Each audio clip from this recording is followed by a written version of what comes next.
Hello everyone. Hello. How are we all doing? Hello, Caitlin, Theon, Leica, Ema. How's it going, everyone? We are gonna be doing a something that I have had in mind for a little while. And by that I mean this week. It is a GDQ push for this game. Now, as the command and the pin and everything suggest, I will be submitting to the next SGDQ as an in-person runner. It may be the only time I do so, and I want to give this the best possible shot. Let me be clear by doing this challenge. I don't expect this game to get in. I think the chances of this game getting in are probably the highest they've ever been. I think the same goes for any Wii Series game. Last SGDQ had Wii Music. Hey Mizu, hey NT, how's it going? Last SGDQ had Wii Music. It was on the backup list. It got in from the backup list, and it was a pretty fun run. This year, a lot of Wii Series games turn 20. Wii Play turns 20. Wii Sports turns 20. Next year, many of the others will turn 20 as well. In fact, this year, Wii Play Motion turns 15. So, there's a lot going on. Hey, Saweedu, how's it going? I hope so. I do hope so. Thank you for the 5 months. Enjoy the emotes and the ad-free and the exclusive sub-only Discord channel. Wowee. It's mother fricking GDQ time. Thank you for the 5 months. So, yeah. Last stream I was a bit cryptic. There's something going on that will be pretty exciting for Wii Series people. It is not the same as the event that is currently being planned ahead, which will either be the Golf 18 Holes Resort Tournament or Wii Series Olympics 2026. I originally wanted Wii Series Olympics to be first. I now think it might be fun to have a different timing of Olympics this year compared to last. So it looks like at the moment golf is winning. There is a 2-vote difference. So I won't count my chickens. But the fact that there have been 42 people voting in that poll, I mean, it's just incredible. Incredible amount of people. 44 now. 44 votes. It's still 2 in it. 52%, 48%. It's just ridiculous. But the fact that 44 people felt compelled enough about the events we host to have their say about what they want next. Both of them are going to happen. Both will happen. It doesn't mean this is one or the other. Both will happen. But, yeah, it's really great to see so many people wanting to have their say and wanting their event to be next. Because, yeah, it's pretty cool. And I have things in mind if the result tournament comes up, and I have things in mind if Olympics comes up. But either way, if Olympics doesn't happen now, it will probably be a lot closer to summer. And if it does happen now, then it will probably be a spring-ish Olympics.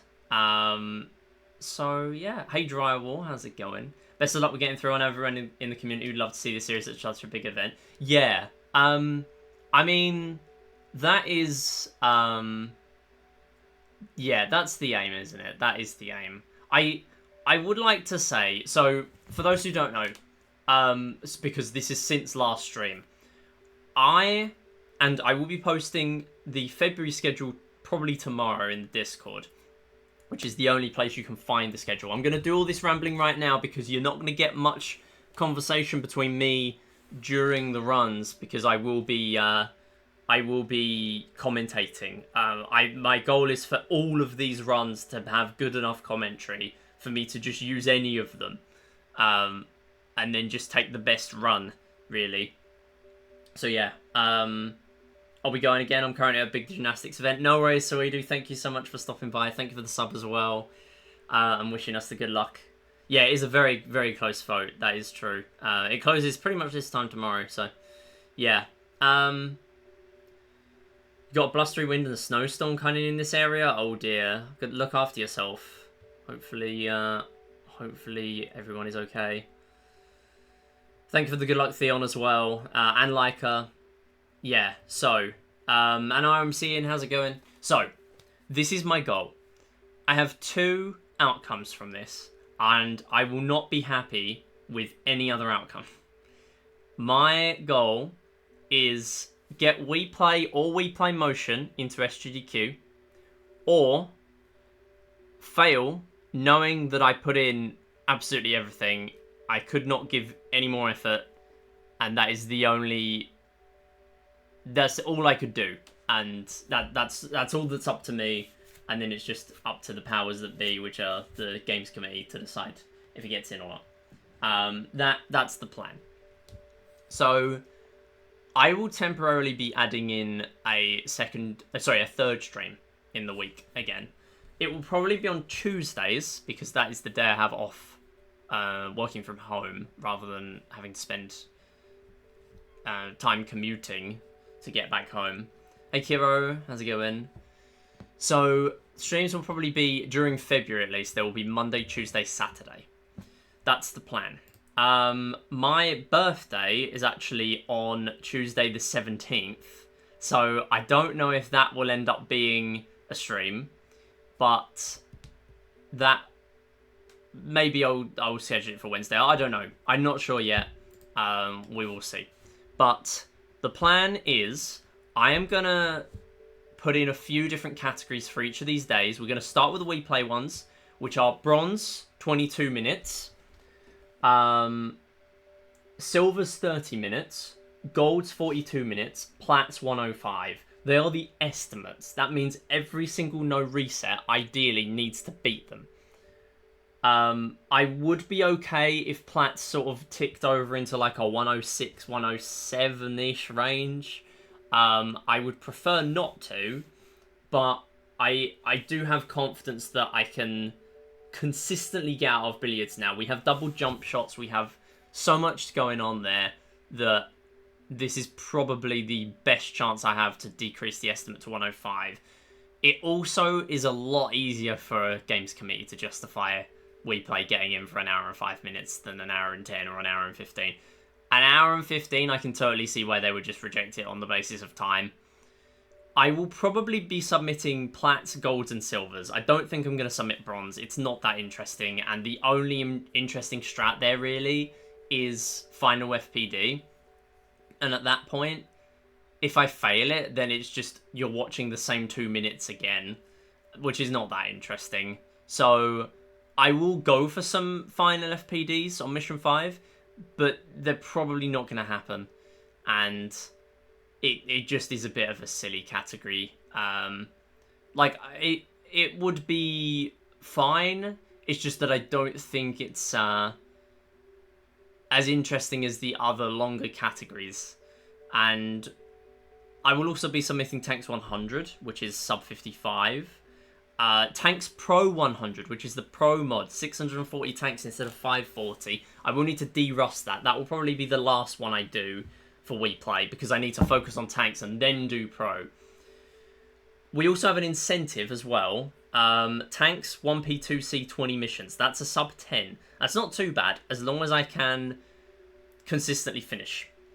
As long as I finish like 80% of runs, I'm happy with that, because it's an incentive. We also have Motion Gold, which is a 106, sub 106, and Motion Silver, which is a sub 46. I will be doing those probably last, because they are not my priority. I'm prioritizing WePlay. I'm prioritizing the main categories I'm focusing on in this game. And I also do need to learn the 2P strats to submit Motion, if I'm honest, because that is the only thing making that game interesting enough. So, with all that in mind, yeah, thank you for the birthday wishes, Theo. Got obstacle course beginner 157. Been trying to ultimate obstacle course world record, but I have nothing so far. I see. Good luck with that. Okay, and then after this, we're going to do Mario Party 8, because I know you all love Bohm. you love Bohm. So we're gonna do that. Bohm, you love Home. It's an actual original Home, not Bohm. Bohm is this game. Home is no, we have Bohm and we have Home. They are very different things. Okay, so let's do runs. Oh, also, I should probably mention, they're back. They are back. The tape is back. It's there. The tape is back. Even though if I get this on GDQ, they will not let me stick tape on the screen. Most likely. It is back. And also the fact it would take me like 15 minutes to set up for something I'm probably not going to get. Is that a shaggy me jumping up and down with cash? What is that? It's not even a shaggy me, is it? It's a shaggy avatar. What is that emote? Thank you for the good luck, have fun. Yeah, we have the tape. The tape is back. Also, for the avoidance of doubt, I have not yet set up my Wii U to have Me Parade yet. I do plan on modding my Wii U to have Me Parade, but I looked into it and I couldn't find anything in the 5-minute Google search that I made.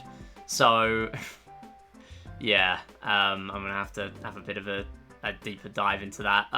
Homebrew is all I'll say. I can't link to anything specific. The point is I don't know. I know it's possible, but I don't know how. This is not an invitation to tell me how. So I'll be looking into that after this stream. I was going to do it today, but I was busy. I also played 20 legs of darts. So yeah, I listen, I was practicing. I had my best leg of darts. My recent PB on Midipedia is darts. I had a 22 dart leg. I was happy with that. MIDI on their way to measure out the dimensions of the GDQ screen so they can administer tape. Exactly. Yeah, it is literally just on the fly. Like this is the monitor, so I need to put it in this specific place. Okay. I have comparisons for all of these runs, by the way. All of them have comparisons. And to start us off, Billiards has 4 minutes. If I can get out of Billiards within, realistically, 4 minutes, or at a push, 5 minutes, I can do a sub 105. I think with the strats we have now, I honestly can crank out sub hours. I can do that. But that is reliant on, like 5 minutes in Billiards, and then, like, in a regular run, we're going to take a minute in Billiards, right? So 4-minute Billiards split is only plus 3 minutes, and we can afford 4 minutes in Billiards compared to a sub-hour comparison. So there's a little bit of give. There's not a lot of give, but, I got to do my best to lower this estimate. Today we're going to do plats, we're going to do bronzes, we're going to do tanks 100, we're going to see how we go, and then we might do Mario Party 8, but I do want to raid into Resort Fest, so we'll see where we're at that point. Okay, with that said, let's get started. Okay, this is We Play Platinum Medals. So what we are doing here right at the beginning, this is tanks. This is the most reset heavy game in here. We can play the games in any order. We are starting off with tanks because, starting off with Billiards even, because this one, as you can see, you get variable results every time. We need to collect all the platinum medals, and what we need for Billiards is 60 points. Now, you get that by beating the game in 7 shots and fouls combined. Only getting 1 break there is not good enough. I've given myself 4 minutes to get out of Billiards at the beginning. So far, yeah, there's a 2 break, but we did get a foul, so it's pretty much the equivalent to a 1 break. We're going to need to restart that. Now, there are a lot of strats that can assist us along the way nowadays. There have been a lot of developments in the Billiards meta. The biggest one is jump shots. So you can jump a ball off the table. You don't actually have to pocket them all necessarily. And that is really, really, really helpful to give us a lot more chances in this game. There's also the double jump shot, because if you jump a ball off the table, you get a foul.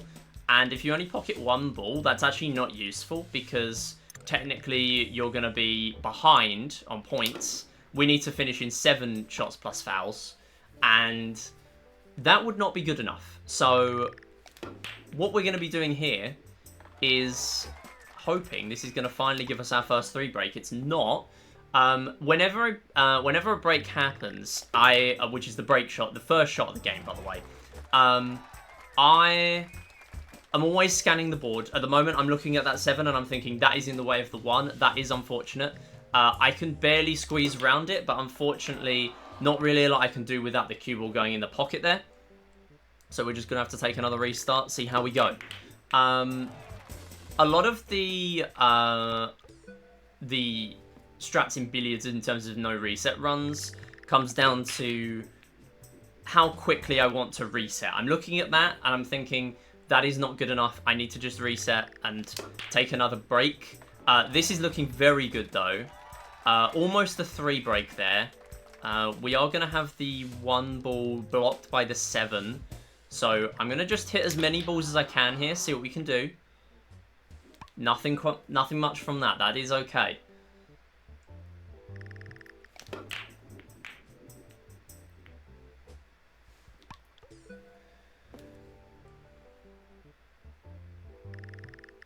So we are getting very unlucky here. We've not had a single 3 break. 3 breaks are the target, really. That is so you remain on par for Platinum. So what we need ideally is a 3 break, and then on all the other shots, we pocket 1 ball. That is the ideal situation for most games to get a Platinum medal. Yeah, again, pretty tricky there because I can't really avoid a foul. I'm just going to hit into the pack, see what we can do. The more balls you hit, the more chance you've got of something good happening. There it is, 2 balls in 1 shot.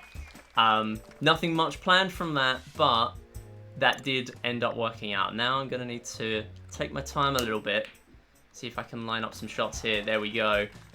We are going to be on a good position on the 6 ball, and there's a lot of spin control that goes into billiards. So here I'm actually going to do a little bit of backspin, otherwise the cue ball is going straight into that pocket. Same thing here. If I do this shot there, the cue ball is probably going to go into that middle pocket, so I do need to be very, very careful. Here I'm relying on the corner pocket going, and then I need to get the cue ball to settle down a little bit rather than going into the one of the pockets. There we go, it settles. It's going to take a little while to stop, but that is a clear from billiards. And we are out within about 4.5 minutes. That's not too bad. That's better than average. The estimate does accommodate billiards being a little bit frustrating. Yeah, I've just realised the Wii Sports tournament is tomorrow, not today. My bad. I don't know why I had in my head it was today. It's not. Yeah, hey Crystal, hope you're doing well. How are you at billiards IRL? I'm not amazing. My dad's better because he used to work in a snooker hall. Which is like billiards but harder. But yeah, I'm not amazing, but I get by. I get by in billiards. This game is very different because the physics are a little bit different, the rules are a little bit different. But all the top runners of Wii Play, a lot of top runners of Wii Play have experience in the relevant sports in real life as well, which is kind of funny. Same in like Wii Sports with bowling and stuff like that. Anyway, moving on to fishing. So this game, we need 2,600 points. What might not be obvious at first is that the game has an invisible timer. So I need to work out in my head the pace we're on. We are probably going to switch bonus fish here because it's very, very difficult to get 3 bonus fish on a single cycle because there is also an invisible timer for that to change. Every time the bonus changes, it will change to another fish that is in the pond.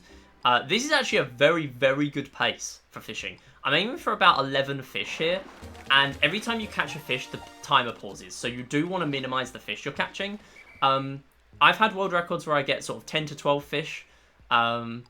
And it's looking like here, if I get the King of the Pond on bonus, we're going to get an 8-fish fishing, which is fantastic. Basically, the size of the fish makes a difference, the color of the fish. What you also have is, I'm just going to have to be a little safe here, because we've lost out on... Oh no, that's unfortunate. We are going to miss the bonus here, I think. Oh, we are. Okay, that's unfortunate. We're going to just have to back this up. Lucky mystery fish. We need one more fish. There it is. Nice. So bonus fish are very slightly slower because the cutscene is longer, but it is fine. 10 fish is way better than average anyway, so very happy with that.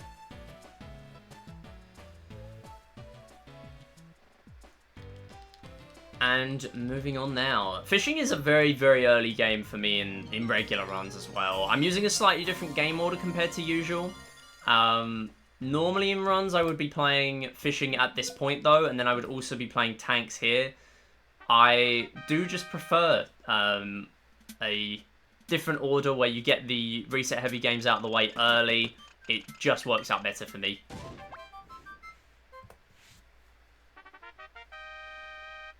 So, moving on now, we have tanks. This is one of the only games people ever remember from this game. A lot of people refer to Wii Play as Wii Tanks. It is not, in fact, Wii Tanks. There are other games in here, I promise. But Tanks is pretty cool. The best thing in Platts is we don't actually play this once. We play it twice. We have to play the gold medal to finish 20 missions, and then the game lets you play again for all 100. We're not going to be playing all 100 in this run. I am also submitting Tanks 100, though. But we will be playing 30 missions, where we do see some random layouts. So the game does change every time you play. You don't get the same layouts every time. First 20 missions are always the same, though, and we have different tanks to contend with. First, we have the Browns. They fire very rarely, and they don't move, and they're not that great.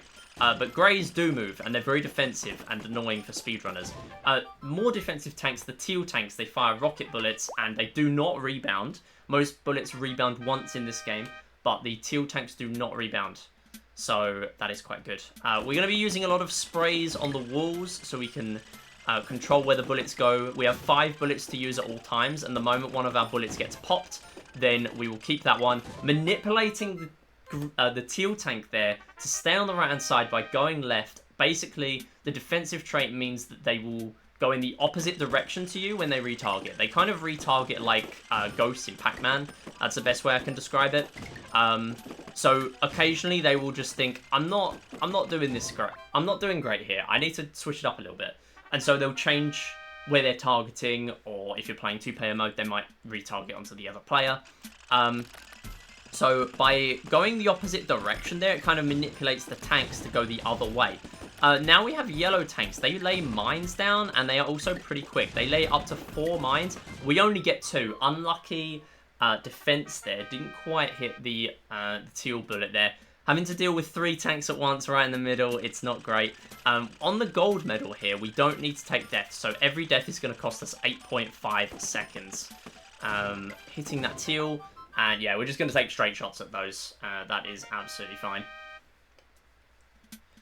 Moving on to mission 9. All of these missions, by the way, have very specific setups at the beginning, which I'll be going for. I am also listening out for the sound effects because this game is 2.5 dimensional. You can't always see where the mines are laid if a tank is particularly sneaky and puts it behind a wall.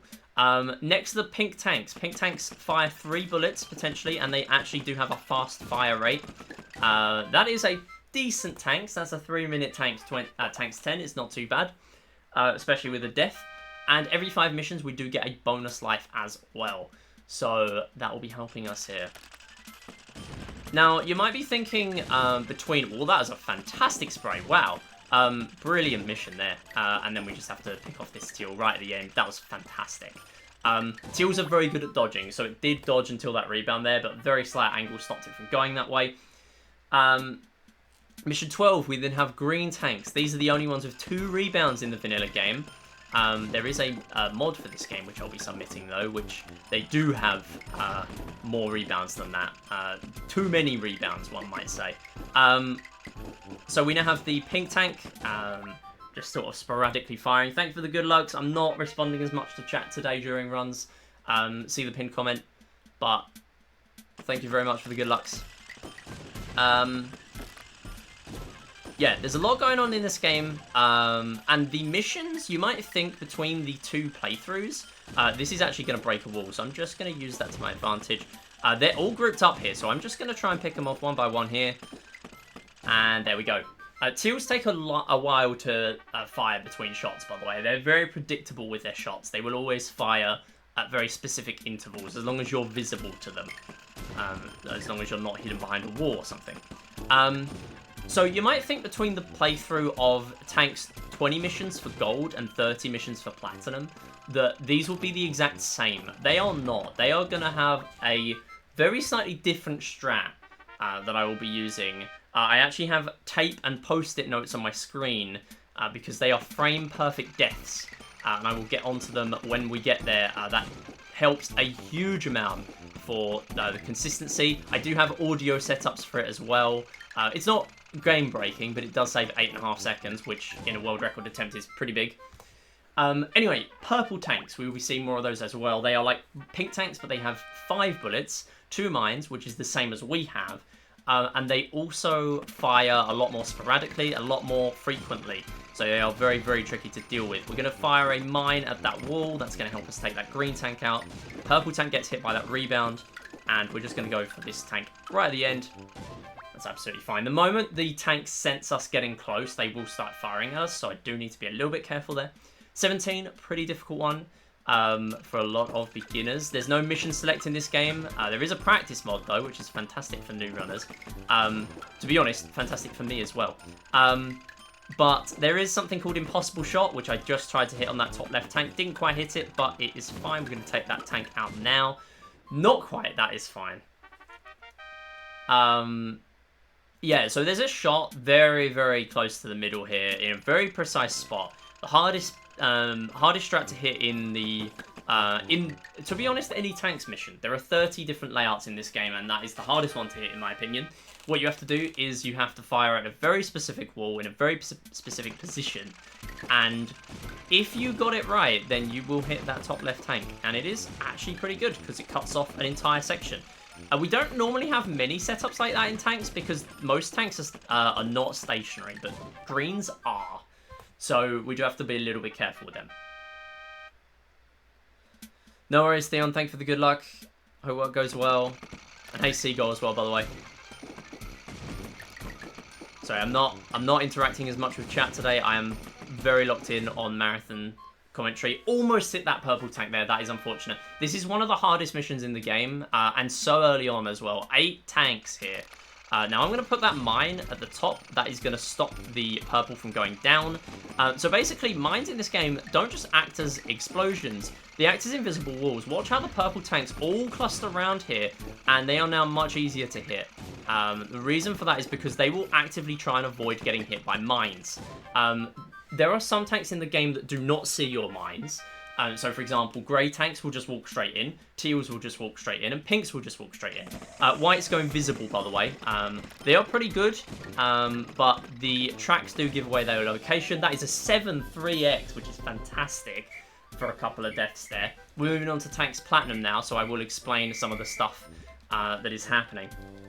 But yeah, some tanks do not see your mines, but all tanks see enemy mines. They all see enemy mines because they do not want to give you free kills in this game. Sometimes they do team kills on each other, but not very often.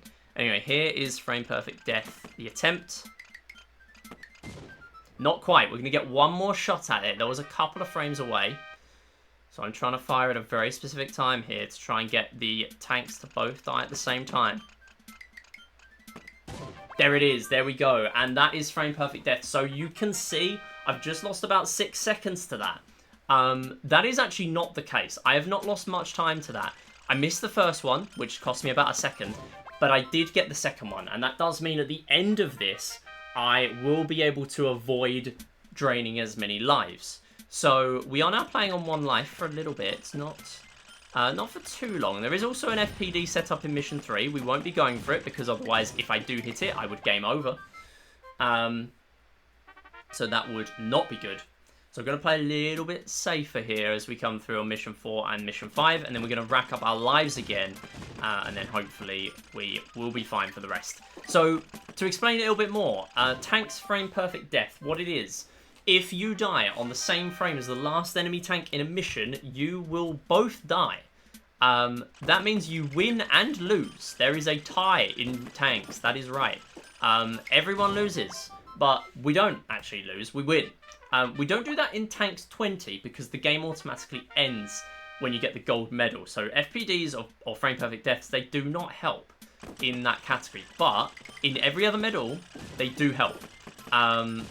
Notably in bronze medals, you kind of need to now go for FPDs to get world record. I have actually hit 3 out of 3 in one game before. I've done it 2 times ever. And one of them was, in fact, a very, very fast IL. 1 minute 23. Very memorable time. So I do kind of remember that one in quite vividly because it's quite a memorable time. But we have a lot of the same missions here, although there will be other opportunities to potentially go for frame perfect deaths. So when we play tanks here, we are going to be getting the same missions for 1 to 20. However, the layouts will change very slightly. Yellow tank avoiding its own mine there, by the way. The rebound's going to get him.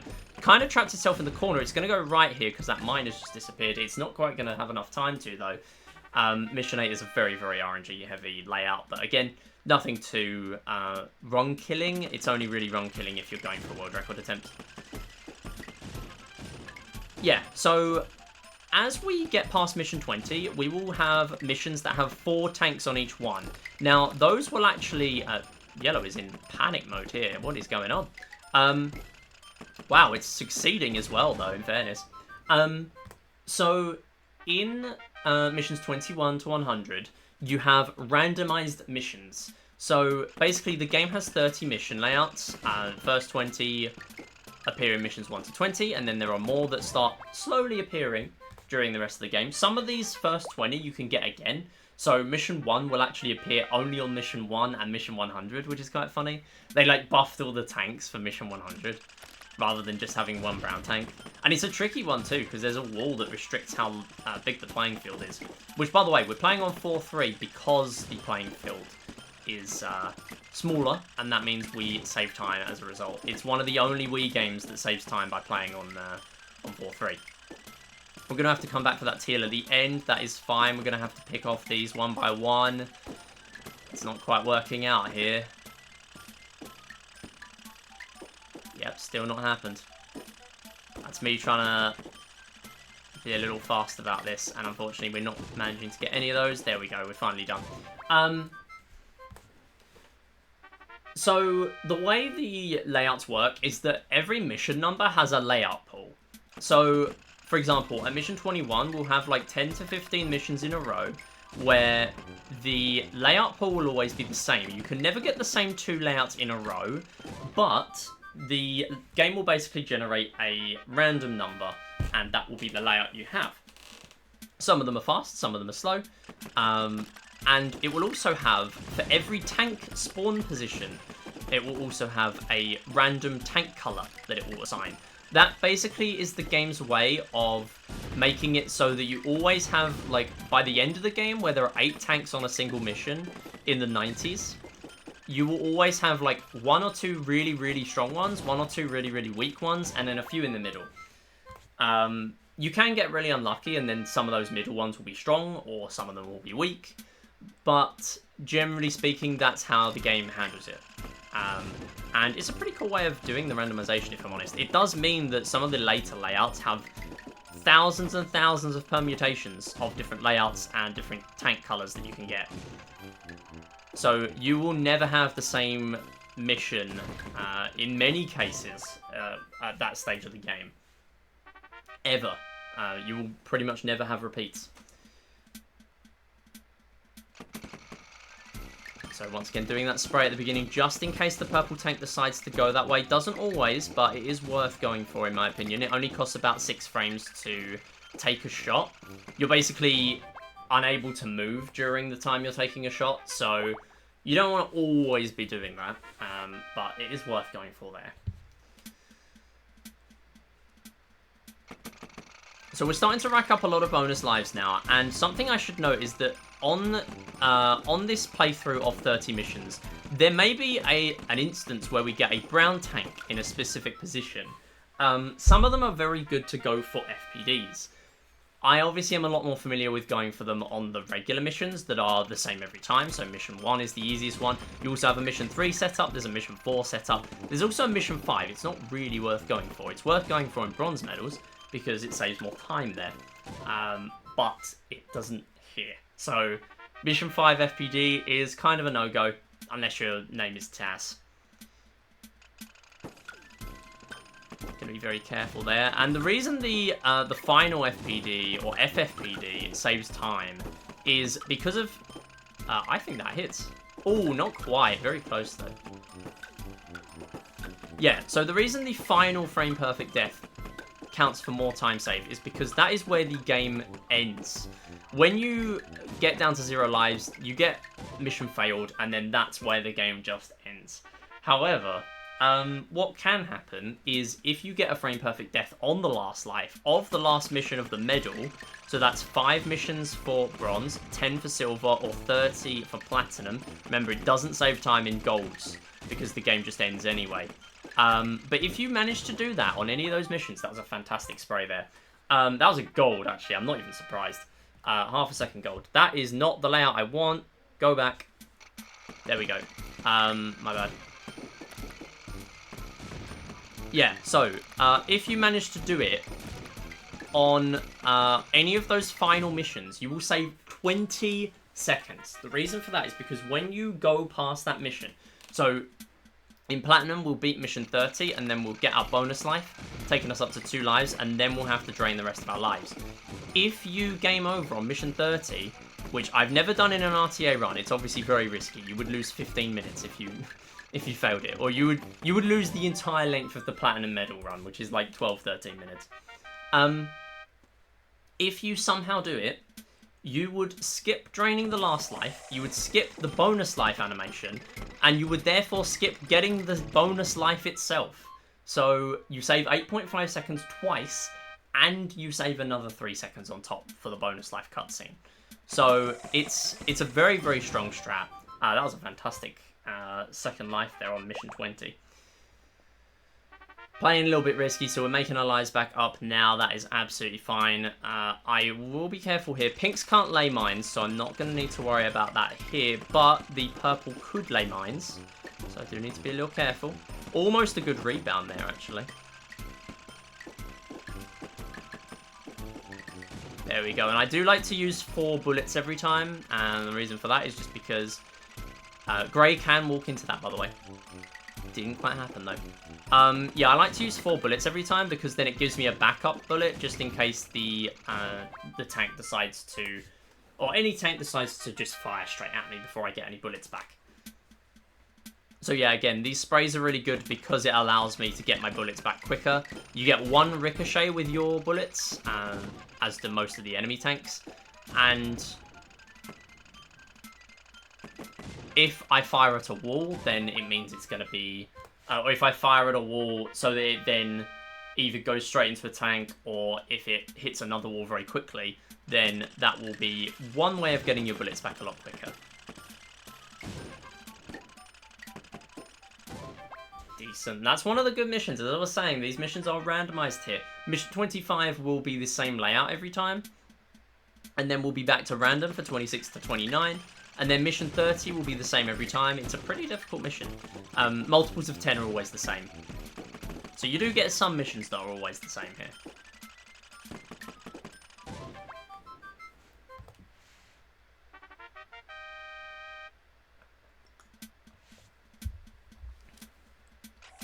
So here we go. This is our mission. I'm gonna go up instead. The mines don't activate until I move off of them, so I did have a moment to go the other way.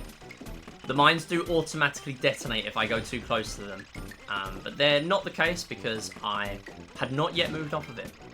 Whites are generally offensive tanks, so they will just go straight back into me there. Sometimes they'll run away if a particular tank wants to do that, but generally speaking, we'll be okay. I am going to attempt an FPD here. We're going to see if it works out. If it doesn't, we're going to lose a fair bit of time, but it's interesting. It's interesting if we go for it. Oh, that's unfortunate. White tank got me there. I put a mine down to try and bait them to go to the right-hand side. I'm not going to go for it again. That is absolutely fine. It's only an 8.5 second time save if I did hit it anyway. White tank staying down the bottom here. Very difficult to predict where those bullets are going to go, obviously. Another decent layout here. We're going to go for the yellow tank first, even though the purple tank is a better rated tank. Purples, in fact, are higher rated than greens, despite them appearing later than greens. Oh no, sorry, greens are higher than purples because of their 2 ricochets. But I would still say purples are a pretty big threat in this game.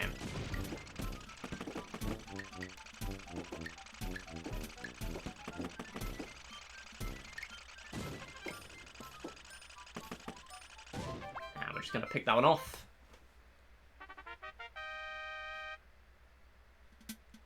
Mission 28, again getting this one. Teals do not have mines, but they will walk straight into my mines if I put one down. That was a great couple of bullets there. I know there's a mine here. I think it's only this one, but I am just going to be a little safe. So these will get hit to these because that is trapped. Oh, not quite. Okay. That's fine. Yellow's going to run this way to escape its own mine. Mission 29, final one before our guaranteed mission.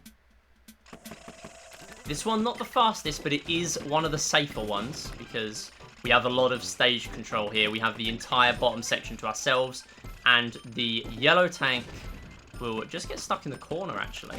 There we go. So, actually, in defense mode there, it's not going to fire a bullet at me because its priority at that point is just to survive. So here I'm just going to pick off that white tank. There's another one up there. It's not going to hit me just yet. I'm just going to spray, see what happens. We're going to get both of them there. Not going to get hit there. That is good. Could have got a bit unlucky there with a corner bounce. Tanks can hit the corners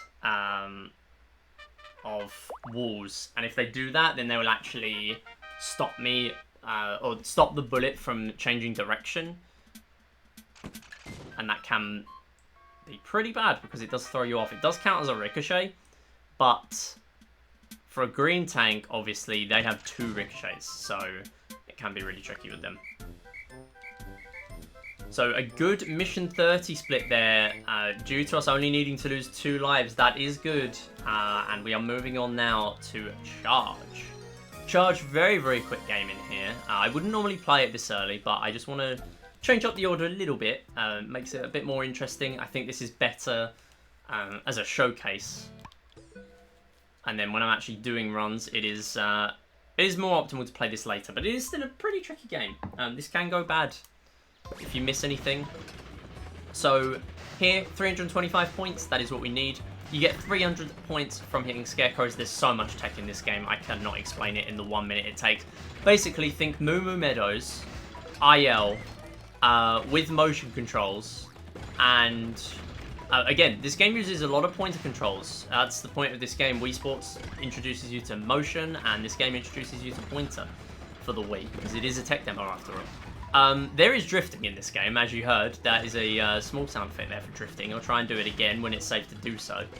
There's not really a time when it's safe to do so in Charge 100%, though, I'll be honest. You also get points for having time left on the timer, so as long as we have 25 seconds left and 300 points, then we will get our platinum very easily.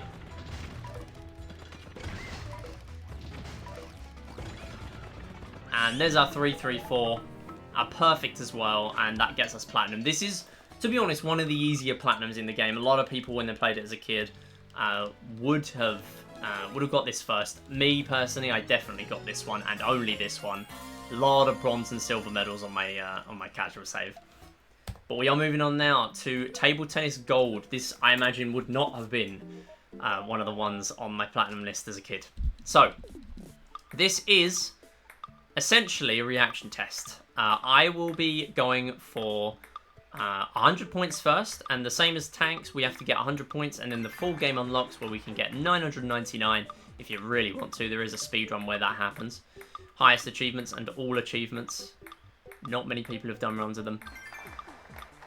I am one of them. Never again. But you might think this is pretty much an auto-scroller. It is not. You actually want to sit close to the net. I'm not going to do it the whole time because the game does speed up very rapidly. But at the beginning here, these early hits, the moment it reaches my side of the table and bounces once, they are good for time save. If you play safe here, you can lose several seconds. So it is pretty good to take some risks here. But obviously losing is the worst outcome, so we are going to be careful. Basically, every hit in single-player table tennis has a specific chance of going left, middle, or right. And that is the direction we'll need to hold. We can't play too far back, otherwise we'll get a foul. The ball won't reach the net. And we can't play too far forwards, otherwise we'll get an obstruction. So when we get to 100, the game is just going to end completely, and it's going to make us restart.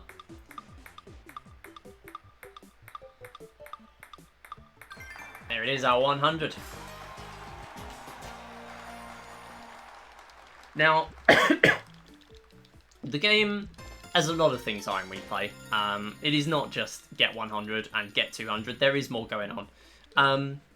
We will have a very specific pattern. Now, if I fail this, by the way, there is pause buffering that I can do. I actually did do a couple of pauses in my world record because the pattern wasn't working. But you might be thinking, pattern? Yeah, there's a pattern in this game. So, at 186 to 200 points, and every 100 points from that point on, so 286 to 300, 386 to 400, so on, there is a very, very odd thing that happens. Basically, if you hold the paddle just slightly to the right of the white line in the middle, the ball will always, always, always go left. Now, the game isn't always going to play ball with that because it's very tricky for you to... I mean, for me, I actually look at the paddle, at the red player's paddle while I'm playing this, so I don't often see where my one is specifically. So if I'm dead center or slightly to the right, then it's going to throw off the setup. But generally speaking, that is how that setup works.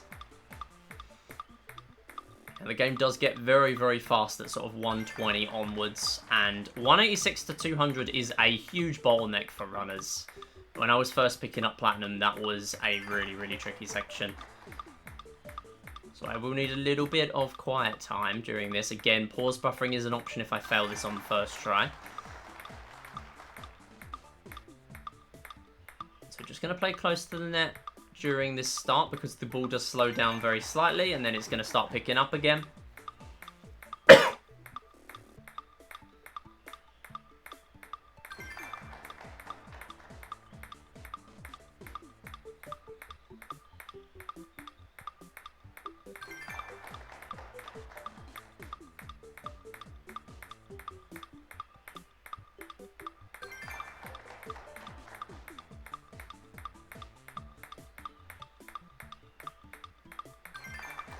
And there's a very, very short break at 150. The game does not slow down for long at all. Remember, 186 to 200. Watch where the ball goes.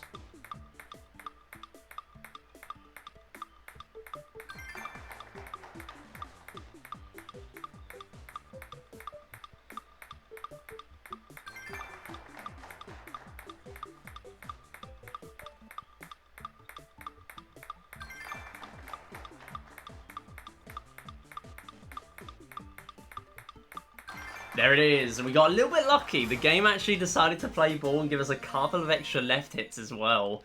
200 points, first try Platinum. Very happy with that. We do have a lot of leniency here, just in case we get a fail. Just to spread out that possible estimate a little bit. So first try table tennis puts us much more on track. Moving on now, we have Find Me. This is one of the longer games in here. But it has a lot of... chat interactivity, audience interactivity, participation. We need to beat 80 levels here, and I have a lot of Miis on my system, as you might have noticed from the other games, like the ones joining the table tennis crowd. There are a lot of Miis on my system. A lot of them have hats, and that is a huge thing in Find Me. So every Mii is completely standardized. There are no heights, no weights, no favorite color shirts. They're all pastel color shirts. So the game tries to stop you from cheesing the game and making the Miis really, really obvious to find. We don't care. We don't care about that. We're just gonna have hats on Miis to circumvent that. So what they did not consider, or maybe they did consider and they just didn't care, they left it in the game, maybe they were generous. Very nice there. Level 8 is incredibly RNG heavy because of where the Miis spawn, so that is a very, very good level 8. Yeah, the Mii disappeared off screen as soon as the cooldown was over there. There's about a second cooldown in Find Me, so I could not click the answer there.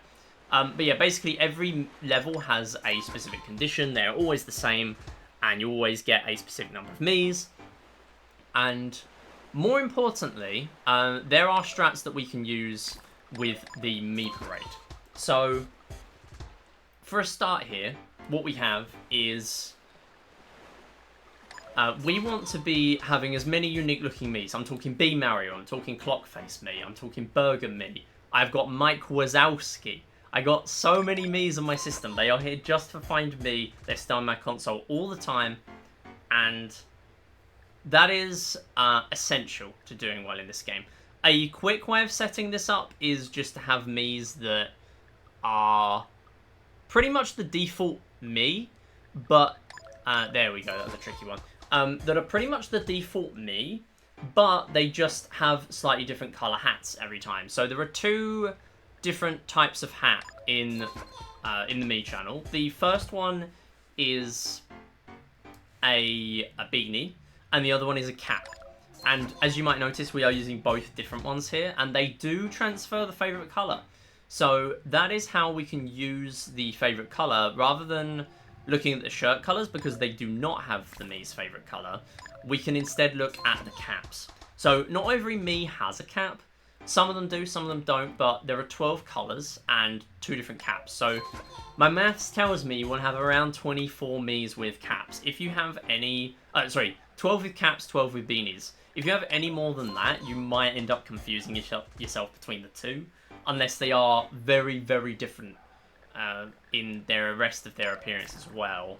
So that is generally how this works. Yes, we have a rabid Mii as well, so some of them, the cap actually goes through their head, which is quite funny. B Mario is actually how that works. It's just like the bowl haircut, but then one of the other facial features is just raised really high, so it goes through the hair. Yeah, MiiCharacters.com is your best friend for creating Find Me Miis. We got Jack Black as well. We got so many Miis here. They're all helping us out. We need them all. Oh, very quick Mii there. So the fastest Mii condition, they will actually get faster and faster. Some of the other Miis, the incorrect Miis, will get faster as well. And the correct Mii just disappeared off screen. I'm just waiting until it wraps around on the top of the screen to hit that one. Could not quite hit the bottom of the screen to get that one. That is absolutely fine.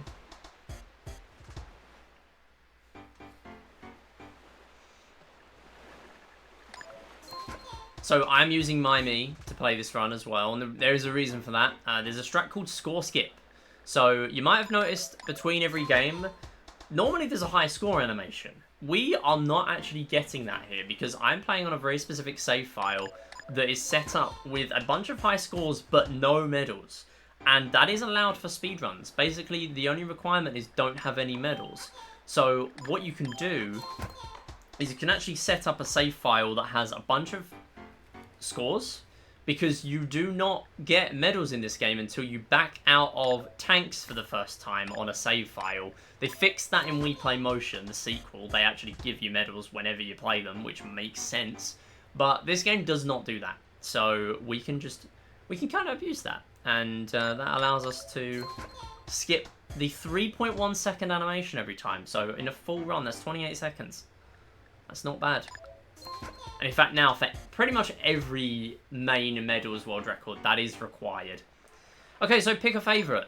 You can pick any me, and thank you for the good lucks as well. You can pick any me, and we will need to remember that in a moment. And there is the correct answer. Now, you might be wondering why I knew that answer straight away, and we're going to do the same here, hopefully. Not quite. I think it's this one. No, this one. Nope. Alright, I'm just going to try them all. There we go. So, you might be wondering how I sometimes know the answer without necessarily looking through the entire level. There is a very broken strat in here, which is very beginner-friendly, thankfully, called hitbox strat. And what that means is every correct me has a larger hitbox than the incorrect me's. So what that means for us is that you can just roam around with your cursor and you can sometimes find the answer without knowing it. So it's difficult in levels like this because the me's are spread out and it's also in the dark. By the way, the game is so mean. The game gives you dark levels just before you're about to get to a medal. 40 levels for silver there, and it's like, it's dark, dark, dark, non-stop. Very, very mean by the devs, but very clever. So, hitbox strat is actually more effective in big groups of me's, so I will have a couple of levels very soon where I can demonstrate it very easily. Which of these me's is fastest? There we go. There you are. Too difficult to catch, though. So, in big groups of me's, hitbox strat is very obvious, and pay attention to these stairs levels. They also are very good for training hitbox strat, because you can just go in a straight line and suddenly, oh, it's Bellsprout. That's the right answer. Of course it is. It's the Bellsprout me. We also have Sleepyheads as well. Hitbox is great for Sleepyhead levels because Sleepyheads are kind of obscuring their face behind the me's in front of them. So they can be pretty tricky to find the answers, actually. Not a problem here, though. So there is another thing on Find Me. Now, this is a very, very recent discovery, but what you actually have is there are 4 different databases for me's to be pulled from. The Me Plaza is the main one. You have the Me Parade, which is on Wii, and you can get it on Wii U as well by doing a specific mod. There is also there are 2 random databases. So one of them actually has me's loaded into memory, or the RAM of the console. And the other one randomly generates me data while you're in the game. So that one is telling me that... Oh no, that is Hitbox. There we go.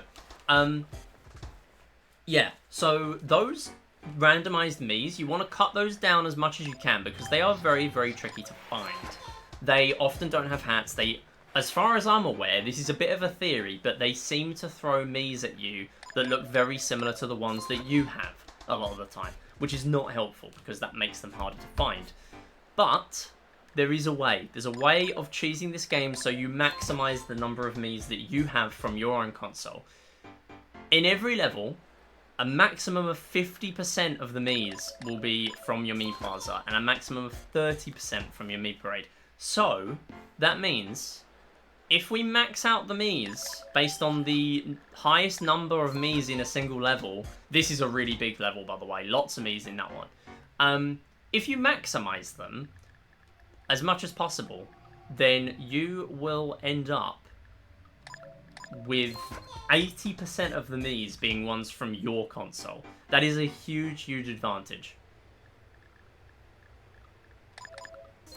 Very good spot here. This is looking a potential gold here, or at least a very good split. Which is tricky, because these levels are not the easiest. There it is. 1.2 off gold, not bad. So, funny quirk, I'm playing on the 1.0 NTSC USA version of the game. The reason for that is because there is time save in the load times, about 4 seconds. And there's also a strat in shooting range, which is the last game we're going to see. It gets wild. Shooting range gets wild. But it saves about 11 seconds to be on this version. So that's why we're on that version. I am just doing hitbox strat at the top of the screen because it is more effective there. There it is, the Pac-Man me. Oh, they're all grouped together. That's mean. That's very mean.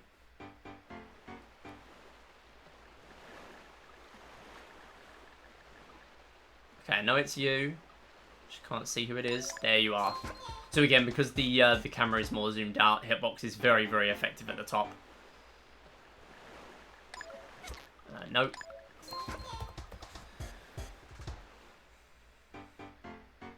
So once again, another pick your favourite me. I'm going to pick the one with a cap. That's a lucky spawn there. We got one with a cap. Very nice.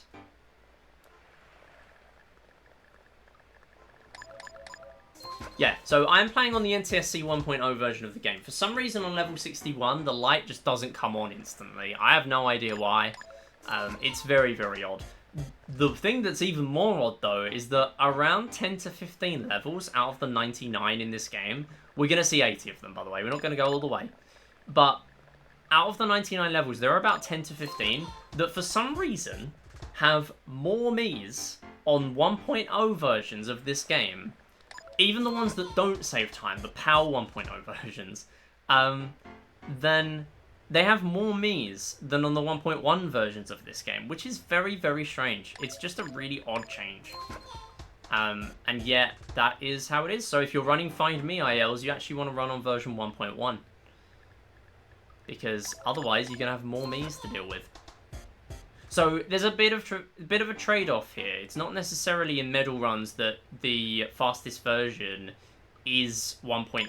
Optimally, it absolutely is. But if you are not as good at Find Me, then you might struggle, because there are obviously more me's to deal with. That said, hitbox strat does make this a lot easier.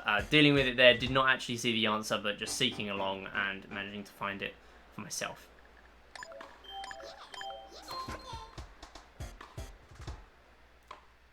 So 3 odd me's out, some of them look left, some of them look right. We also have Bob Ross. Of course we do. Bob Ross, very easy me to find. We obviously can't put a cap on him because his hair is the defining feature, but, you know. He's easy enough to find anyway. We'll let him off.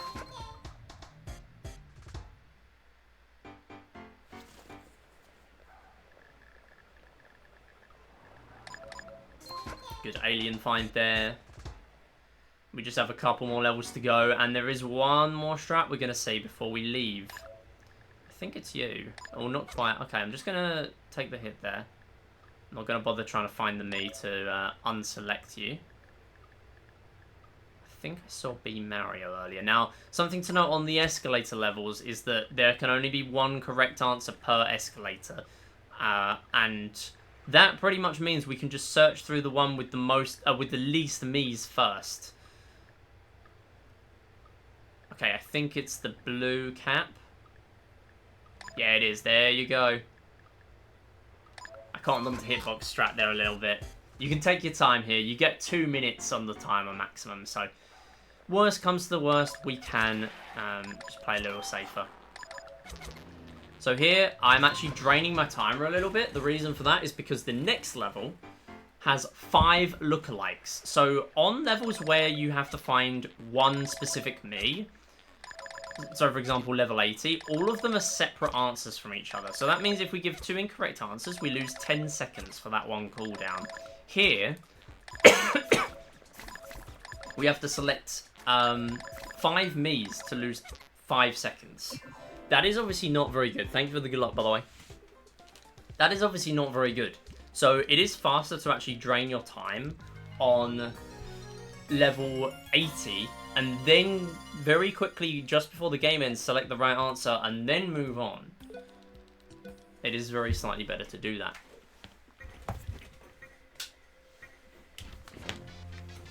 Next up is laser hockey.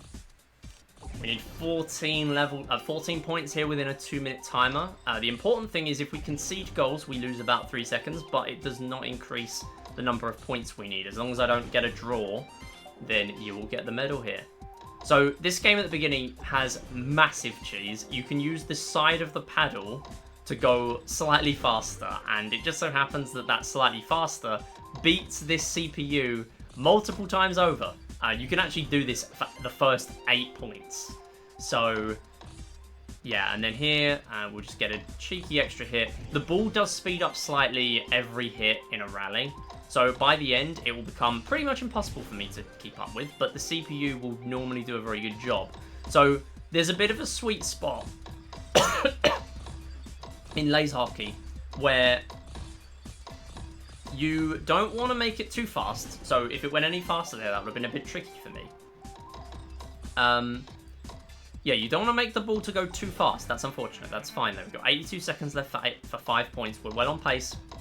So we're going to try and move the ball down to here. We're going to build up a bit of a combo and then suddenly whack it into the goal.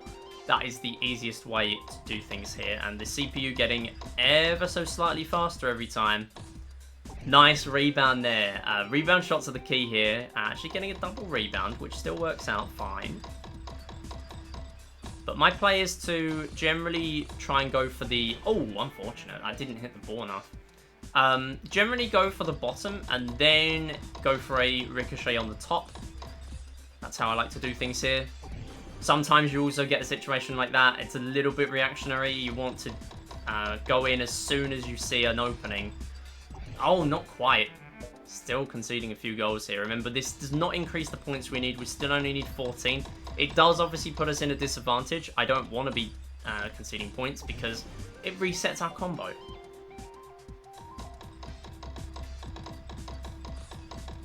So at this point, I am in advantage because I can keep up with the ball, but the moment it gets any faster than this, it's going to be harder for me to keep up with. There we go. There's the kill. 14 points, and then I can hit with the backhand of the back side of the paddle, and then that is the game over. And we aim the Wii remote at the screen. We don't need to do that right now because this is a little bit of downtime in the run, and it's a good time for any messages or donations.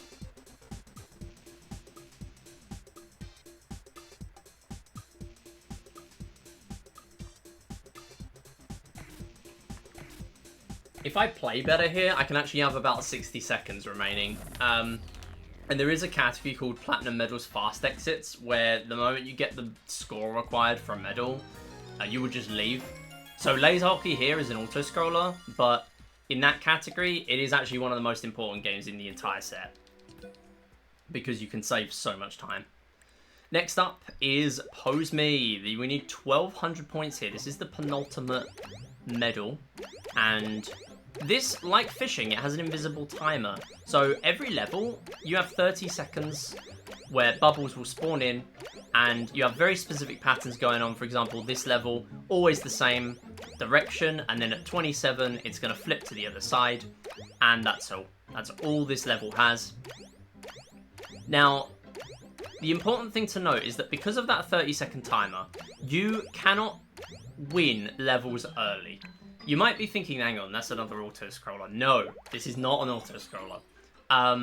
Because what you can do is every time there are no bubbles on screen, the game will spawn in another extra one. As you can see, I'm popping them very quickly here, so we are actually getting more spawning in. I am going to go for a strat called Pose Me.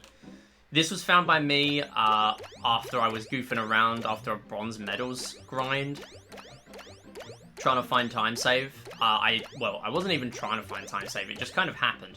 I didn't play very well, but for some reason, losing a life in level 2 saved me time.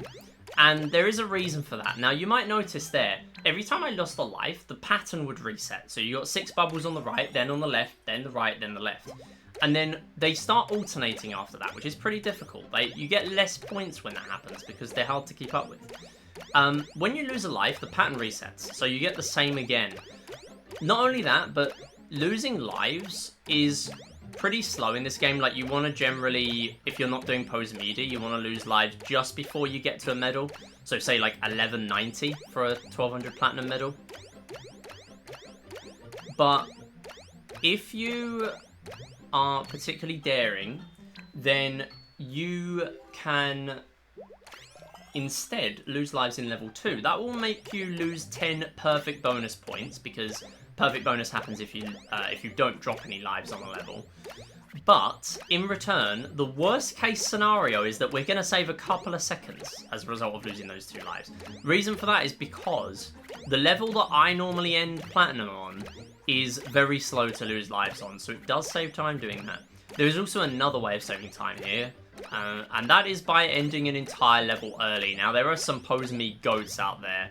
I am very good at this game, I would say, but I am not very good at... I'm not an expert at any of the games, I would say. I am more of an all-rounder. There are people that are so cracked at this game, they can end 30 seconds quicker than me. Because, again, this is a very reaction test kind of game. In fact, there is actually one runner, Arrol, who has beaten bronze medal, which is 150 points, in 2 levels. That means you have to lose 3 lives by the end of level 2, and she's done it multiple times and no one else has ever done it, which is quite something. What was the background image? I have no idea where the background images are for, I'll be honest. They look very stock photo. They give stock photo vibes. I don't know. Maybe they're in the game files. I seem to recall someone finding them recently. What's everyone's favourite? Everyone's favourite pose me stock photo. I'm gonna go with the lion. The lion on level 16. Pretty good. The lion's just chilling.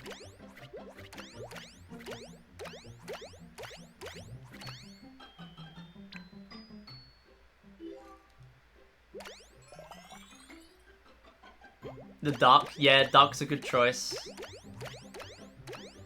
A lot of people like the duck. So moving on here, we have 3 poses going on at once.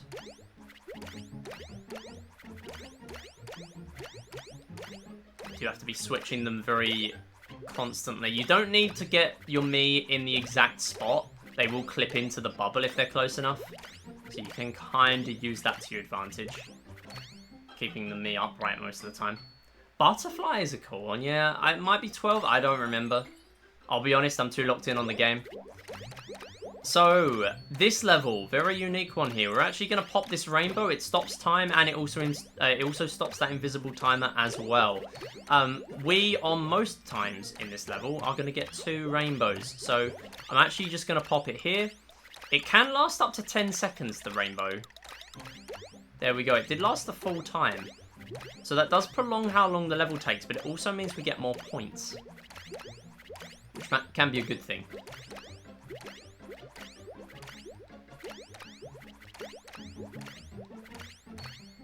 There we go. And the music also resets, so it does kind of throw me off as to when exactly to expect the level to end.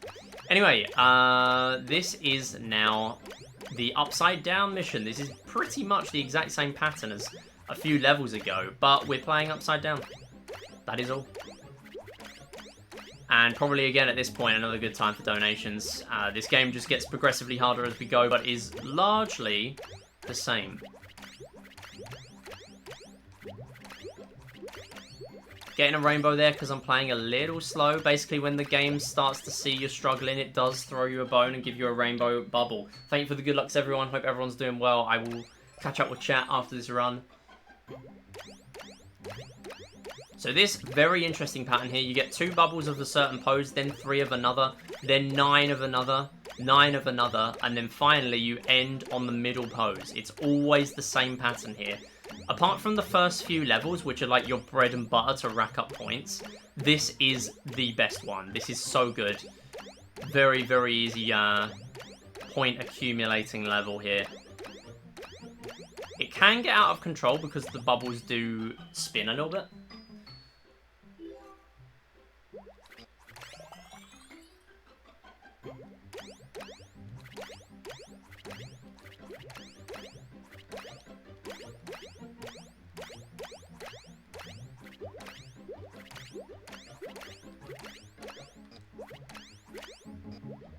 Oh, here we go. That's fine.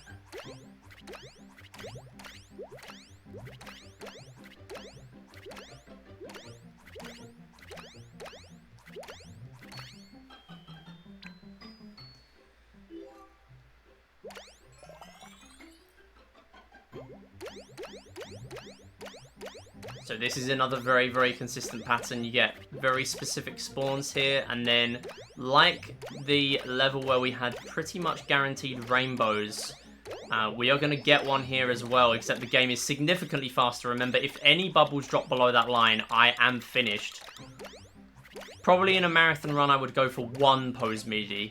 That means I get 2 lives to play with for the rest of the game instead of 1. Again, nothing too special, so if we really wanted to play safe, we could just not go for it. And then here, this will hopefully be the end, because we're going to get a huge point bonus, 65 here, by not dropping any lives. So hopefully that will take us up to 1200, and we will finish up on the next level.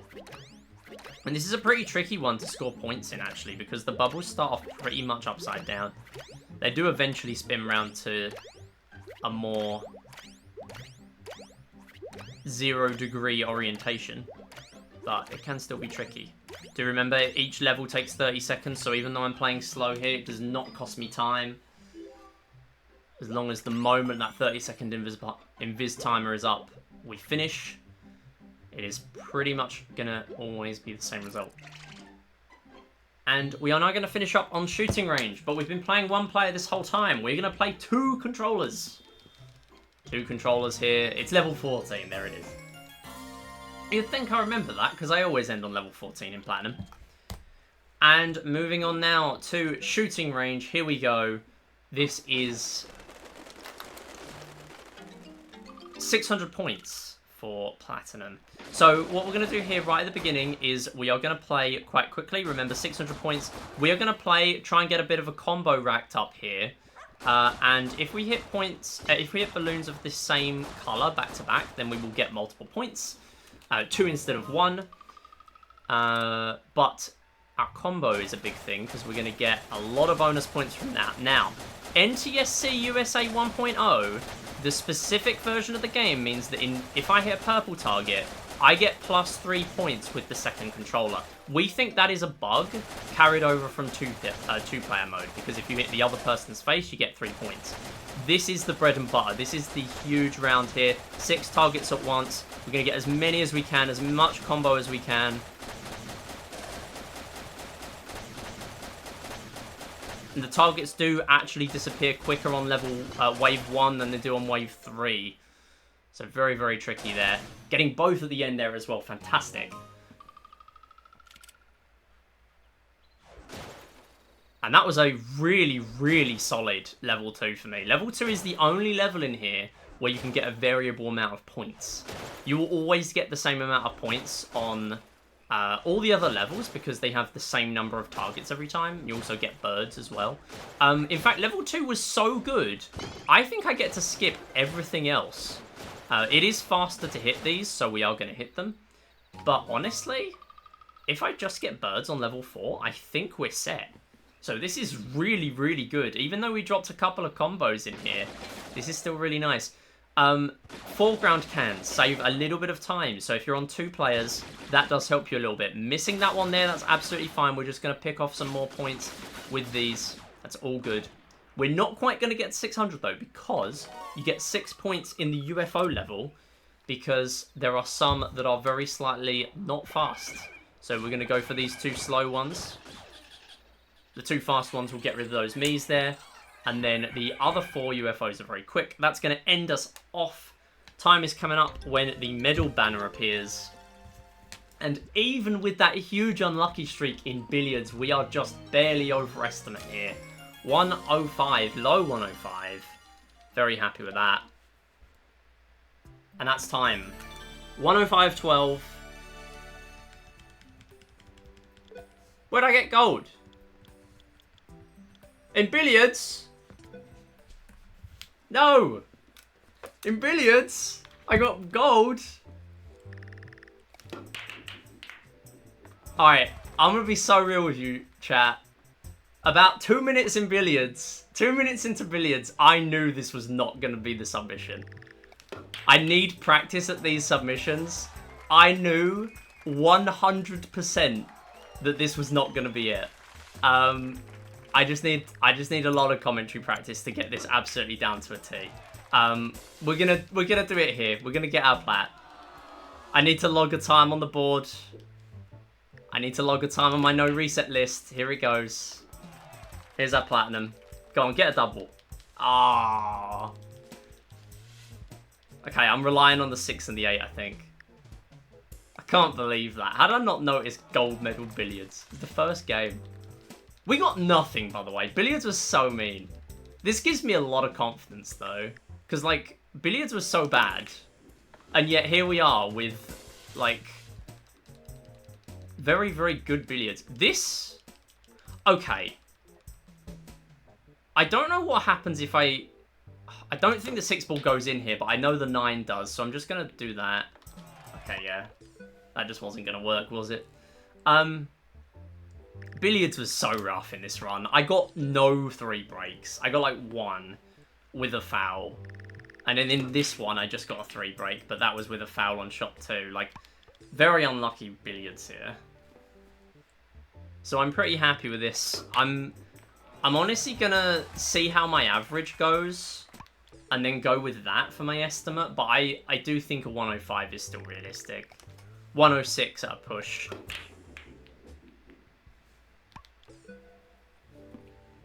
Thanks for the GGs, everyone. Thanks for the luck and the good luck as well. I'm not doing as much chat interaction during the runs here because I need to focus on my marathon commentary. This is serious GDQ prep time. Coming up, though, we're going to do a bronze medals run. We're going to go for a sub 22. I will go for a final FPD once, and then we'll take a reset. I honestly think I could probably lower that to 21 minutes.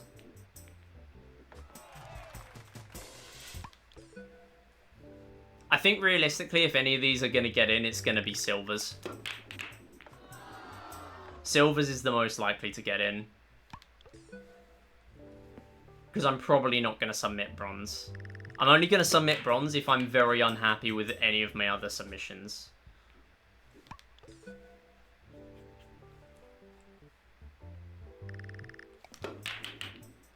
Okay, here we go, here we go, here we go. 3 break there. Okay. Decent. It's been a long time since I've done no resets of billiards. I had to do it all the time for marathons when I was running this on marathons, but now I haven't really done it as much. That is not going in. How are you this useless? Okay, quick stop there, though.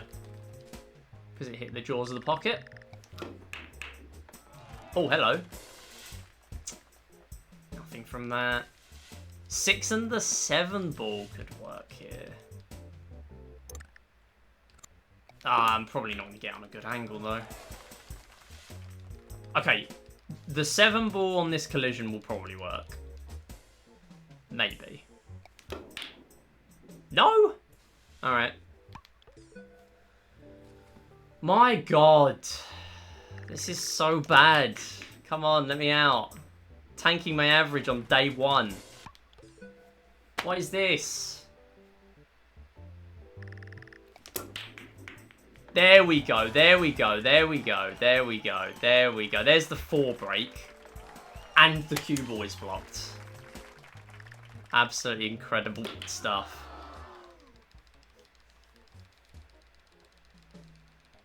Okay, I'm going to put the ball to the right of the 4. And that will allow us to get onto a better position on the 5. Never mind the cue ball has gone walkabout. That did not, in fact, happen. This is probably okay, though. All gold medals run with a Platts upgrade. No,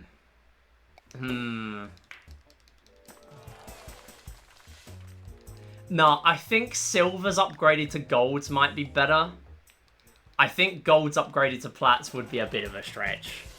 That is just too... That's too long. That's just straight up too long.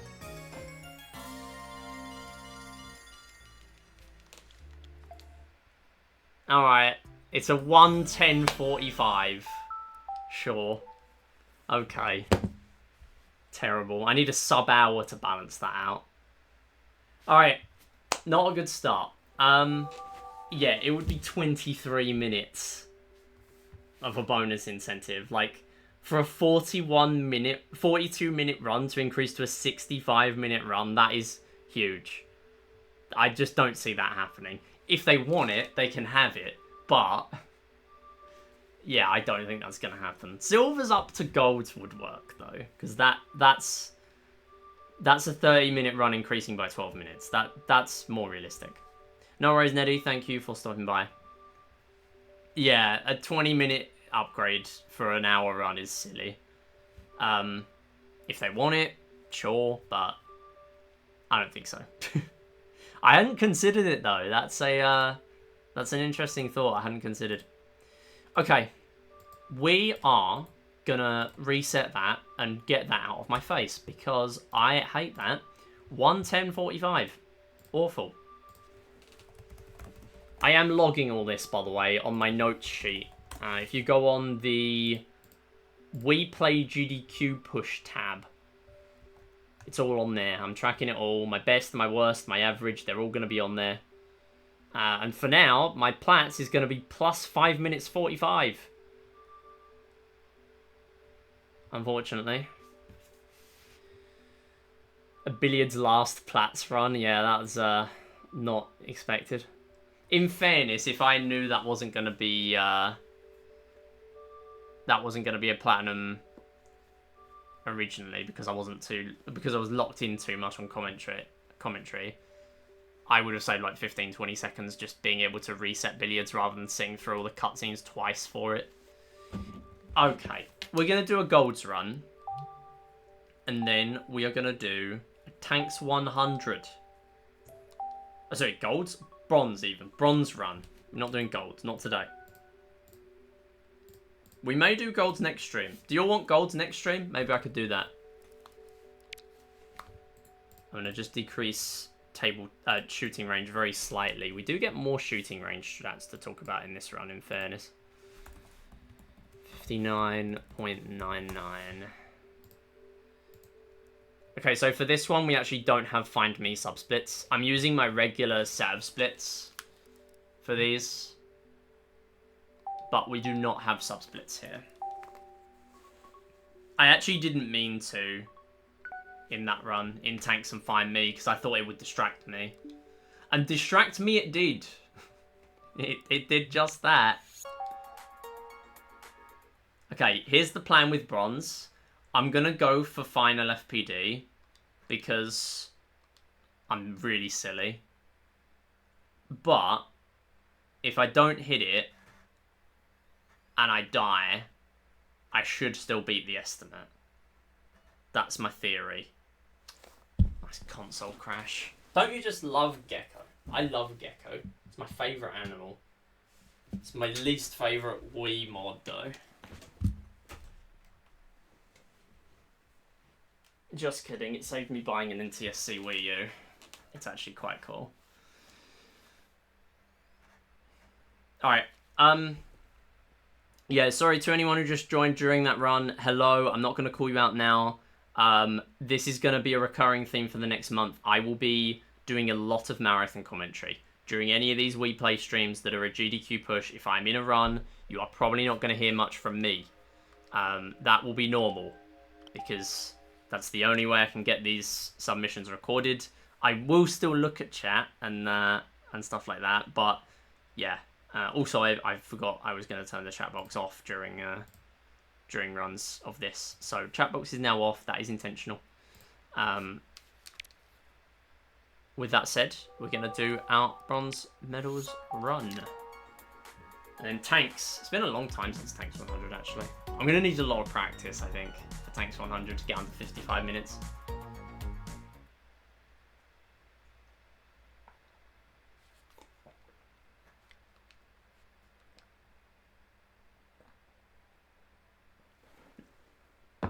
You know, maybe the homebrew browser has the original me channel in there, because I need the original me channel. I need that mod.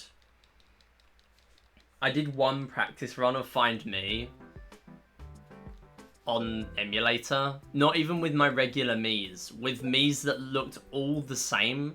Like the default Mii, they're all the same. The only difference was the different color beanie, and it was so obvious how much easier it was.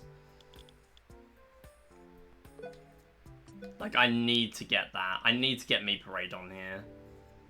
And then I jump up from having 50% of my Miis to 80% my Miis. I would need to make a few extra Miis though. So that is something I need to look into. Because optimally for a Platinum Medals run at that point, I would actually need... how many Miis? 48. I'd need 48 Miis on my system, and I absolutely do not have enough at the moment.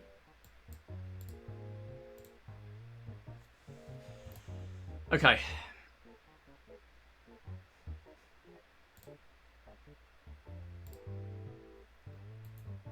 No, SGDQ submission dates are not out already. I don't expect they are. To be honest, I couldn't care less when they're out, because I need to get this done with so much prep. There is no way I would be able to get this done. Even if I started it in March and submissions were like mid-March, I cannot get it done. I have to spend a full month on this at least. So I had to start this today. Like, that's the only way. Okay, here we go. 3, 2, 1, go. Okay, this is bronze medals. This is the shortest main medal category in this game. We're starting off with billiards. We're going to take whatever we get. We get a 1 break. The break shot, the first shot, is very much random. All the balls change positions every time you play. We're just going to go for a random shot here, see if anything happens. Nothing much. So instead, you know what? I'm sick of pocketing the balls. I'm going to jump them off the table, actually. I just think that's funny. So, why did I do that? Well, bronze medal is very easy. You can get this in 22 shots plus fouls. So we can actually just play very quickly here. Top spin, top spin, top spin. Get the balls into the pocket very quickly. Replace the cue ball. The game doesn't punish you very much. But here's the key. I can actually not just get 1 ball off the table. I can get 2. There it is. 2 balls off the table. It is possible. It is good even for higher medals. If that happens in Platinum Medals, that is fantastic. Because in Platinum Medals, you need to get it in 7 combined shots and fouls, which is very difficult. Not quite happening there. That's fine. Oh, the cue ball is pretty much touching the 8 ball here, though. I think this might work. Not quite. That's fine. But yeah, it is all good. This should work, and the good thing about this is the cue ball should go straight into the middle pocket as well, which is fast. The quicker each shot is, the better, and we actually are going to get a silver medal from that, which is good. You can get any medal, you don't have to get bronze. It's bronze or higher in a bronze medal speedrun, so that is absolutely fine, and it is valid for a run of this. There's a lot going on in billiards that you can get. Next is tanks. We're going to go for a frame perfect trick here. Not quite getting it there, a couple of frames away. Let's see if we can do it again on the second attempt. We only get 2 at this.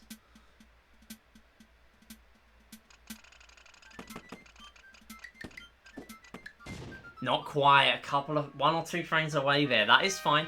As a backup, we're going to go for the back strat. And the reason for that is because it's very slightly faster. But it's a lot harder for me to hit frame perfect deaths with that. So, why did I do that? Basically, if you die on the last frame, the same frame as the last enemy tank, you will both die.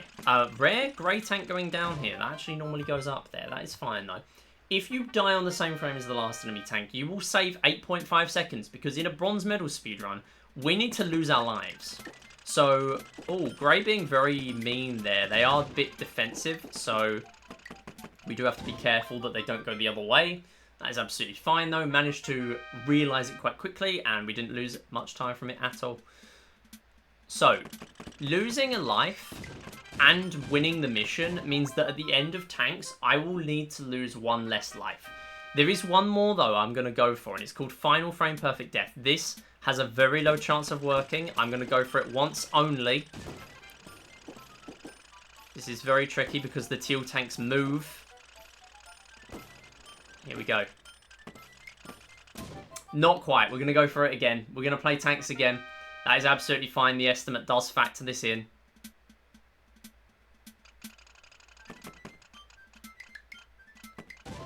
So, how that works is if I do that on the final mission of the medal, which is 5 missions for bronze, if I manage to do that, and somehow by some miracle, which I've done several times before, and it can happen, but if it does happen there, then what I will do is I will not save 8.5 seconds. I will save 20 seconds. That is almost a a required strat now. Almost hitting that on mission 3, not quite though. I can't go for it again though. I will play safe this time. But I do have setups for mission 1, mission 3, and mission 4. Mission 5 is a lot more wing it based on where the teal tank is, because you can't control where the teal tanks go. They're going to go wherever they want to, and they are defensive, so they are often going to run away from you, which does not help fitting that strat. I'm actually the only person who goes for final FPD, but it is a very, very tricky strat. Here, instead, we're just going to do a couple of shots on the left wall, just in case they hit, and then I'm going to pick off the tanks one by one, and that's the end of the mission. So what we tried to do there is we tried to game over on mission 5. Instead now, I have to gain a bonus life and then lose that extra life as well. So that's why it saves 20 seconds rather than the regular 8.5 for an FPD. Because if you die on mission 5, you actually skip the bonus life. So you skip the animation, you skip the life itself. It's very, very fast. But there's a lot to talk about in tanks. So honestly, failing that is not the end of the world. And people do like tanks. People love tanks. And I'm going to put... I've put a lot of effort into Mission 5 FPD. It is one of the hardest strats in the game. Probably the hardest strat in the game. But I am the most consistent at it. And yet it is still just very, very difficult as a strat. So here, this is fishing. We need 1,000 points here. And you might just think, well, why are you not catching the fish now? There is something going on here. There is an invisible timer that we are playing with. And what we want to do is we want to catch, ideally, 2 fish. Because the more fish we catch, the slower the game is going to be. Thank you for the good luck and the luck. I'm locking in on marathon commentary at the moment. Do appreciate that, though. So, we are waiting for the bonus fish to be the touchy fish. They give between 150 and 200 points. These look like they'll give about 180 because of their size. They take 4 bites to catch, and you have to be a little bit delicate with them because they do run away very easily. Here's our touchy fish bonus. There we go, 180 points doubled. And the second fish we need is the king of the pond. So, because we managed to get a medium-sized touchy fish, that means any size king of the pond will get us enough points to take us over to 1,000. This is 2 fish strat. It's very tricky, and if you get unlucky, I would say on about 10%, 15% of runs, you just won't be able to do this at all. Like, you just don't have the fish in the pond to do it. The only fish that despawn from the pond are small fry. So, if you have all like small fish in the pond, small touchy fish and stuff like that, you will not get it unless you get the biggest king of the pond. The only other way is getting a mystery fish because they give 230 to 250 points. So if you get them on bonus, then that would save you, but that's very unlikely. So as you can see, 2 fish, very quick. Each fish you catch loses about 3 seconds. So as you can see, my estimate does accommodate those 3 seconds. And we're moving on now to Charge. This is a lot of people's favourite game, actually. It's great IL potential. A lot of people run any percent of this, 100% of this. Think Moo Moo Meadows, but with motion controls. And the controls just don't work. I'm just kidding. They do work, but, you know, not very well. So, what we're going to do here is we're going to hit Scarecrows to get points. We need 170 for bronze. So that means rather than the platinum strat, which is go for everything, or the any percent strat, which is go for whatever's fast, I'm just going to go for a very specific set of Scarecrows. I'm going to aim to get to about 80 by this turning. And then what that means is we can just go for all the rest of this, get those jumps there. That was actually a pretty good shortcut there. Going to get this fence boost and the drift. There we go. Yes, this game does have drifting. We have no idea why. It's very funny. And as long as I now get everything else remaining, plus the point bonus for the timer, which is 1 point per second, we should be chilling. There we go. 36 is actually really good for me for bronze. There are runners of ILs of Charge. They've put hundreds of hours in. Pause buffering is the meta in this now. There's so much for me to explain, more than I can do in 85 seconds. But yeah, shout out to the Charge community. They really put a lot of effort into their game. Table tennis. Unfortunately, there's not a table tennis community. I hate to say it. Yeah, I mean, why play this when Wii Sports Resort is right there? But, you know, this is not an auto-scroller. We need 40 points. And there is actually a little bit of sauce here because we need to play as close to the net as possible. If I play too close, we're going to get an obstruction. And that means basically the game ends because I hit it before the ball bounced, which does not count. And if I play too safe, too far away from the net, right at the bottom of the screen, then the game will actually give us a net foul, which basically means the ball hit the net. Which, I don't know, yeah, this game complicated enough to actually implement that. 2-player mode of this is a lot more interesting, but 40 points here, and we are done. The higher medals have a lot more going on. There's actually a pattern at 186 to 200 points in Platinum. And the game gets a lot faster at that stage as well, so much more interesting game for higher medals. But bronze, we are through very quickly and moving on to Find Me. This is a pretty long game, but it's pretty nice. It's fun. 20 levels here, and this is very much a audience participation, chat participation kind of game. So what we're doing here is we have a very specific condition for every single one of these levels, and I'm using my own me, so I know which one to look for. So we need to beat 20 levels here, and you might notice we have a bunch of me's that look very similar in my system, or very, not very similar, very, well, very not similar. There are lots of very unique looking me's here. I've got Clock Face me, I've got Garfield me, I've got Alien me, I've got loads of different me's. They are all on my system. There we go, we have Aang with a blue beanie. The reason for that is because they are a lot easier to find for Find Me. Mike Wazowski, of course, as you do. There he is. Level 8, by the way, hardest level in here for RNG. It's so awkward a lot of the time. We got fairly lucky there, though.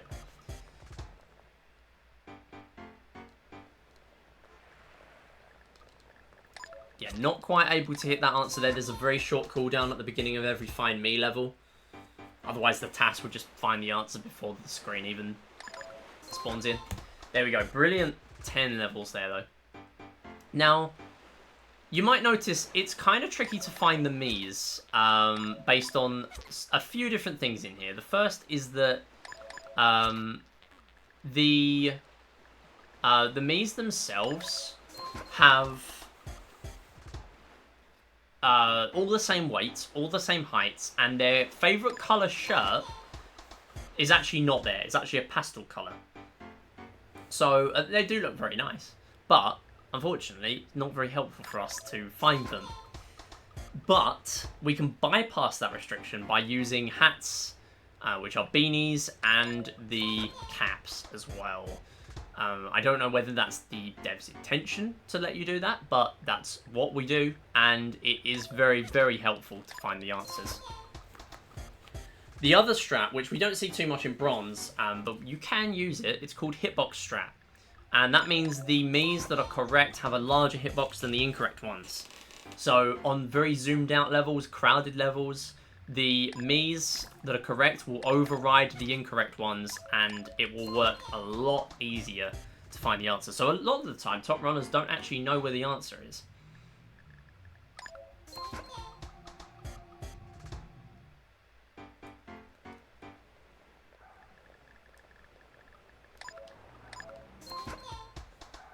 It was B Mario indeed.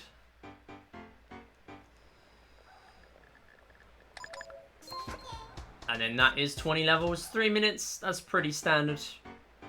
And then right at the end here, we've already beat our 20 levels. I did just see the sleepyhead there, I saw that minion me. We do not want to hit the right answer here, we want to drain our timer, and at this point, about 20 or 30 seconds for some donations. I'm alternating Miis, by the way, because if you use the same one, there's a bit of a cooldown. While the Mii is sad, you can't click the Mii.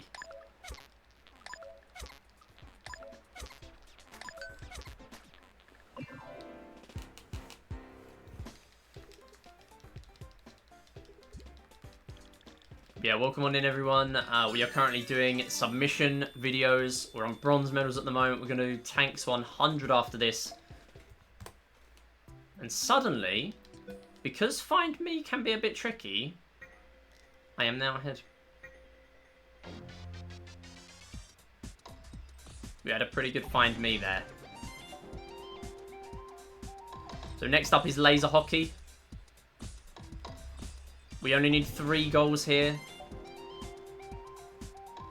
What we could do, I guess, is have an incentive that makes me go for platinum here, though.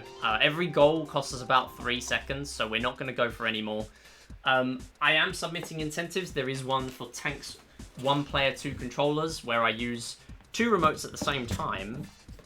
And I will be doing that in shooting range anyway, but in tanks, you can play co-op mode, and it's an actual category, and you are allowed to play with 1 player using both remotes. I will be using rubber bands to do that. Which is an incentive I'm offering, but I guess if bronze gets in, then rather than having that, it would also, I guess, be an option to play out laser hockey. This is normally not most people's favourite game. I've asked people what they prefer in this game. People love tanks, people love billiards as well, even with the RNG. But people don't love laser hockey. So, yeah, it's in here. There's a lot of downtime, and it's great for donations. So during this time, if there wasn't anything to talk about, I would talk about score skip. There is something in this game where you save 28 seconds in high score animations.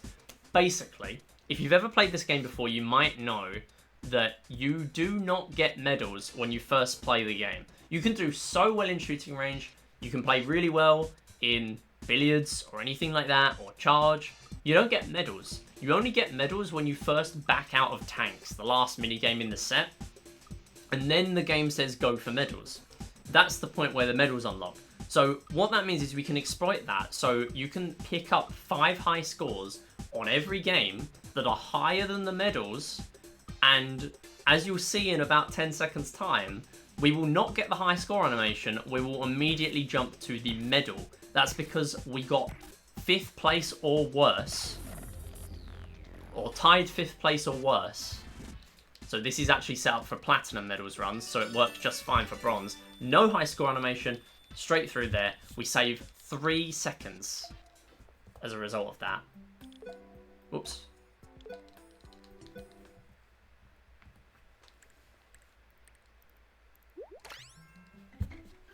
Next up is Pose Me.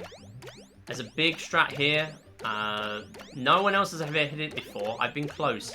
It's possible to win this in 2 levels. The reason for that is because every level is 30 seconds long. That's how much time you have to spawn bubbles in. But the quicker you play, the more bubbles you get. We need 150 points. Only one person has ever done that before, though, and she's done it multiple times. Shouts to Arrel. 71, still very good on this level, though. So here we're going to go for Pose Meaty. This is a strat where I'm going to go for 24 bubbles, because the pattern is really easy. There are patterns on every Pose Me level. And now we're going to drop a life. And we need to drop our lives anyway once we hit 150. Same as tanks, same as a lot of games in here. But the key thing... That was a great section there. The key thing is that this actually saves time. We're just going to pop those 2 high ones because they were a bit too high. They would have taken a long time to fall. 139, not too bad. I normally aim for about 140. 140 is a good game. And then we can just pick off the final points on this level. And we'll just be a little cheeky and start letting one of them fall before I get to 150. Just a tiny optimization there. So, by losing lives on level 2, in any medal category, that actually saves time compared to doing that on the final level of your round. We have no idea why. It might be based on the patterns being easier in level 2, we're not really sure. But either way, it saves a lot of time. And finally, we have shooting range. So here, we need 200 points. We are just going to be mashing here very much, just to get us through. I will be hitting a couple of the birds, though, just to give us some bonus points. And each level has different waves of targets, and it ends once everything has been hit.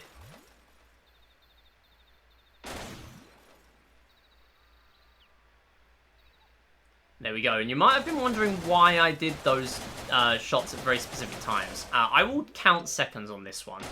2, 3, 4, 5, 6, 7, 8, 9.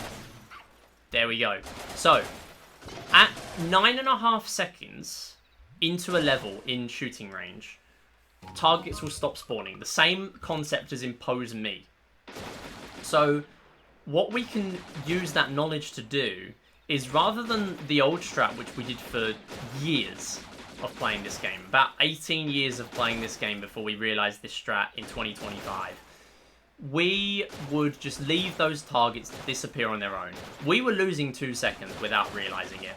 What you can actually do is not do that and make it so the targets are deliberately delayed so they all disappear around 9.5 seconds. The timer is specifically 9.333 seconds long. I will try and hit these cans, by the way. That one saves 6 frames if I hit it. And then this one saves 0.6 seconds. Did not quite get it. Didn't get lucky enough. That is fine.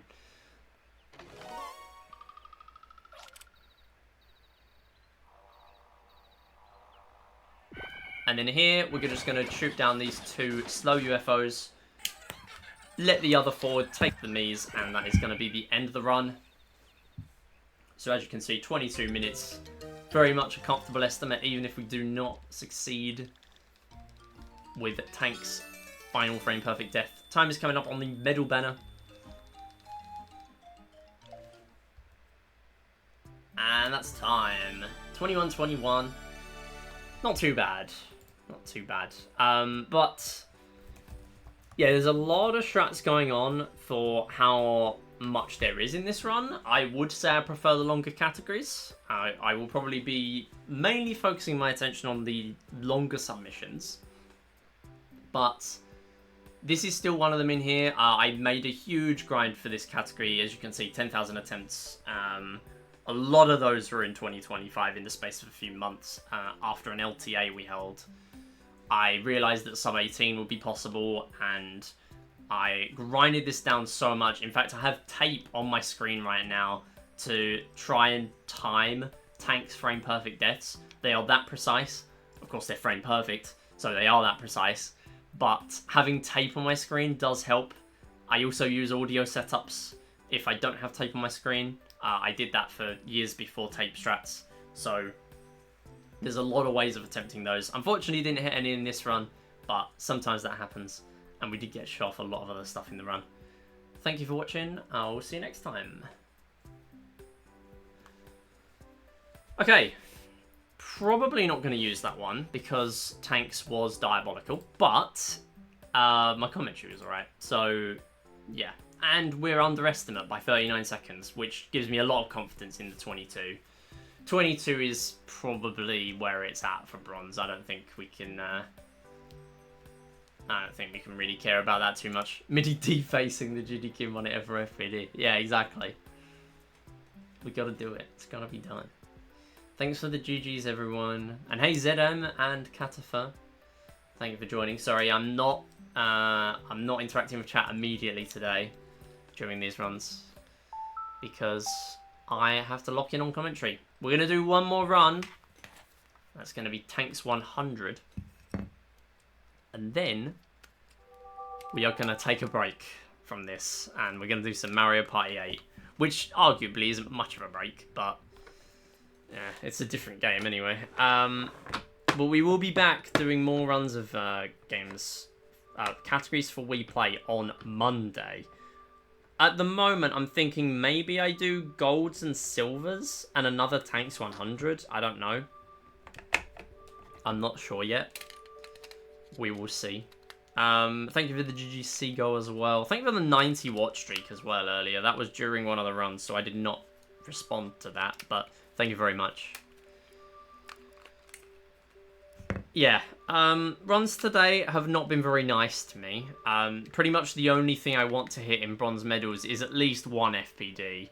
If I hit one FPD in a bronze run and I failed final frame perfect death, I would be okay with that. But bronze is a very, very tricky one for me to submit because the hype levels are either 0 or 100.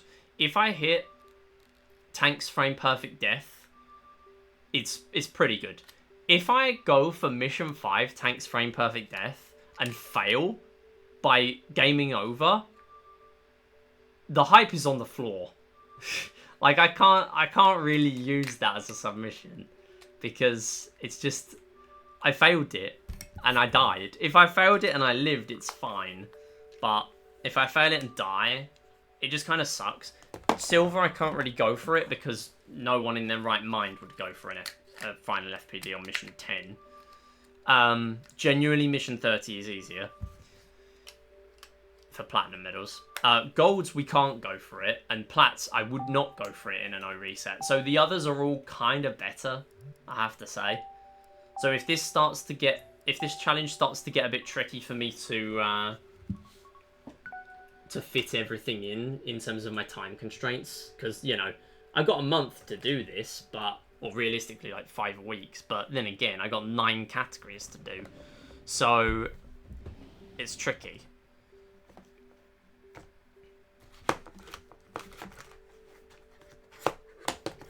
So if I need to cut any from the list, it's going to be bronze, I have to say. I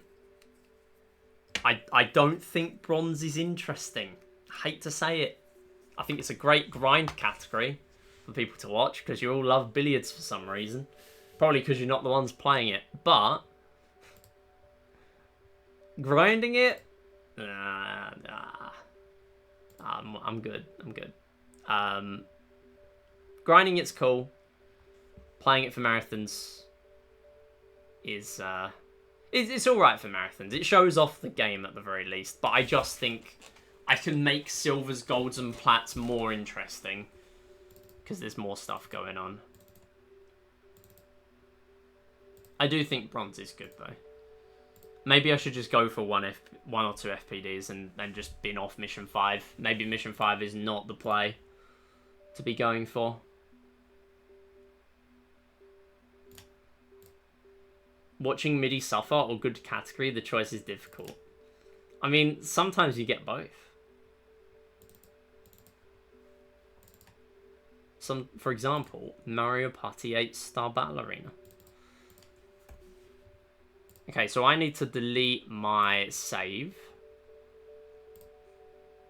Oh, by the way, I'm working on the shooting range and find me billiards tutorial.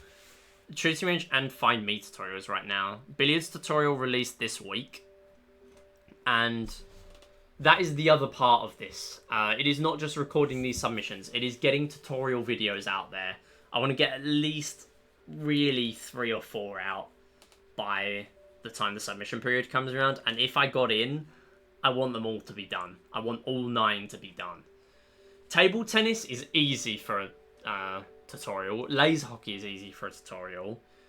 Charge will probably be fairly quick, but that's only because I have no clue, and I will be consulting Theon immensely for that, because I got no way of doing that tutorial otherwise. Tanks is going to be awful. Tanks is going to take a long time. It's going to take as much time as billiards, I would say. Sitting in laser hockey for 2 minutes doesn't seem too fun for a marathon run. I will say, yeah, I got there and I kind of realized, like, what am I doing now? What am I doing now, really? You know, 3 points. I don't know. You know, maybe I experiment by just going for a high score laser hockey run. Maybe I do that. In all my medal runs from now on, rather than... So, Plats, we just do 14 points. Because then it's hype. 14 is hard. We end it, we have a breather. All the others, bronze, silver, gold, we get the medal, but we just carry on. I think that's good. I think you might be onto something there. I have to say, I did... the thoughts that were going through my head when I was sitting there for a minute 40 straight, doing nothing, is pretty much that. Like, what are we gonna do? Get Subway Surfers on the screen? What are we doing? Yeah, it's not great, but you know, it lets you talk about the game a bit more. I can talk about score skip during that time at least. Okay. I think the saving grace is that we can put the games in any order. I have meticulously designed, and by that I mean I was up at 12:30 last night, reorganizing my splits to have specific orders, and I do think these work a lot better than my original grind orders. Some of these are vastly different from the orders that I was using when I was grinding. I would never end with shooting range in every category, but yeah, like laser hockey, I can't end with laser hockey in some of these. Like, it's just not that interesting. The only way I can see me ending with laser hockey is if I do what I said and do a score run while I'm there, which would just be funny. Need to watch the billiards tutorial before Olympics 2026. Yeah, billiards tutorial. I mean, even Cindy was watching it and she learned a thing or two from it. So yeah, I think even people that are very, very familiar with billiards can pick up a thing or two, because unless you're Ursi, who knows everything, including double jump shots, there is definitely something new in there for everyone. Some tutorials might not be as helpful. Like, not everyone's going to want to watch the table tennis tutorial, you know. A lot of stuff in there is self-explanatory, but yeah, some stuff you might pick up, you might learn. Anyway, can I actually, like, copy this save file before I get sidetracked again? Let me do that. Let's eject that.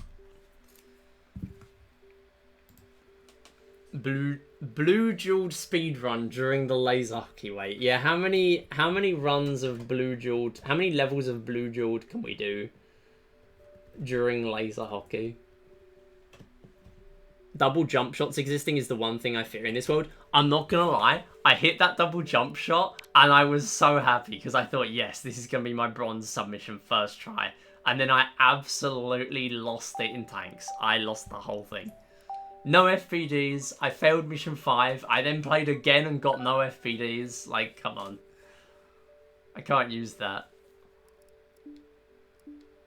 I was just sad. I was just very sad. Double jump shots honestly give me hope that I can consistently do Platts 105. Platts sub 105 is now has another tool in the belt because of double jump shots. Because if you jump 2 balls off the table, you get a foul and a shot. So that's 2 balls for the cost of 1 shot and 1 foul. That's breaking even. Like, jump shots are not that viable in Platts, but double jump shots are so viable. It's a good sign. It's a very good sign.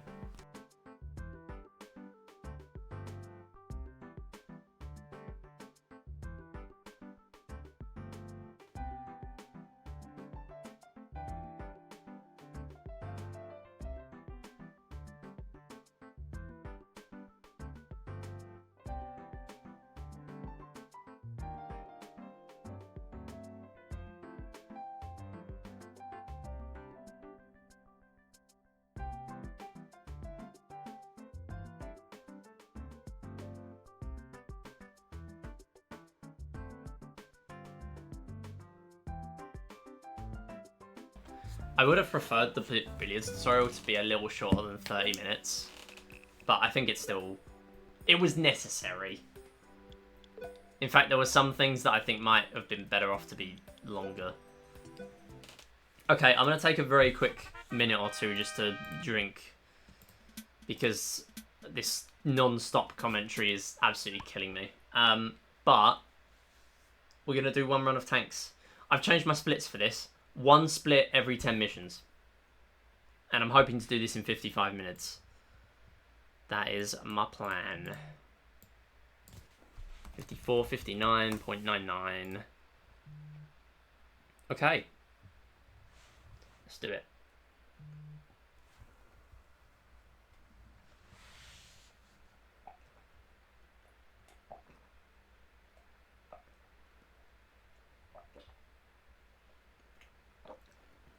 Speed mode runs are bejeweled. Oh, okay, I see.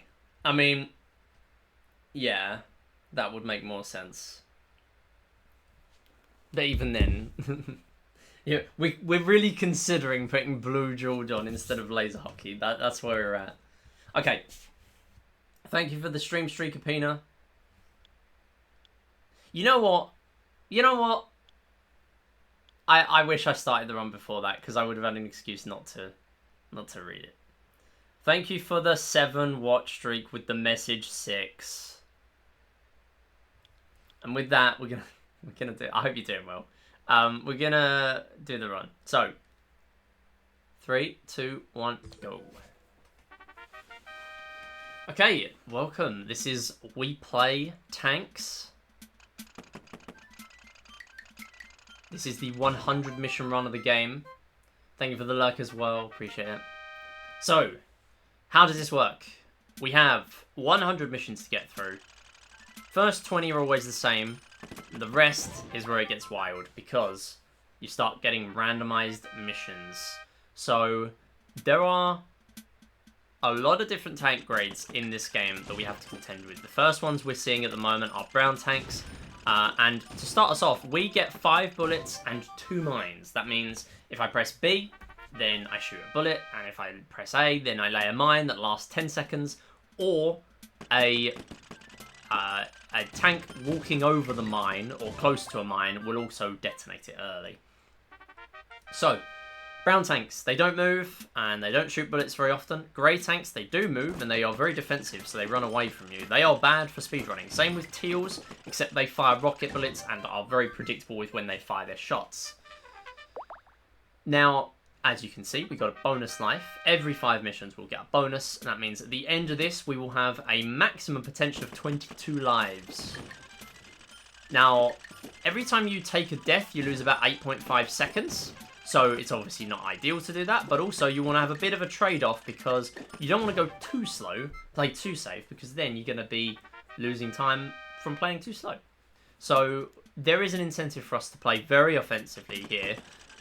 There are people that play the Tanks fan games as well, the mods, and things like that, and they all obviously require, because of the difficulty of those fan games, they require much more defensive play. But here we are mainly going to be prioritizing offensive play. We have yellow tanks now. They lay mines. They have up to 4 mines, and they will be using them very frequently. They run away. Although they are very fast, and oftentimes they just trap themselves in with their own mines. But something you will notice is that the tanks do not want to go anywhere near their own mines. Tanks will never ever run, if they can help it, into their own mines or another enemy tank's mines, because that would be friendly fire. They don't want to give you free kills, so they're not going to do that. We now have pink tanks, by the way, faster fire rate, and we got a 2-3x 10 missions. Fantastic start, and it's deathless. Great start for this. We ideally want to reach about 10 lives in here, just so we can play a little bit more risky. If we're not on a high life count, then I will be playing a little bit safer in comparison. But yeah, I will talk about the main strats we have coming up in the run, because there is a lot going on here. It's not just shoot the bullets and be fast. There's a lot going into our strategy in here, our game plan. But before we get there, we have mission 12, and it's another new tank. It's the green tank. They are different from teals. And the reason they're different is, well, you're going to see very quickly. They fire rocket bullets that can rebound 2 times. No other bullet can do that in this game. All the others are 0 rebounds or 1 rebound. We get 1 rebound bullets. They get 2. And not only do they do that, but they are stationary. However, they do very, very good jobs of planning out good angles for their bullets. This game turns out very quickly to be a test of your maths, your angles. Can you outsmart those green tanks? So, an interesting quirk of the mines is that some tanks won't see my mines. They will always see enemy tank mines, but they won't see mine. They won't see my mines. I realise now that was quite a confusing sentence. But they will not see my mines. Be a little careful here. Gonna try and speed it up though. That was a brilliant clear. Pink tank was not playing ball there. That could have been very slow. Managed to pick it off while I was going for the greens, which is fantastic there. Normally the moment it goes up, that is a disaster. Now we have purple tanks. They have 5 bullets and 2 mines, the same as our loadout. But, ooh, that's a death. That's unfortunate. I got stuck on the wall there. But they fire very sporadically, so they are a bit tricky to hit. I used the wall bounce spray shot there. I used a few different bullets fired at the wall, and what that allowed me to do is it let me get my bullets back very quickly, because all the bullets that missed, they immediately come back to my loadout the moment they have a second hit on a wall, or if they hit an enemy, or whatever happens. That's unfortunate. Did manage to get the green tank there, but the mine was placed very slightly to right, and that meant I hit the other wall as well. So I left myself open to attack there. That is fine though. Couple of good rebounds, and we are through mission 16. Next is 17. This is very notorious if you've played this casually. If you managed to get this far, 1, you did better than me. But 2, this is very difficult because this game in vanilla, we do have a practice mod for speedrunners of the game. That was a team kill, I think. That's funny. Oh, unfortunate. Yeah, that was a friendly fire. I think one of the greens hit another green there. I might be wrong, but yeah, that was funny. There is a shot here called Impossible Shot. Very, very tricky to hit. Basically, you want a very precise angle in the middle there when you're in a very specific place in the middle. And what that'll allow you to do is hit the top left green tank from the middle, so you won't actually have to go all the way up to find it.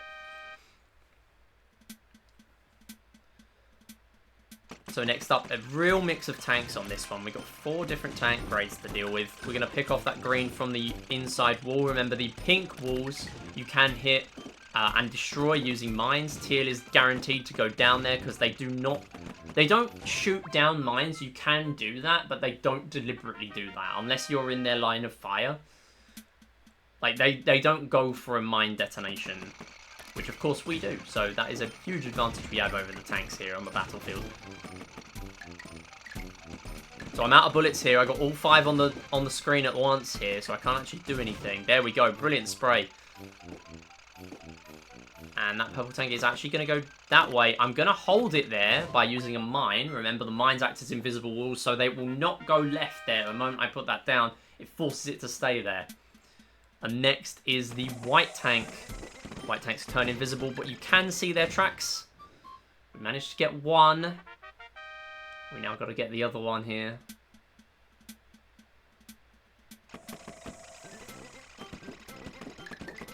There we go. We managed to do it. And that is the first 20 missions. So we get another bonus tank. And as I mentioned, we have randomized layouts now. So the game gets progressively harder. We're going to go back down to 4 tanks very briefly. Eventually, the game will get so difficult we have 8 tanks on every mission. In the missions in the 90s, all have 8 tanks each. You get 540 in a 100 mission playthrough. And that means in the final 10 missions alone, you get 80 of them. So that's pretty tricky. So I did mention that these are not always the same missions. So what happens is the layout pool changes as you play this game. So what we do, there is actually a lookup tool, courtesy of Cindy Fusic, very, very dedicated runner of this game. Put a lot of effort into practice tools. There's the tanks practice tool itself with mission select, fantastic tool for learning at any skill level. I would highly recommend that, and yeah, she made that too. But the lookup tool lets you look at the layout pools and the color pools for every mission. So a layout pool basically just decides which missions can come up on a randomized mission. So from 21 to 24, there are randomized missions with randomized layouts and randomized tank colors. Those are from the color pool. So every tank position has a specific color that can come up. So for example, some of them will be pretty much guaranteed to be weak. So brown tank, grey tank, teal tank, they're all weak ones. Some of them will be guaranteed to be strong. So like green, purple, white, black tanks, which we haven't seen yet. They will also be in the color pools eventually. And at the moment, the layout pool has several layouts in there. Not all of them. Most of them will appear later on again in different layout pools. But at the moment, the layout pool does not have them all in. Mission 25, as we just played. Ooh, thought I had to defend that there, but I did get away with it. There must have been a second rebound that I didn't realise. 25 will always be the same mission, but a different... sorry, the same layout, but a different tank colours. And then missions that are multiples of 10, so the next one will be 30. Good defense there. Teal's pretty much shooting the moment they have a chance to. So although they're predictable, they can catch you off guard. The mission 30, which is the next multiple of 10, that will be like the first 20 missions. Completely fixed mission. It will always be the same thing you're expecting every time. And for the avoidance of doubt, I could have hit myself with my own bullet there. Thankfully managed to avoid it. Couldn't quite turn quick enough there. I made a pinpoint turn by turning very sharply in the opposite direction, going from top right to bottom left. I play on D-pad for this game, which shocks a lot of people. A lot of people are surprised when they hear that I play on D-pad. A lot of the world record holders in tanks don't do that. I am more of a medals runner. I'm an all-round kind of runner of this game, although I am a big fan of tanks. So it can be kind of tricky to play on D-pad, but I do find that it's easier for pinpoint turns. So that's why that's my preference. Some people prefer nunchuck, some people prefer D-pad.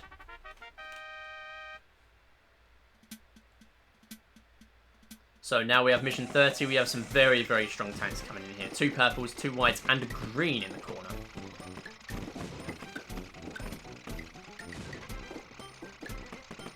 Gonna just spray a few bullets at the wall there. There we go, fantastic. Good spray. Saves me going, peeping around the corner and then putting myself in a vulnerable position. So there's a very precise trick on this mission, and it is to hit that spawn point just behind the wall there. There's a spawn point here, which can be a green tank on some missions. So that can be kind of scary to deal with because you can't see whether it's a green tank at the beginning. So you want to pick that one off very quickly. Yeah, I mean, I have all 4 Meta World Records, but that's because I am an all-rounder. I'm not the best at many of these games, I would say. I don't think that's controversial to say. Like, I'm not the best tanks runner. There are people that are better at this than me. I'm not the best pose me player. There are people that can save 30 seconds over me in platinum medals, but I'm the best overall at the moment. But it doesn't stop me from liking tanks. I do like tanks. Yeah, I'm like an A-grade runner in every game of the 9. But everyone loves tanks, right? So we gotta run tanks.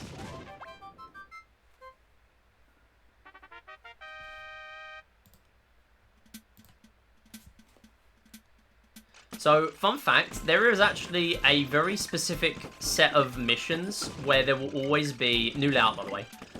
There will always be a brown tank in a very specific spot. 35 is one of them, and because it's always the same layout, that means that is the only mission that is not missions 1 to 20 or a multiple of 10. There's your green tank. There we go. Can we get our setup? Yes, we do, but we did get hit there because I got stuck on the wall again. But that's a brilliant position going into the next life here because everything resets to where it was, except the tanks. They stay downed once they've been hit.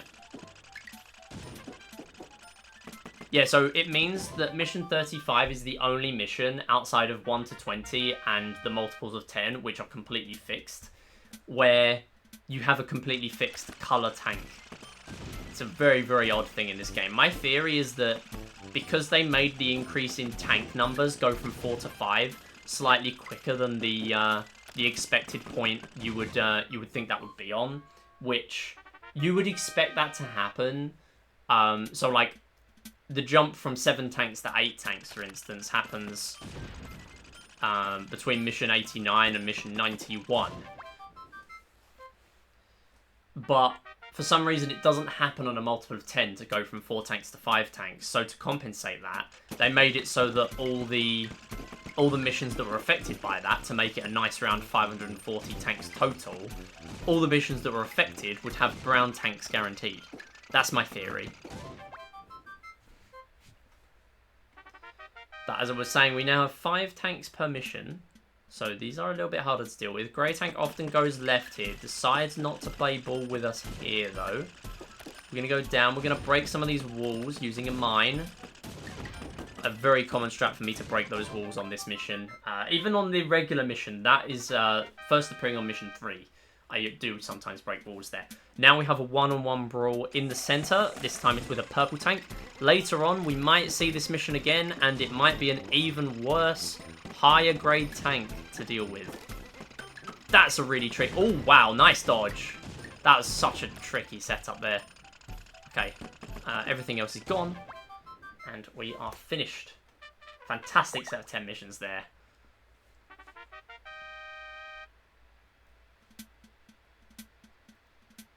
So now this is part of the layout pool. This was only just introduced, and yet we are seeing it already.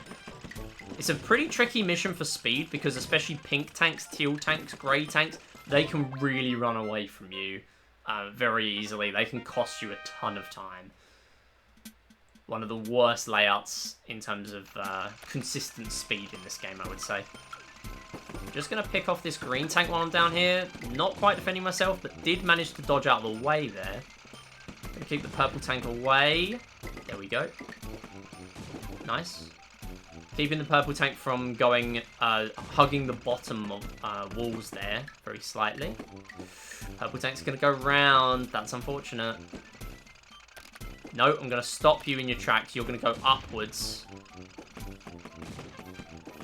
Manipulating with the mines. The mine manip. Helping us there. Brown tank was also up there as well, in fairness. That is a very odd layout. Wow. So this is a big example of the guaranteed sort of low-grade tank being a brown tank, and then all the rest being very mean and giving us green tanks all the way. There are some permutations of colour spawns where you can get like all pink tanks on a 5-mission, a 5-tank mission, which is really funny. It is actually not the most uncommon thing ever. Like, I have had it a few times. So do remember this game is 2.5 dimensional. I do need to keep an eye out on the bottom walls. And the sound effects especially. Just in case there are any mines that are placed that I don't know of. Any bullets that might have been fired that are sort of hugging the bottom walls that might be going astray without me realising. Lots of stuff going on in this game that can make things get a little out of control. Next is this kind of like Space Invaders looking map. It's mission 45, and this one will be a very, very common layout. That does appear in a couple of layout pools later on, and it's a very tricky one. Now, though, we do start to see the mission 10 layout appearing, and this is, in my opinion, the hardest layout. At first, you see this in Mission 10. Mission 10 is very easy. It's 2 pink tanks. You can just fire at their face, and they just die. You can't do that here. 10 is very, very open, and it also is very restrictive because of your field of view. The blocks are placed very, very, like, the towers are piled high here, and they are very tricky to deal with. They're very restrictive on your visibility, so very tricky layout there. Not managing to get that yellow tank yet. The teal is going to get another shot off before I can get that hit. Hoping that pink tank gets hit by something from that. Yellow is stuck in the wall. They often do that from their own minds. Pink tank getting picked off right at the end. That is fine.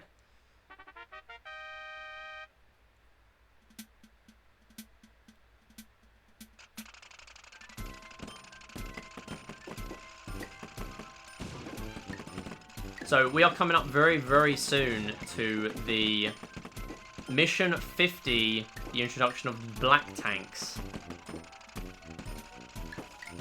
Just going to take this green tank out while I've got a moment. I am getting absolutely surrounded. That is unfortunate. The tank's just perfectly working out a plan to dispatch me there. That is fine. Pinks and... Oh, wow. That's unfortunate. Pinks and purples can be lethal for things like that. Purples are very sporadic. They have 5 bullets. Pinks can be a bit more methodical with how often they fire and where they fire, but they are still tricky to deal with. And yeah, really took me out there. I find a lot of the time these like high grade white tanks, green tanks, wow, nice dodge there. White tanks, green tanks, black tanks. One of them on their own is a lot easier to deal with than, say, 3 or 4 pinks and purples put together.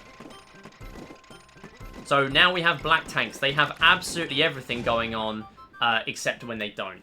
That is part of the disadvantage of the black tanks. They are very fast. They have rocket bullets that are even faster than every other rocket bullet in the game. They have no ricochets with them, though. They have very fast speed. They have the highest intelligence in the game. Unfortunately, they have such high intelligence that they often think a bit too hard about their gameplay.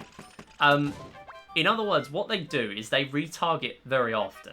They don't really know what to do in some situations. So the black tank laid on mine, and then it kind of just freaked out and just stayed there. So really what you can do is actually outrush them. A lot of the time a black tank will end up rushing you down and it doesn't work out for you. But sometimes rushing them down themselves, rushing them down yourself can actually work out really well. So as you can see now, we do have black tanks in the randomizers.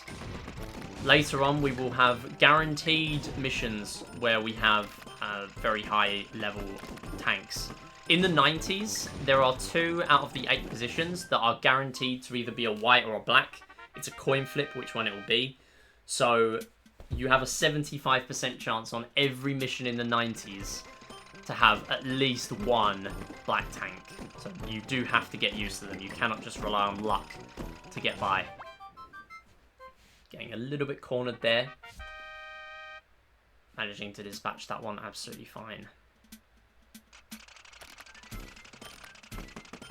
So something I've been doing this whole time is actually ricocheting bullets on the wall rather than going for direct shots on every tank every time. The reason for that is we have 5 bullets, and the moment the bullets disappear, we will get them back. Every individual one will come back to us at that exact moment in time. So what we can do about that is we can actually, I'm just going to be a little wary of that teal as long as I'm moving sort of perpendicular to where the bullets are going, then we should be okay.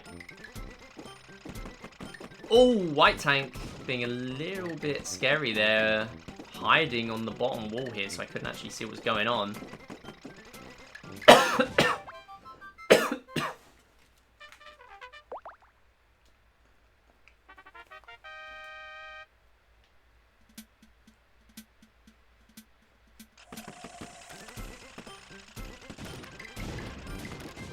Oh, grey tank managing to take me out there. That's fine. That was a good shot. I didn't plan ahead for that one. Yeah, so what you can do is you can fire at walls, and it will mean the bullets disappear quicker. So that means we reload quicker. You can also do that with mines as well. They last 10 seconds each. So if you really, really want your mine back, you can shoot them down. There is also a strat in the category extension for this game, Mines Only, which is a giant meme, but is theorized to be possible for 20 missions, at the very least. Although no one has ever done it RTA before. People have done each mission in a single segment, but no one has ever done 20 in one go. Because you would have to do that in 6 lives, and that is just absurd. Absurdly difficult. Probably one of the hardest challenges anyone can do in this game. But in that category, there is actually a strat called like early detonation. That is the strat. And what you do is you actually plant a mine, move out of the range of the mine, move back in, so it detonates early, but then you very close to that black tank there. It's going to get into the corner. I'm just going to put this down, see if that works out. Not quite. I'm just going to back it into a corner, see if this works. There we go. Taking it out. Oh, there was another bullet there. Managed to dodge getting hit to that somehow.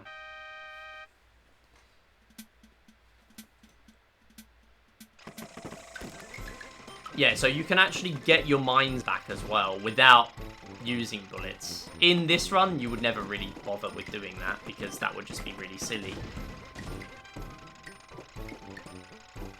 You might as well just use a bullet at that point. But it is an option. There are very, very few cases where it can be beneficial to do that. If I've used all 5 of my bullets and I'm being backed into a corner by another tank, that can be really good. Hey Cindy, how's it going? Yeah, we're currently doing some submission videos. I did plats already, I did bronze already. We're gonna do tanks 100 now.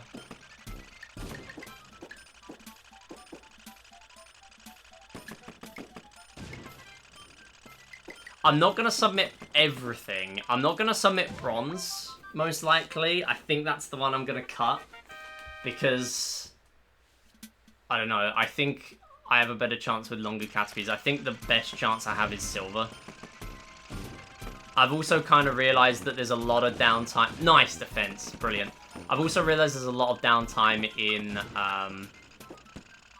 laser hockey in most runs, apart from plats. Plats, it's a nice break for donations and stuff.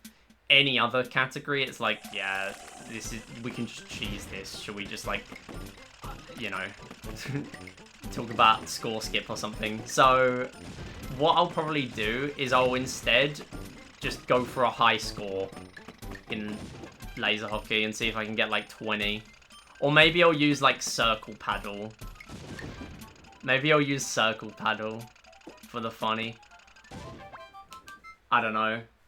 But I'm probably going to submit silvers, golds, plats, tanks 100. The upgrade to tanks pro 100, tanks pro mod, that will be an incentive. And it will also be an incentive to have tanks 1P2C. That was really silly. That was a really silly thing to do. I just run straight into a green tank. Okay. There we go. So yeah, that was still tricky there, because the green had pretty much no time needed to just instantly get a bullet out that was right in my face. Yeah, so tanks 1P2C is in there. And then I've also got We Play Motion. I think I'm clutching at straws trying to get We Play Motion in, but 2P strats make that game a bit more interesting, so I don't think it's impossible. Some people have told me they probably think motion will be more interesting. I don't know if I agree, but I'll probably try submitting it anyway. But I have decided I'm going to submit to the next SGDQ in person. Like, if I'm ever going to go to one, it's going to be this one, I think. The circumstances just make sense for this one. With the other people I know that are going and stuff. Also, I barely defended that. I was frames away from getting hit there. This is another thing with white tanks. There are so many tracks up there, I just cannot see what's going on. Like, the white tank is pretty much shielded. Like, they get, like, indirectly buffed the longer the mission goes on, in a way. Oh, brilliant spray there. That was brilliant. That was really nice. You might as well, yeah. Oh dear, this does not look good. Pink tank right at the front here. Yeah, shoots me right in the face. I'm not surprised.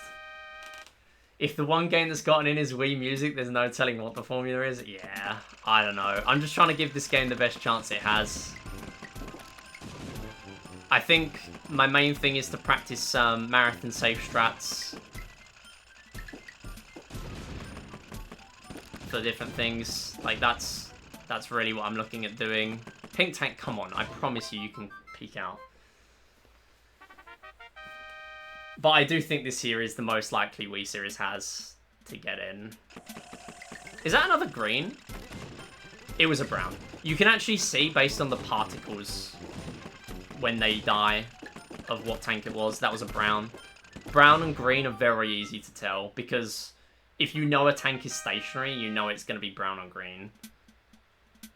So you can just look for one or the other. Wow. Okay, that's a very offensive black tank there. That does not happen often. Okay, normally I would put a mine here. Yeah, I'm going to do it anyway. Because sometimes the tanks will wander into them. I'm just going to cut off that black tank with a spray there. White tank probably moving up because that mine is there. Not quite hitting it. We are on 1 life here. So I'm having to play a little bit more carefully. I'm going to put mines down again. They just kind of force the black tank to peek out a little bit. It could make the green tank move towards the bottom, though. That is a possibility. That would be ideal, because then we could actually hit the green tank with a mine. You know, I'm going to try that. Never mind, the black tank just gets hit. Okay, I don't love this. Nice. That's really good. We are very ahead of pace, so I will be playing a little bit safer. See if we can keep this up. We are still on 6 lives. We're getting mission 10 again. This is not nice at all.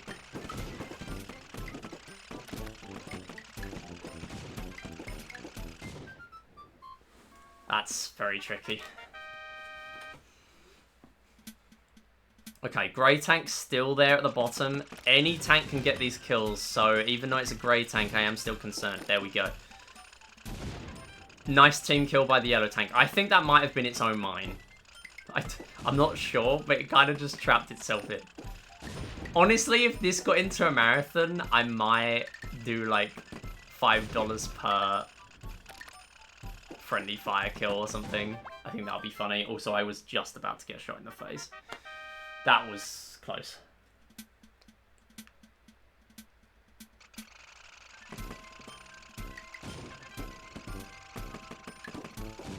Good. I'm gonna put mine down here. Take this green one out quick. There we go. Nice. Listen, I might be playing safe, but we gotta take some risks in here.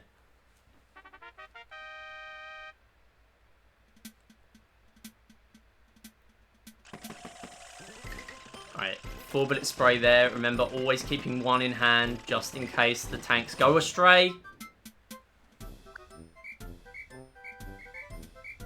I actually forgot I was on 1 life. That is so annoying. Alright. Run 1 is a fail. That is not good. I will be so honest. The start of that run was diabolical for lives. I played too risky. I got caught up in commentary and just lost focus. Today's a bit of a setback, I'm not gonna lie. Plats, I got gold by accident, and then I returned at the end, and then got, like a 110, what was it? 110.45. Awful. I got like 2-3 breaks, the whole thing. And then bronze, I go ahead and do one run and get a double jump shot. Like, but then even then I can't use that because I got 0 FPDs. I told myself I'd go for mission 5 FPD, which I think was a mistake. I died, so I had to do the whole thing again. And I still got no FPDs. So, I don't know. Today, I've got 0 videos I can use. But, yeah. This is a tricky one to do a video for, yeah. I mean, I do... If the worst comes to the worst, I do have other videos I can use for some of these. Really, I do want to at least get a good one for Plats. Plats and... Yeah, well, I mean, Tanks 100 has a decent one, but I don't know. I just want to do one for a lot of the other categories that's more recent, because like none of my world records or any of my submission videos or anything have pose meaty, because that was just not a thing when I was running this in marathons like 3 years ago. Shooting range, like target cycles were not a thing until like 2 months ago or whatever. No, it was longer than that, like 4 months ago. So there's a lot of new stuff that I need to put in. I will say that if billiards was an absolute disaster in Plats, 105 would have been a perfect estimate. Which is funny, because I gave myself 4 minutes. Like, that's nothing. But I got really unlucky and I still managed to get out. I don't know. I'll obviously need to do more Plats, but... I think I will do one more run of tanks. Do I do another run of tanks? What else do we have? I don't know if I want to do another Plats. Maybe I do. Maybe I'll just do another Plats run.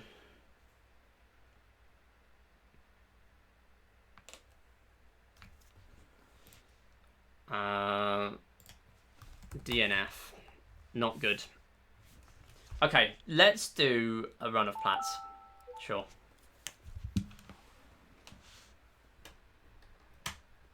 Either that or I could do like golds or silvers, but I'm gonna try Plats again. We'll do one more run and then we're doing Bohm. Bohm to unwind or something. No one's ever unwinded using Mario Party 8 speedruns.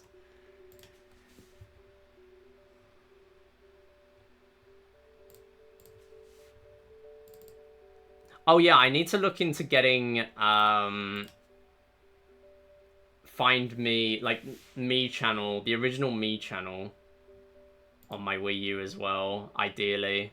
Oh yeah, maybe I should do that before I do another Plats run, actually. Should I do silvers? Let's do silvers. That's a bit quicker, and it doesn't matter as much for the Me Parade thing. Because I'm very interested to see how much easier Plats will be when I start using Me Parade. All I need to do is throw in like 10 more Me's, 10 more good Me's, and throw 30%. No.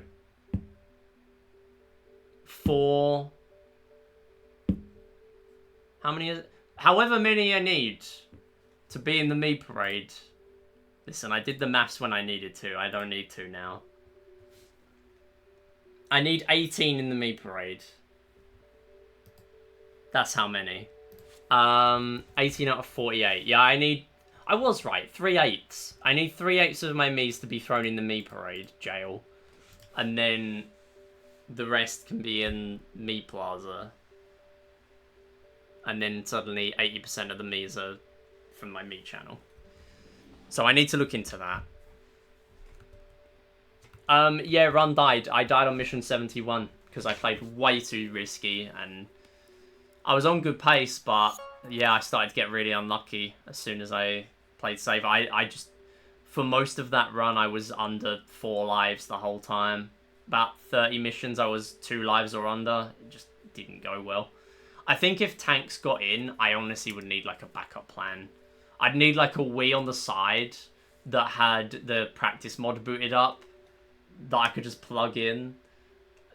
What makes me think of that is the Mario 64 relay where they had like 4 consoles set up on the side in AGDQ that was a few weeks ago that were all set up for canonless. Like, it reminds me of that. All we need is just a Wii that's set up on the side on the practice mod, and then I can just boot into the mission I was on. Or even just like a multiple of 10. I don't know. I don't know what the answer is. Yeah, it was just...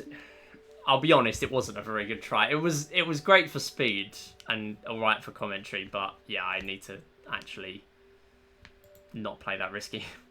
I'm going to do silvers. I was going to do plats, but I think I'm going to save another plats run for when I set up my me channel to have me parade. I'm going to look into that after stream, I think. So we're going to do a quick silvers run. We are going to do some Mario Party 8. And then I'm going to look into that mod.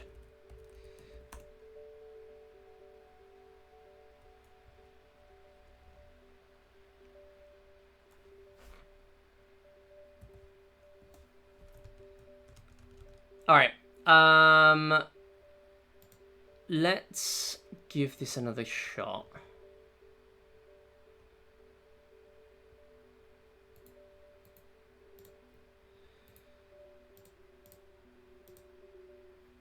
So, silvers. Let's do...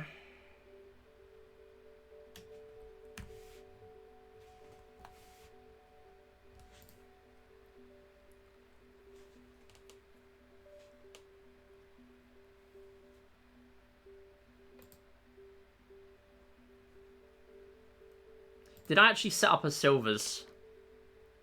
This is the problem. Silvers I didn't set up a comparison for. Okay, let me quickly make one.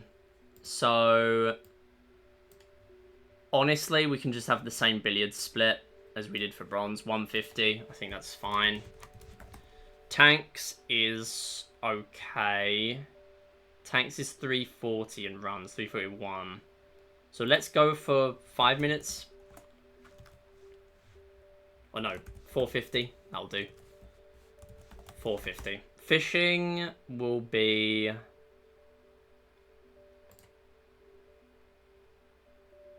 Wait, is this the right order?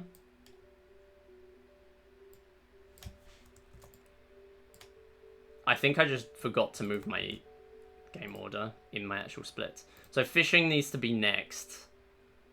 Billiards, tanks... Oh no, fishing needs to be before Find Me. I moved Find Me to be really late in the order. I changed my order for these runs. Because I think Find Me being directly after tanks just does not work very well for marathons. I don't know. I've tried to optimize the order to be more interesting. Hey Andrew Mac, how's it going? Fishing, charge, table tennis.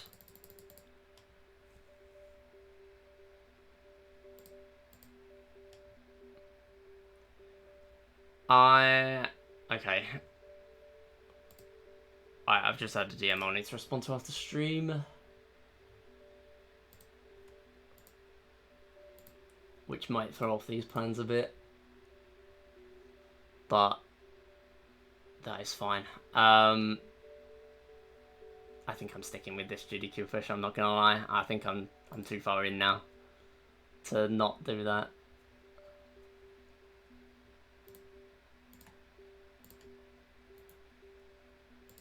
I still want to do it. Okay. Tanks, fishing, charge, table tennis, Find Me. Okay, cool. Right. So, this time we're going to go for a laser hockey score run. It obviously means it's going to cost me time for the speed run, but it's going to be more interesting. Because I really just don't want to sit there for 90 seconds doing nothing. So, yeah, we're gonna actually play laser hockey. Okay. Billiards is 150. It does mean we're gonna need to allow a lot more time in laser hockey though. Like another 30 seconds, probably more.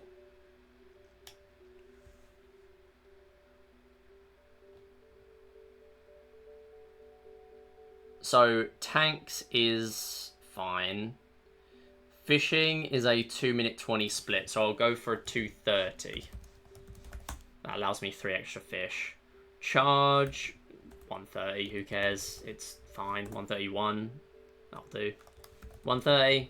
1:30. Table tennis is 1:35, just for a bit of safety. Find me. No, 1:40 for a bit of safety, just in case I fail. And then it doesn't look too drastic of a time loss. Find me is... Jumps from 9:56. 6:52.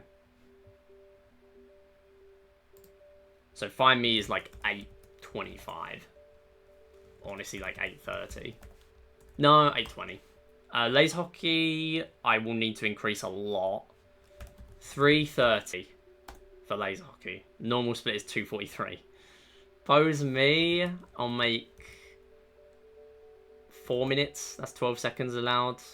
And then 239.9 for shooting range. That gets me to 30:50. Oh wow, that's over a lot.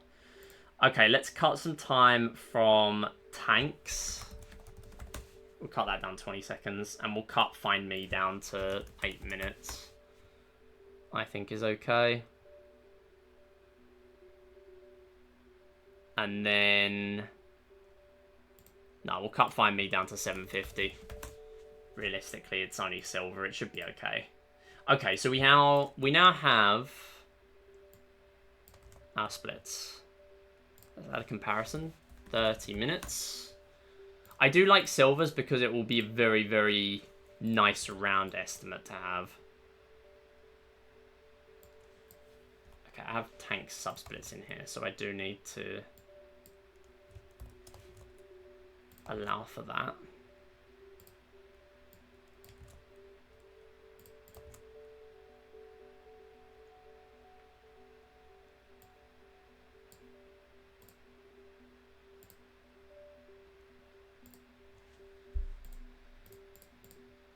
Okay.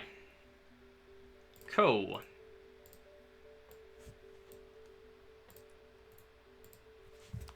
Alright, let's do a run of silvers then.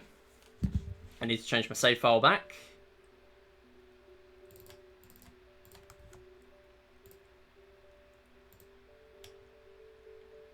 I also really need to improve my score skip save. The fact that it's still the same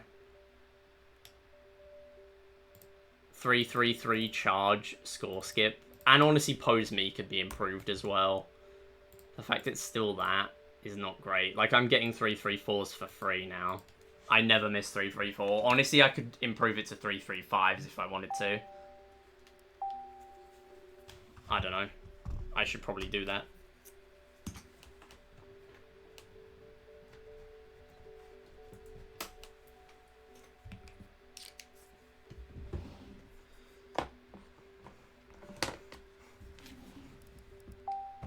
No, we're not doing Carnival Games mini golf. Go away.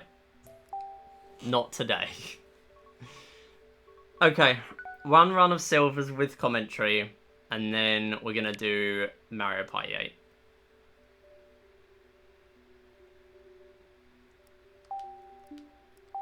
I was tempted to do Mario Party Island Tour. I decided against that in the end. I might do it in the future though. Because it is technically going to be in the Speedrun Saturday poll in March. So maybe that's when we're going to do that. Okay. Let's give this a try. Let's hope Gecko doesn't crash again.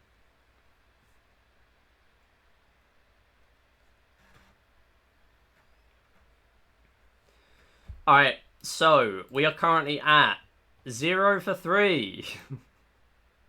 No, we're not. We're at 1 out of 3. Bronze was underestimate by 39 seconds, but that's because the bronze estimate is 3.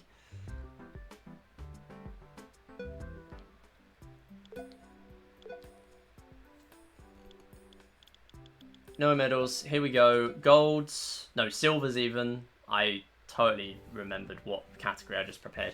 I need to lower the shooting range one, though.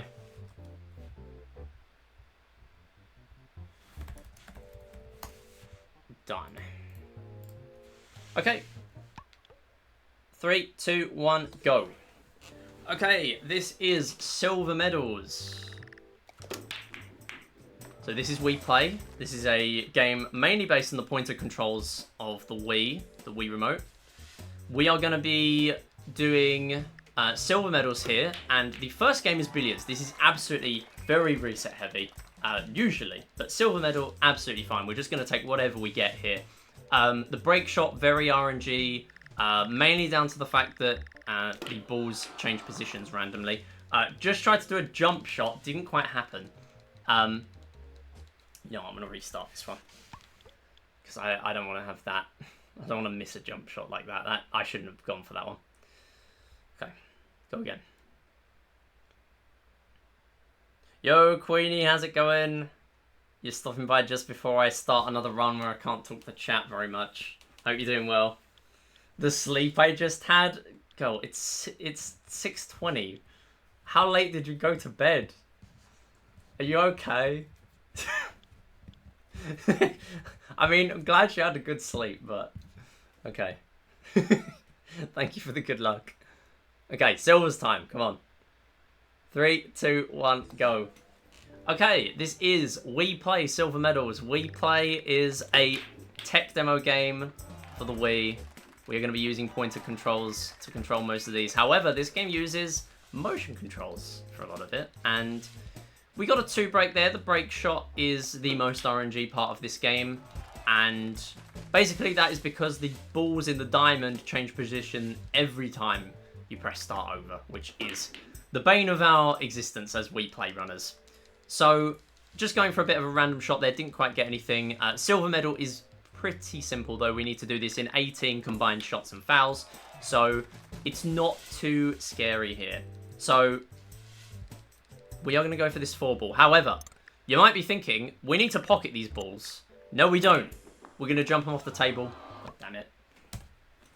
Listen, it was so easy in the bronze submission. It was so easy. It just worked. It just worked. Oh, I've lost it. I've lost it. I've lost it. You went little and came back and crashed. Fair enough. Understandable. Oh yeah, you did have the marathon run today. Hope that went well. I was busy this morning. Hope that went well for you. Okay. Alright, this is We Play Silver Medals.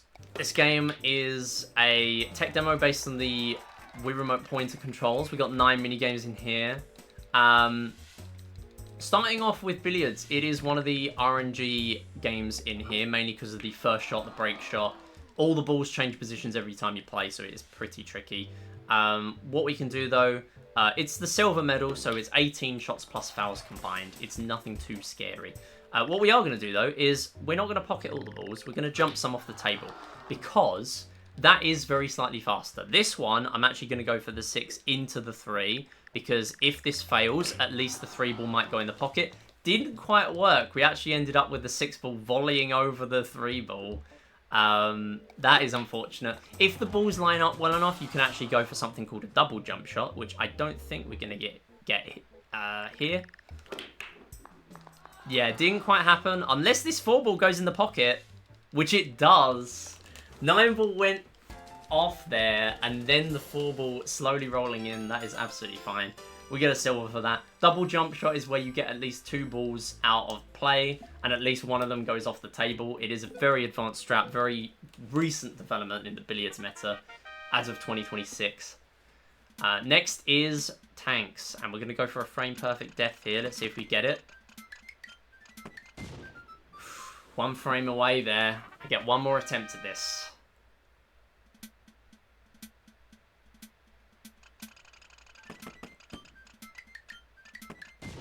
Oh, 1 or 2 frames. That's unfortunate. Decent run. Decent attempts. So instead, as a backup, we are going to go backwards here. And that saves us a fraction of a second over going for the forward setup. The forward setup is easier for the frame perfect death. Now, what I was trying to do, what is a frame perfect death exactly? Well, if I die on the same frame as the last enemy tank, then I will both lose a life and win the mission. So, at the end of the game, in bronze, silver, and platinum, not gold because the game ends,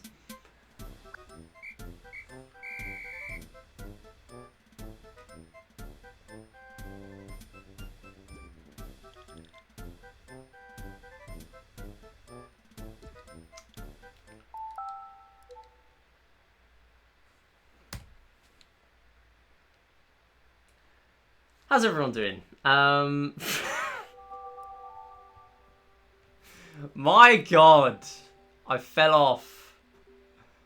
Oh my god. You know what? I'm sweating in this jumper. I actually need to take it off. The heating's just come on. I'm blaming that for my diabolical fails today. That's the real reason. It's because I'm sitting in this jumper, baking. Oh! Why can't I get out of a run? Seriously. Come on. What are we doing? Really? Dying to my own mine in Mission 3? Are we serious? Okay. I mean, I didn't get any FPDs, so I don't really care too much. I can replicate that billiards, but really? Even when I'm doing a no reset, we can't escape Boom. Hey, King of the, how's it going?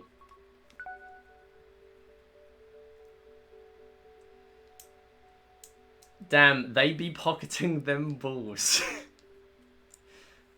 Yeah, I was quite happy with that up to that point, but then I died.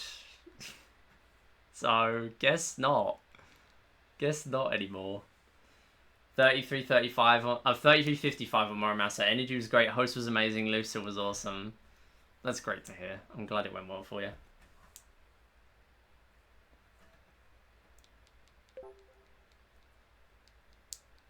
What I also hope goes well is a single one of these runs today that I care about. The only one that was good is bronze. And there is almost a 0% chance I submit that.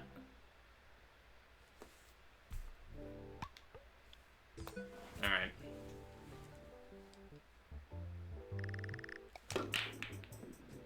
Wait, I'm not talking. Well, I'd stop talking. I forgot. Okay. 3D World level editor? I didn't even know that was a thing. Okay. Let's try again. 3, 2, 1, go. Okay, this is We Play Silver Medals. What we're doing here is we are going to try and get all the silver medals. Or higher. We are allowed higher medals as well. We're starting off with a 1 ball break. That's not amazing, but it's enough. We need 18 shots plus fouls, but we don't need to pocket all the balls. We can jump them off the table. That is a very recent development in the billiards meta. And we are going to be using it here. There's a double jump shot. We don't always get those, but that was quite a nice setup there. The usual strat is just to go for these top spins. This is the beginner strat most people learn. This is the bread and butter combo of this game. You really want to learn these at any skill level. Here, these are pretty good to go for because not all the balls are in good positions. And 18 shots plus fouls is quite easy for us to meet here. There's a ton going on in this game. Spin control, loads of stuff that I cannot explain in the short amount of time we're here for. But looking like we're going to get out within a decent amount of time there, actually. And the double jump shot really helping us there as well. Double jump shot meaning just a jump shot where multiple balls go off the table. So silver there or higher. We did manage to get our silver, and we're moving on to tanks. So the first mission here, we're going to go for a frame perfect death.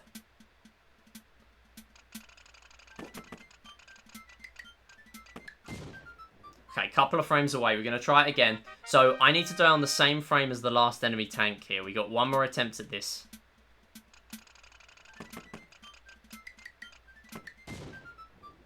bit early there. That's unfortunate. So we're going to go for the backward setup instead. Backward setup saves a fraction of a second over the forward setup, but it's a bit harder for me to go for an FPD with that one. FPD is frame perfect death, and if I die on the same frame as the last enemy tank, then I will lose a life and also progress the mission. So that means at the end of the silver medals run, where we'd normally need to lose on level 11, we can actually instead, if we get a final FPD, lose on mission 10. Now, silver medals is the hardest one to do that for. In bronze, you can do it on mission 5. In platinum, you can do it on mission 30 if you're playing very risky and you need that time save. 10 is very difficult because you have to do it on a pink tank and they move, so that's quite tricky. No one's done that deliberately in an RTA run before. It's happened, but it's more of a fluke than anything. No one has a setup for it. So, tanks. Again, people really love.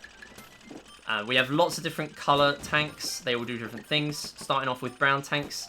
Just carefully dodging out of the way of my own bullet there. There we go. Brown tanks, they do not move. They don't fire very often. Grey tanks do move, but they also don't fire very often. However, they are defensive. So that means they will run away from us a lot. Obviously, they are the bane of our existence as speedrunners. Same with teal tanks. They will also run away. I'm going to manipulate the teal tank to try and go right here. Didn't quite work out. It's now going right instead. But if I continue to go right there, then it would almost definitely have gone all the way left. So just trying to cut down my time losses as much as possible here. But teals do have rocket bullets as well as being defensive. So they are quite tricky to take out. Especially for beginners. Unfortunate. Take a death there. That is fine. We did get our bonus life at mission 5. So just going to use our bullets wisely. We get 5 bullets. So just using a few where I think the teal will go and then having a couple in the pocket for a backup. A lot of these missions, I'm going for a spray on the walls rather than going for direct shots.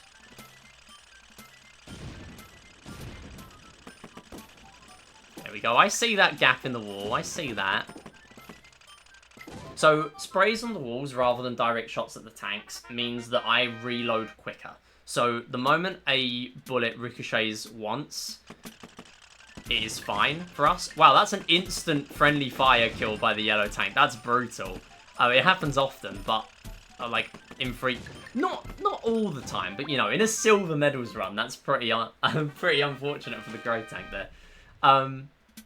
Pink tanks, we are gonna see fire slightly more often. Yellow tanks are a lot quicker, but they are not very accurate, and they do focus on their mines rather than their bullets. So we're now going to drain our lives, and that is the end of tanks. But yeah, spraying at walls, very, very useful strat in tanks, because that allows us to reload our bullets quicker. The moment they hit a wall for the second time, the bullets drop, they're destroyed, and then we get them back instantly. So yeah, sprays on walls are very, very good for that. We're moving on though. Tanks is done. That's our silver medal. And we're moving on to fishing. We need 1,600 points here. Now, realistically, I can get this in 5 fish. But we might end up playing safe here. It depends what comes up. So in fishing, we have 3 main scoring fish. We have the green ones, the plain old fish. They will do 50 to 60. The yellow ones will give us 90 to 120. And the touchy fish, the red ones, they will give us 150 to 200. Now, I really want those to appear on bonus. It's a bit of a coin flip at the moment because it can... Bonus will change to any other scoring fish that's in the pond at the moment. So if we get lucky, mystery fish will spawn in. If we don't get a touchy fish bonus here, that will be unfortunate. I might end up playing safe here. I'm going to take a touchy fish here. There we go. Welcome on in. We're currently doing marathon submissions. So I'm going to... Oh, let's see if mystery comes up. There it is. Very rare. We get a big 500 points for that one. Fantastic. And then moving into a touchy bonus. Great set here. Actually zipping around the pond, it's going to do about a lap and a half. That's unfortunate. Am I going to be able to get this in time is the question. Just deliberately moving my rod out of the pond to stop the plain old fish from catching on. They only have 2 bites to grab onto the rod. I'm actually going to be able to get a 4 fish here by the looks of things. Yeah, 4 fish with one of them not being a bonus is very good. So I'm happy with that. We move on. So fishing has an invisible timer. And every time you catch a fish, that timer pauses. So you lose about 3 seconds every time you catch a fish. So we want to catch as few as possible. That almost had the chance of being another mystery bonus there. It didn't quite happen. But 4 fish in silver medals is very, very good. Especially with one being non-bonus because they are very slightly faster than bonus fish. Correct me if I'm wrong, this might actually be a gold split.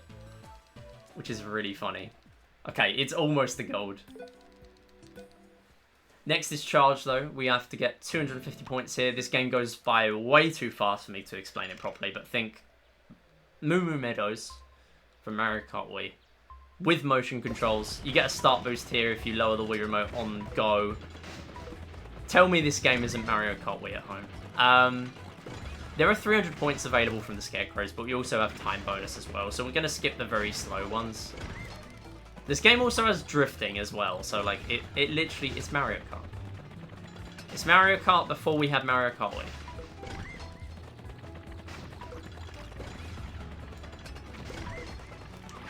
Taking that drift there, brilliant. Gonna go for a fence boost here. Nice, not bad. Gonna skip a couple of those there. We don't need everything here. We can skip a few things. Didn't quite get that drift there. Charge is very janky.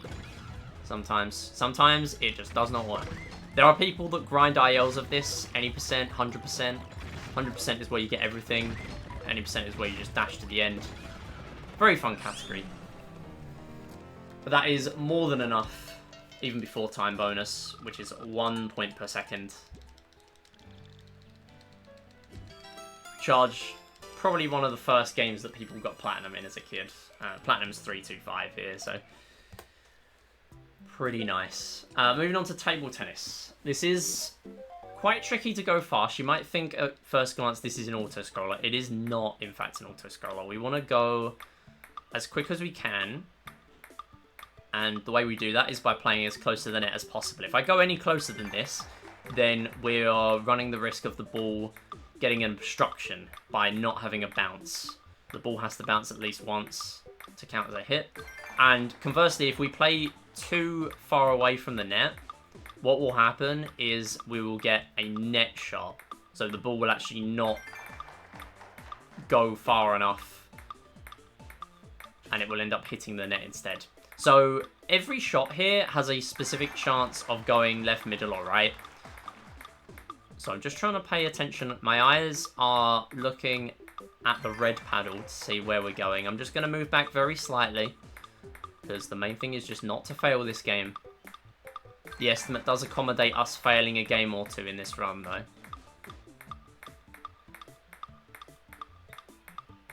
There we go. There's our 70 points. That's what we need for silver. And in the higher medals, we do see a lot more faster gameplay. But silver does start to get a little bit trickier there, so I have to play a little bit safely. Unless we're on a world record attempt. Saying that, again, almost a gold split there. Maybe I've got some improvement to make. Okay, now we have Find Me. This is one of the longer games in here. And as you can see, we are starting with Burgundy as the right answer. So every level has a specific condition. So some of them have lookalikes, which are just clones of the same me. Some of these Miis are on my Mii channel, others are not. And there's a lot going on in this game. That one is my Mii that I'm playing on for their save file. We have to beat 40 levels here, though. It's a good game for chat, audience participation. And there are a few strats to make this a bit more reliable for us to get out. So the first one is making a bunch of Miis that look very unique. So we have a lot of different Miis. We got Mike Wazowski, we got a Clock Face, we got the Rabid Mii, the Minion Mii, Waluigi's there, Garfield's there. We got so many. A lot of them have hats, you might notice. So the hat ones are very good because all the Miis are standardized here. All the weights, heights, they're all the same. Favorite colors don't matter in here. Level 8, very RNG heavy, by the way. That can be a real run killer if you're in a world record attempt. So, very happy that was lucky there, and it gave us the answers visibly on the screen quickly, because sometimes that does not happen. So, what we want is we want to have hats on Miis a lot of the time. Not all my Miis have hats, but a lot of them do. So, I ideally want to have a lot of the different hat colors. I know it's... Yeah, I know there's 2 of those. I just had to wait for them to respawn. Those slow water levels can really cost you a lot of the time. So the colored hats are something they didn't foresee. So with the favorite colors, normally they would change your shirt color in the Mii channel. That is not the case here. They are all like a nice little pastel color. Unfortunately, that does mean that we can't use the shirts to easily see which Miis are there. But you can use the beanies and the caps to do so. So some of these Miis do not have caps or beanies. Mainly, like, if they have distinct hair anyway. Guy Fieri, we got Bob Ross. So they are in there as just having their hair instead. But the hats can be very, very useful. Because you get 12 different colours, you have 2 different hats to use. They are really, really nice. Very quick to find. The other strat we have in here is hitbox strat. So correct answers have larger hitboxes than incorrect ones. So what I will be doing, especially on these zoomed out levels we're about to see, these earlier ones not so much, but the later you get in Find Me, the more hitbox strat will help you. There we go. That was an answer I did not spot immediately, but I noticed that the correct answer had a larger hitbox than the incorrect one, and that helped me find the answer pretty much straight away there. So on these crowded levels, as you'll see, I can just go in a straight line to find the answer, because if there are a bunch of Miis together and only one is correct, the correct one will be prioritized. So we can very easily find the answer there. I think I'm being trolled. One of these is not the answer. There we go. Hitbox strat again helping me. 4 very similar Miis there. Only one of them being correct. Welcome on in. We are currently doing marathon commentary. Hope you're doing well. So yeah, once again, hitbox strat helping us there. I think I selected the wrong Mii. There we go. So the further out the camera is zoomed, the more hitbox strat helps as well.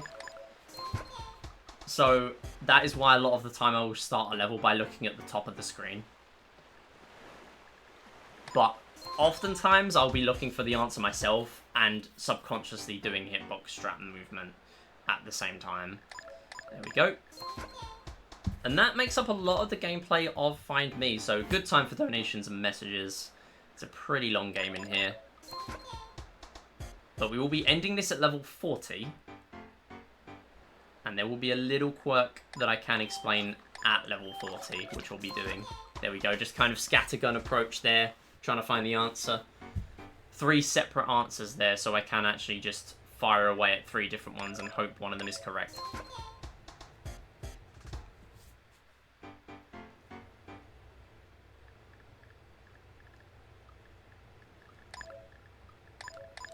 There we go, Jack Black.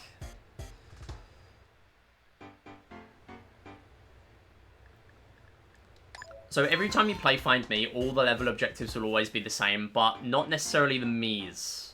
We have pick a favourite here, so I will pick one that I will hope to remember. We didn't actually get any caps or beanies there. They are usually easier. Hitbox strat I'm going to go for. There we go, nice. Level 35, it's a really, really nice one to go for. Not quite working out there, that's fine. Nice. Yeah, the 4 Mii hitbox strat is quite simple there. The 8 Mii, not so much. But it's still possible. So it's actually possible to get the answer there before you've even seen it. And the Miis normally step left and right alternately. But then one of them will step the wrong way. Okay, interesting quirk of the escalator levels. So every escalator will have a maximum of 1 correct answer. So the optimal strat is to search the one with the least me's, and it has just as much chance of having a correct answer as one that has a lot of me's.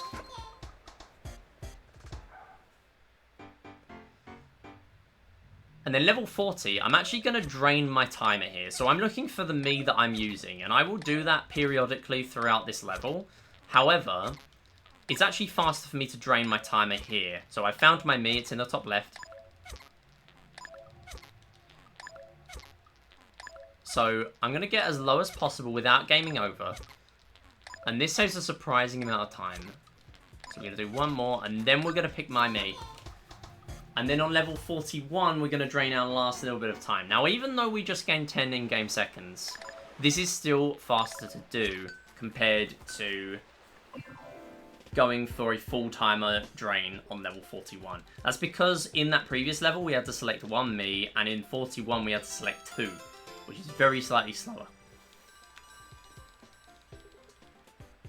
We are making out Find Me and moving on to Laser Hockey. Laser Hockey is a very, very easy requirement. It's 7 points, and if I'm honest, we can cheese most of this. So what I'm going to do instead is I'm actually going to do a score run. How many points can I get here? I'm aiming for at least 14. That's the amount we'd need platinum. We'd need for platinum in this game. So as you can see, we can just aim at the wall every time. That is how we make it through.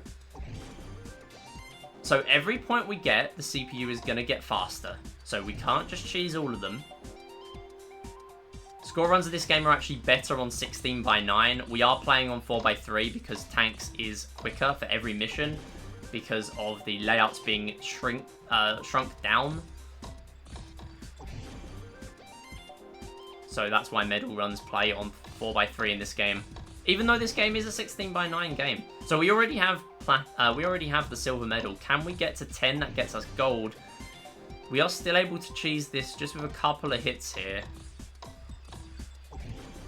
But eventually we are going to need to start building up a combo. Every hit you get in a rally will make the ball go very, very slightly faster.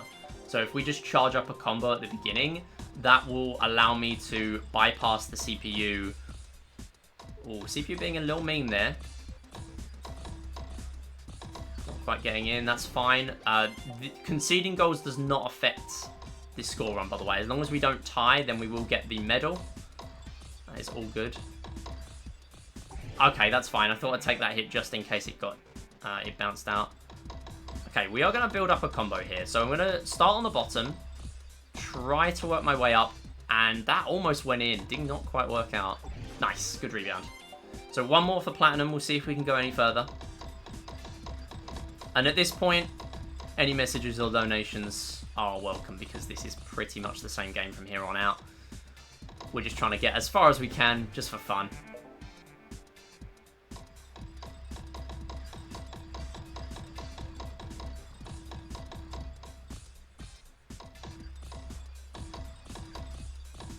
So, nice rebounds there, good control. There is a sweet spot in the middle of the rally where you have more control over the CPU, but at a certain speed, the CPU can just keep up with it way better than we can. Nice, we get to 15. 22 seconds, that is enough to maybe squeak in 1 or 2 more, depending on how nice the CPU is. It isn't being overly nice right now. Can we get another point in? Oh, it's cornered the ball. So, there is actually an Easter egg. Oh, it's done it again. Wow, that's rare. Oh, come on. That's really unfortunate. There we go. We still got one. 16 is great on 4-3 ratio. That's great. So, yeah. Funny thing, there is a strat on the circle paddle Easter egg where well, I say strat. It's a strat by the CPU to corner the ball, and sometimes it will sit there genuinely for 30 seconds. Circle paddle is more of an Easter egg because I think the devs realised that it's just not very good. That's why the paddles are not circular. They are more like Pong paddles from the old video game Pong. So anyway, this is pose me. We need 400 points here. And this is like fishing, a game with an invisible timer, but there is time save here. Every level has 30 seconds. But the key thing is every time there is no bubble on screen, there will be another one that spawns in.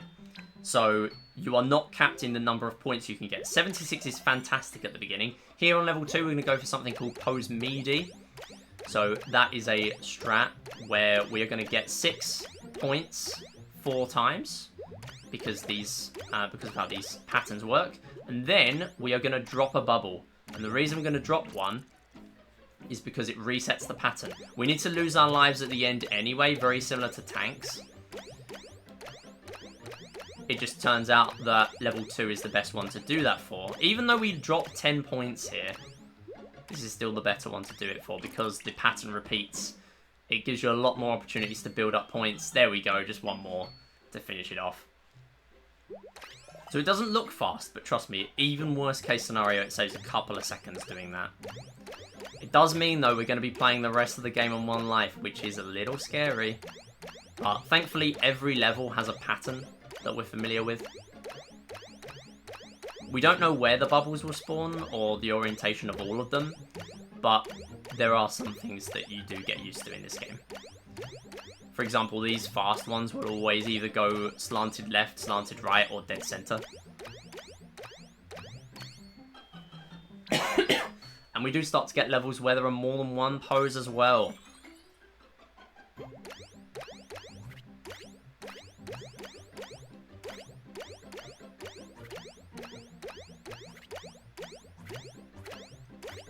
And now we start to alternate them a little bit.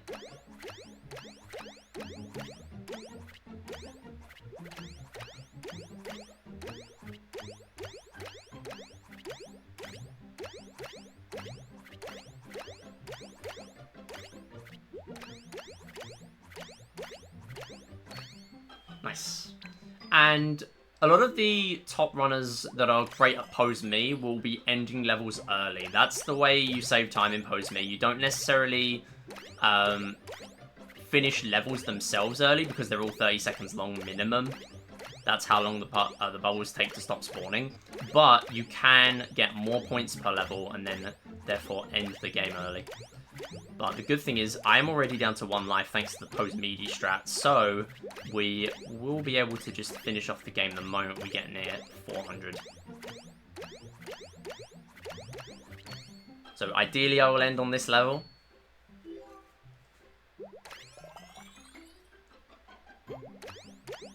Very similar pattern to the one we've seen previously.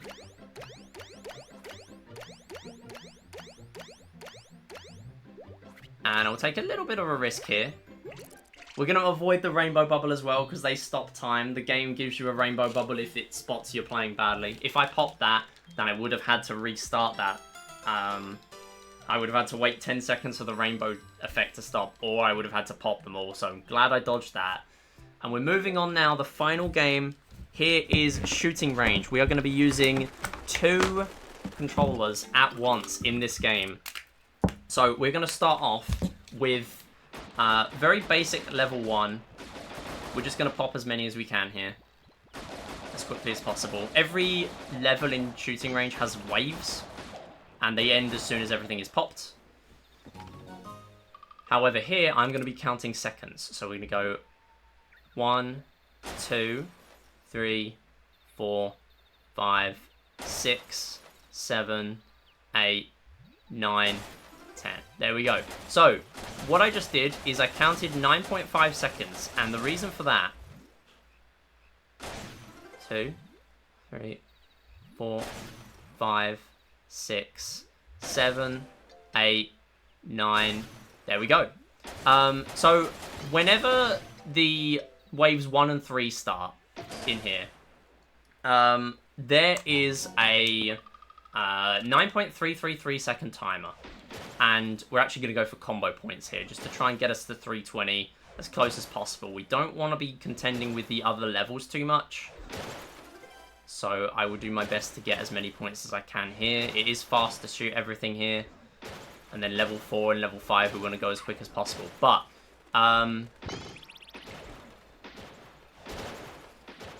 yeah, ideally, what we want to do, you can get lots of points in level 2 very quickly, but rather than doing that, we are going to try our best to get by at 320 points not doing that. But because I'm on the NTSC 1.0 version of the game, if I wanted to, I could gain a lot of points in that level because I can use the purple targets with the second controller, and that will gain 3 points rather than lose 3 points.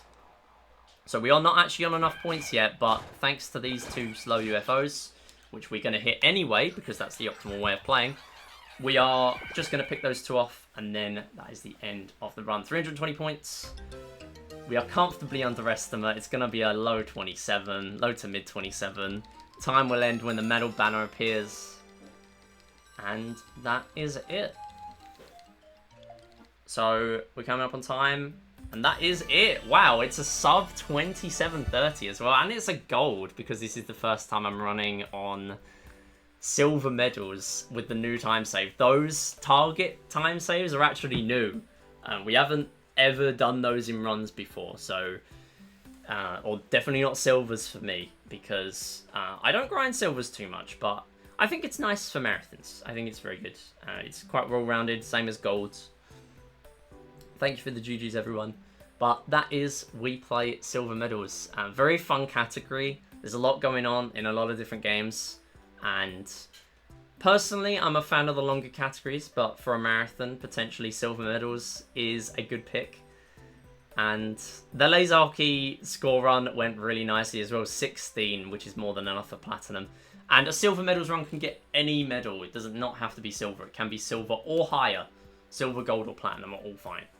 So, that is it. Thank you for watching. And I'll see you around.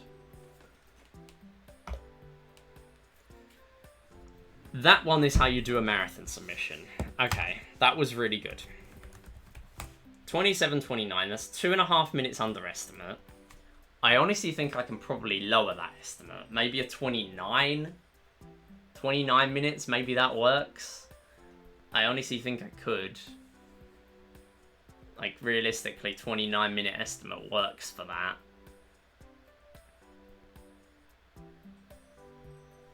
Like, Find Me, we lost a fair bit of time, but Tanks, we saved loads. I'm comparing against PB there. That's literally 136 off PB and a no reset. Like, yeah, decent run. Wait, where is that on the leaderboard? Let me check. 27:29. Yeah, that's 10th. It's 10th on the leaderboard. That's decent, including me.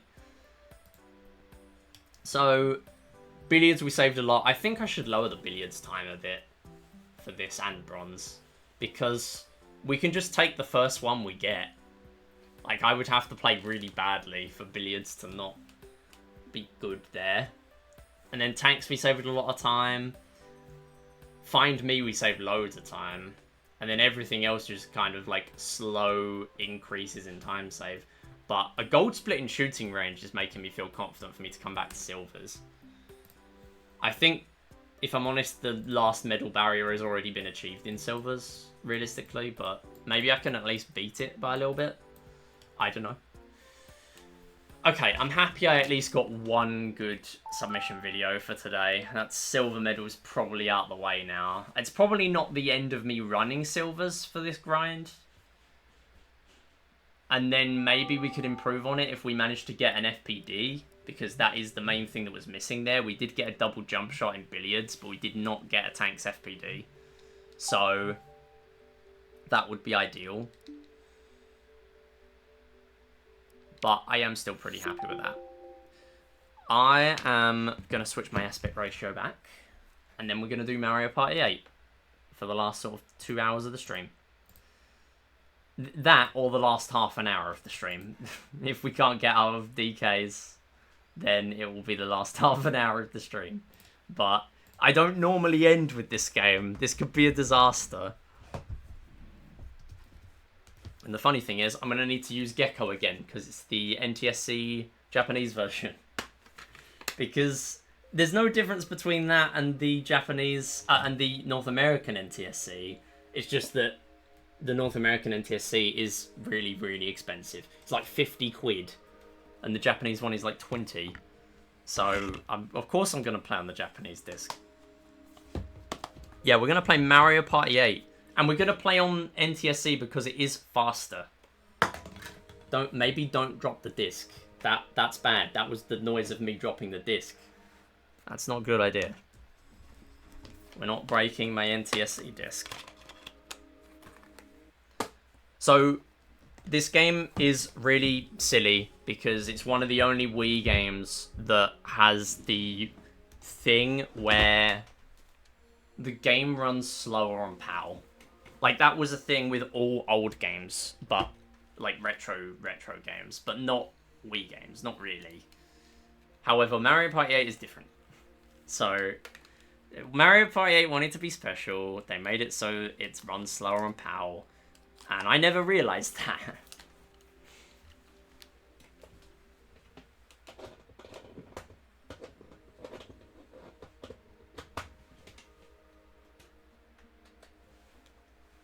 Like, you play Mario Party 8 on PAL all your life, and then you play on NTSC once, and you go back to PAL, and it's like a snail's pace.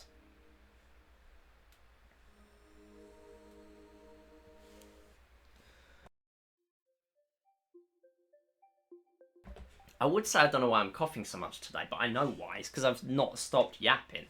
It's been 3 hours 40. And I've not stopped talking. It's not good. Yeah, I need to drink again.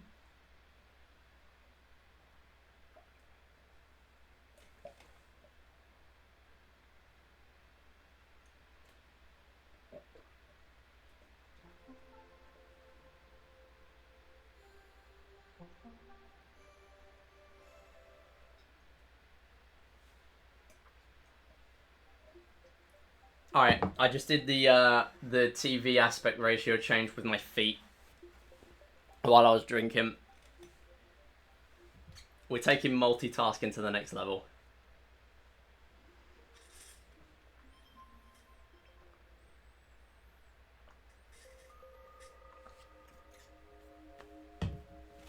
Yeah, I'm actually a fake streamer. I don't ever hydrate, so I'm not real. Oh, we got Mario Cap as well. Alright, let me bring out the Mario Cap then.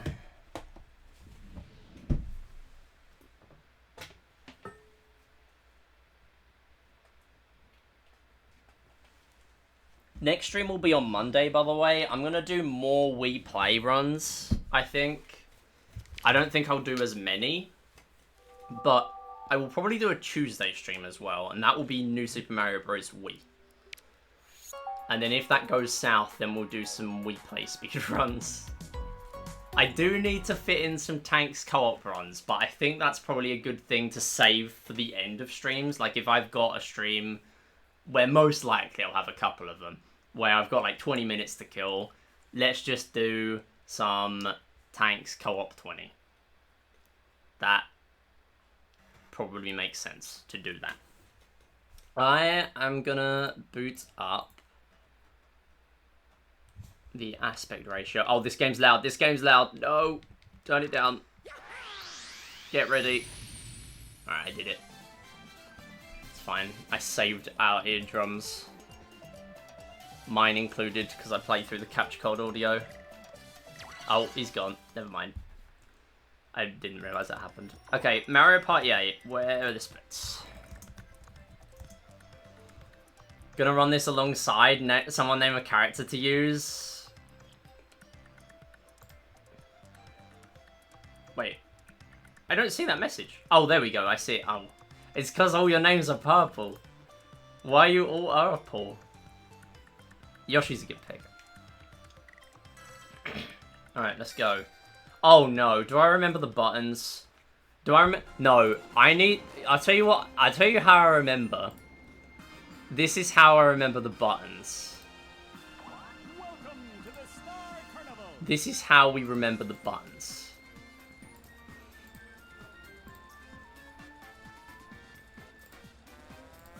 So, I I have an image from 2 years ago, which I still haven't forgotten. And for those who know, you know what I'm bringing up. You know what I'm bringing up. You know what I'm about to do.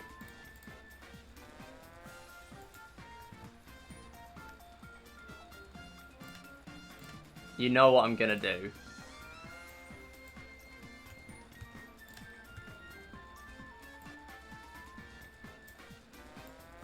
This is, if you ever forget which button is yes and which button is no for the star, just remember the one that LeBron James reportedly selected no for. It's the right one is no, and the left one is yes. The left one is yes. Okay? We gotta use the left button, because I don't want to reject the star. I made that before. I delayed a stream by starting by like 10 minutes because I was busy making that. No regrets. None at all. LeBron James reportedly reportedly pressed the wrong button. Reportedly selected no to the star. Very sad. Alright, Toad. We're gonna use Toad. Thank you for the good luck, Droopy. Game Mario Party 8. Title SBA time.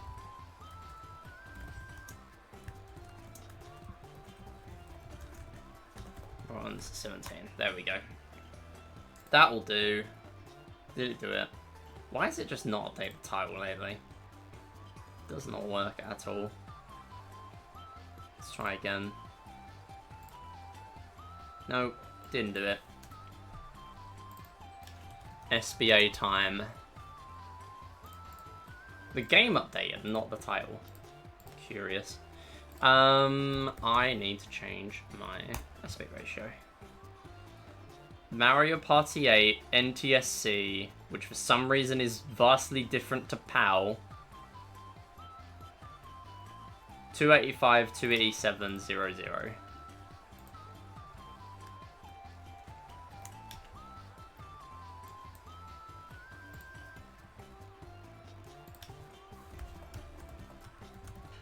There we go.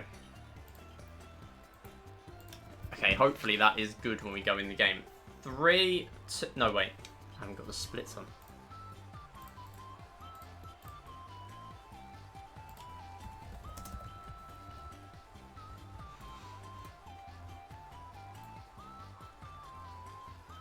Okay, this PB...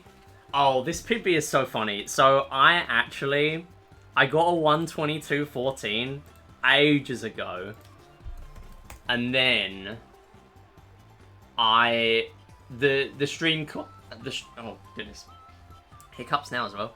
The stream cut out, and I didn't think it would be submittable, so I did another run, and I got another 122.14. Which is so funny, because we had a prediction for if I'd PB, and I ended up losing a cycle on the final boss fight, and somehow still PB'd. Because I forgot my split timing for Bowser's Warped Orbit as well, so we thought it was Jova there, but no, we lived. We lived. Okay, let's do it.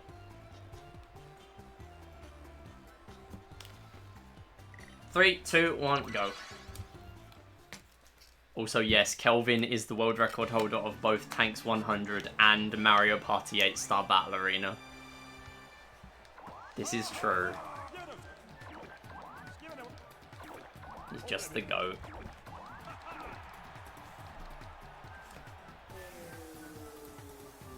Cropping slightly wrong as well. 285, 286 it looks like.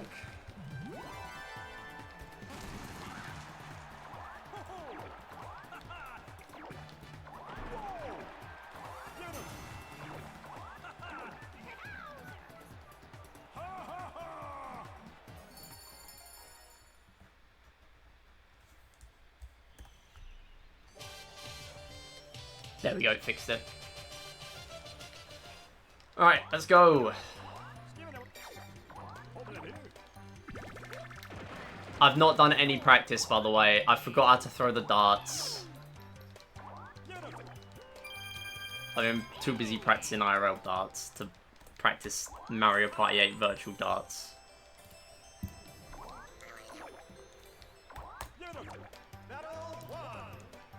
King of the, what version are you on, by the way? Are you on PAL or are you on NTSC? Because if you're on PAL, then you're going to lose so much time. Compared to me.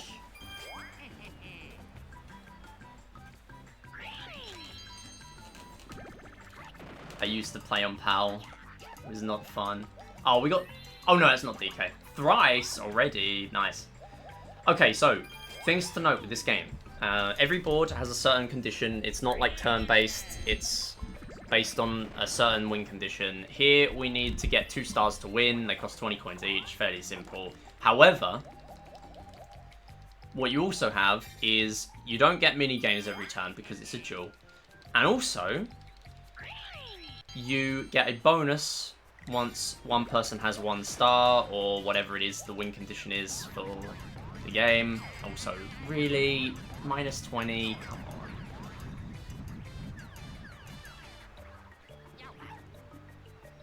I may end up resetting if this goes terribly, by the way. Okay. Waluigi with the huge candy pool, so he's going to lose a candy and get a bunch of coins. So, if you're in first or second, that actually affects the candy you get from the candy drops. If I hit that with a thrice, I'd probably get 20 coins, I think. I'm not going to use thrice on 3 coins. Oh, come on. You know what? That's alright. He's on 16. I'll take that. If I win this and roll 20 coins, I say roll 20 coins, get 20 coins, the dart wheel is skill. Okay, this is a bit scary because I suck at this game. But if I get 20 coins on the wheel, then I'll be on 19, so I can just rip the thrice and then win at least 1 from the coin block. Nice. I used to be really good at this minigame as a kid. Now I just can't do it.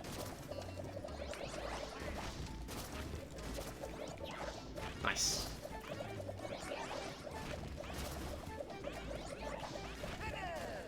Alright. Never mind. Waluigi sucks. I seem to remember CPU getting, like, way over 100 in one game. Then again, the CPUs are easier because it is the DK board. The CPUs get harder as the game progresses. Okay. I never lost it. Never lost it. It's like I never left.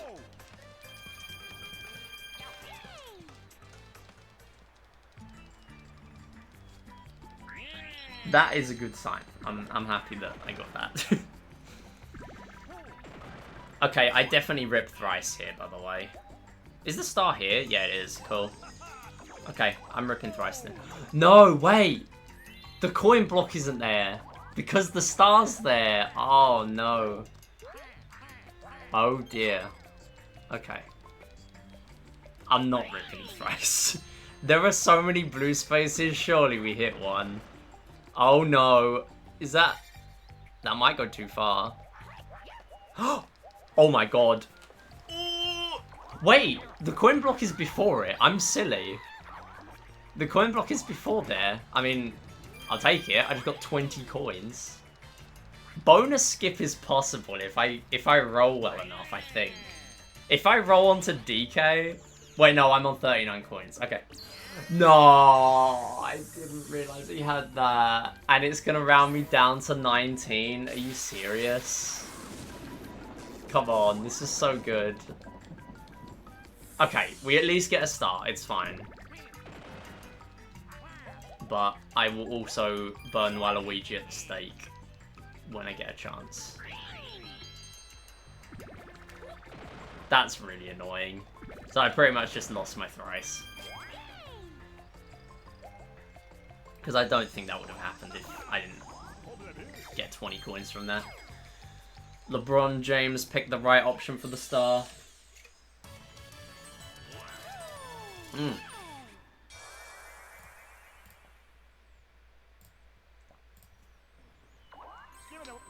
I removed the pin.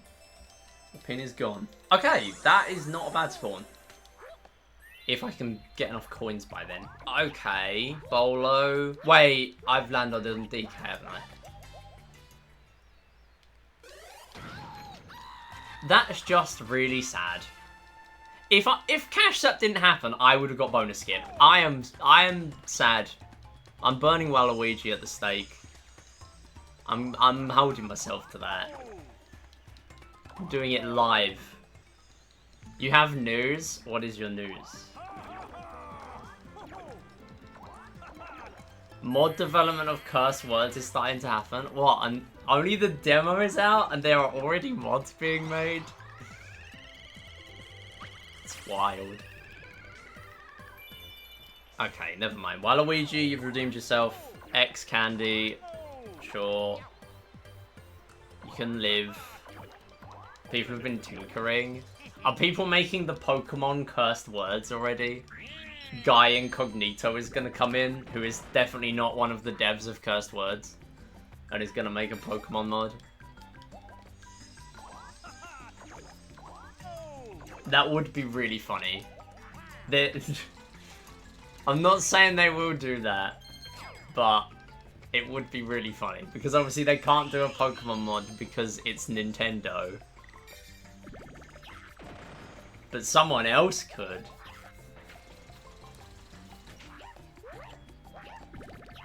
Big 10.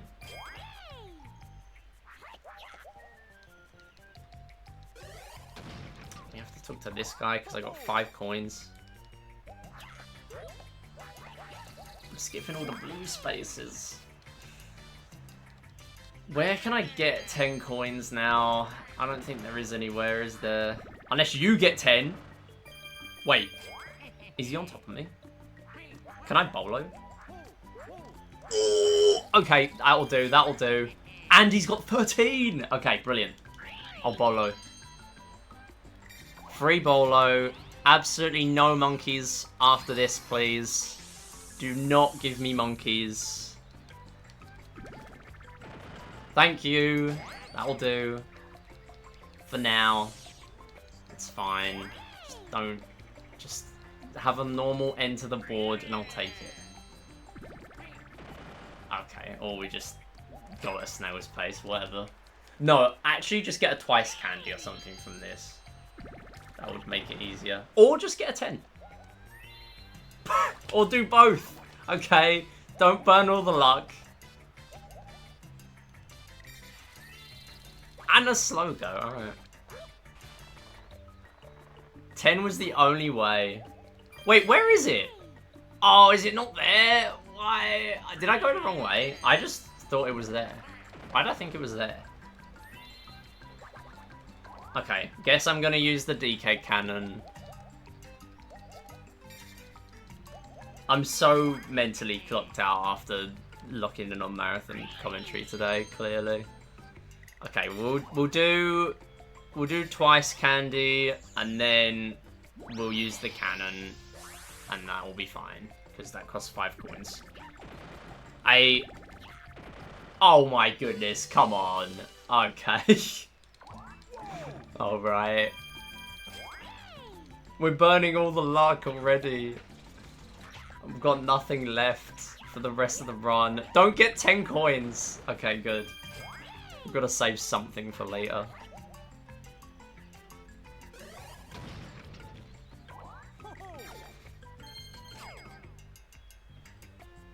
Yeah, I mean, I imagine Curse Words will be quite a nice game to mod because it's only a roguelike. Like a lot of the gameplay is just in what you have to use. Like, just, I don't know. It makes sense to me that it would lend itself well to modding. Okay, no. This is a mini game, isn't it? No, it's not. Okay, cool. It's the one after. Fine.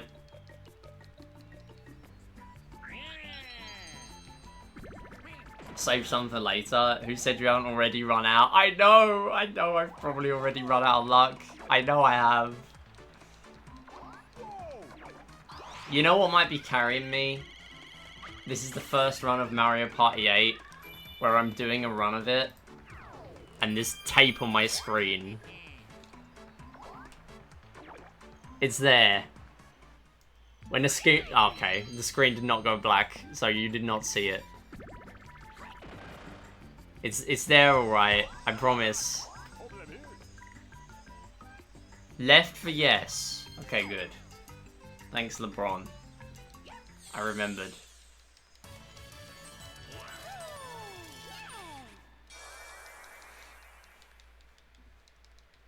All that, and I'm basically breaking even. Classic Mario Party splits. I'm gonna save like 5 seconds. Which is honestly good for me.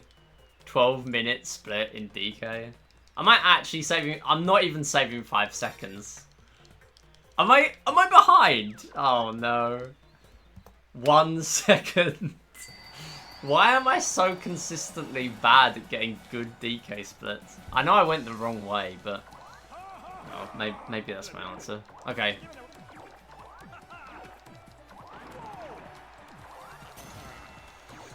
Yoshi, this is King of Those character. Is it not like other Mario parties when you say no, it asks you lots of time? No, it doesn't. If you press no, you're gone. You just leave. People have done that during speedruns as well. And I'm people. Yeah, it just moves on. If you say no, you're gone. Well, your fault for pressing no. He asked you yes or no. The hat asked you yes or no, and you said no. On you go. Why would you dispute that? Fair enough.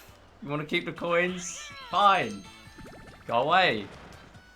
To be fair, on this board, it's first to 50 coins, and then you have to reach the end point, which is Goomba. This one doesn't even ask you. You just get to the end. So you can't do that on this board. But every normal board you can do that. Are we really starting with Thwomp? Did Yoshi not just pick up Thwomp as well? Is this really what we're doing?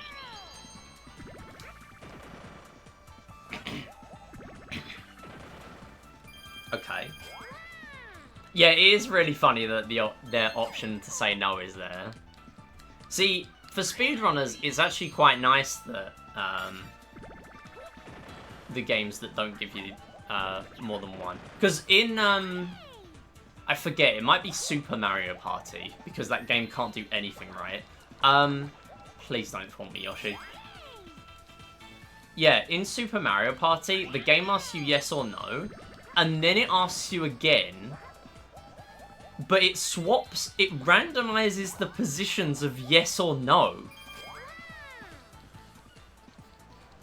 Or like the positive one and the negative one. It doesn't even say yes and no. It swaps them. It's like, this is just awful. For speedrunning, you have to actually read them. And for, like, I don't know if they're randomized or if they're the same every time, but I know they swap positions. And for random people, it's like, why not just keep them as saying yes or no every time? It's just obnoxious. Stop. Okay, we're at the end on 17 coins. This is not good. It's good if I get a challenge minigame and a regular minigame. It is bad in every other instance. Alright, big one. Big one. Okay, okay, okay. Okay. Okay. Alright. Are we sure this is my console? Are we actually doing this? This is against the gold split of 9 minutes. Let it be clear, that is not a normal split for me. My average is 17 here, which is awful. No, don't switch. No, stay on this one. Go away, OBS.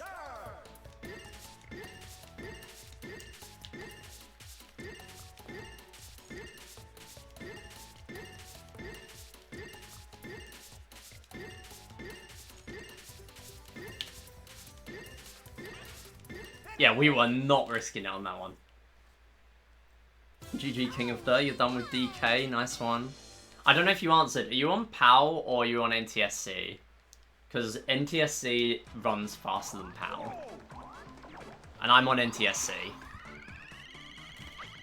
No, I missed! Oh, come on! Oh, the motion delay. No. No. Oh, I frauded the wheel. Okay, it's fine. Come on, Yoshi just gonna land another one. Oh, never mind. Never mind. Never mind. Big one. Oh. I could lose. Do I rip a price candy here and hope for a 777? 0.1% chance of winning. Because doesn't that give you 50 coins? Come on, 777. If it happens, it will be a legendary clip. Oh. Do not give me 2 7s. Okay. I mean, it literally was 2 7s, 14. Okay, massive 2 coins for Goomba. Okay, 10 is alright. I just realized why I keep accidentally pinning messages in chat. The pin message button is right next to the reply button. It is, that's true, yeah. So you keep pressing the first button there and it's the wrong one. Yeah. That makes sense, I guess. Do not give them 6, 7.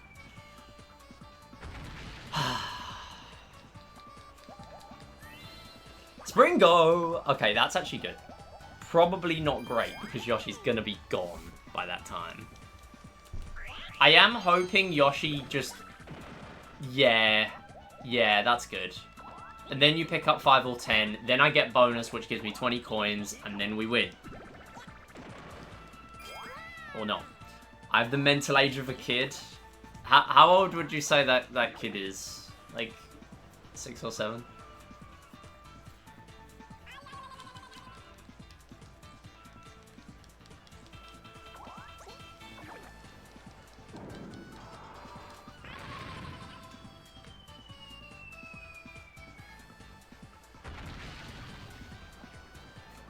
You know, I think I'm gonna end stream. I think ending in Goombas is probably the play. Thanks for watching.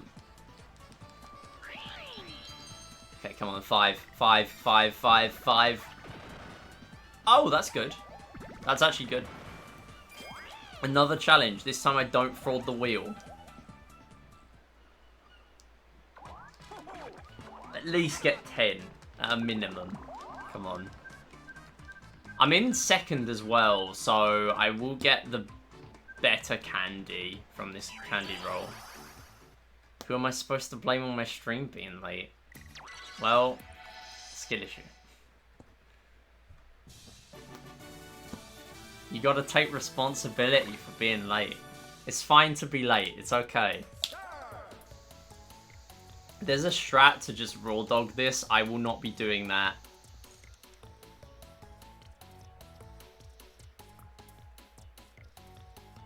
Thank you. Yeah, you can like hold full down and then press A when it reaches a certain number. But I do not trust myself. I would need to learn that for like 20 minutes to be comfortable with that. Which I have not done. Okay, bang in the middle. Thank you. Good.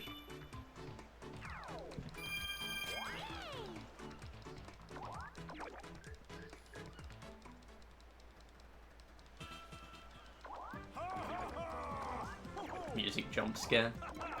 Okay, so I get 20 coins from this if I don't fraud it. And then I can win. Although Yoshi... I can't Springo to Yoshi. Nice. I could have gone for Vampire. Why did I not go for Vampire? I mean, the 20 is faster. Listen, I'm just optimizing for speed. That's what I'm doing. I'm optimizing for speed. I don't care if Yoshi wins, because if Yoshi wins, I can end stream and we all go home.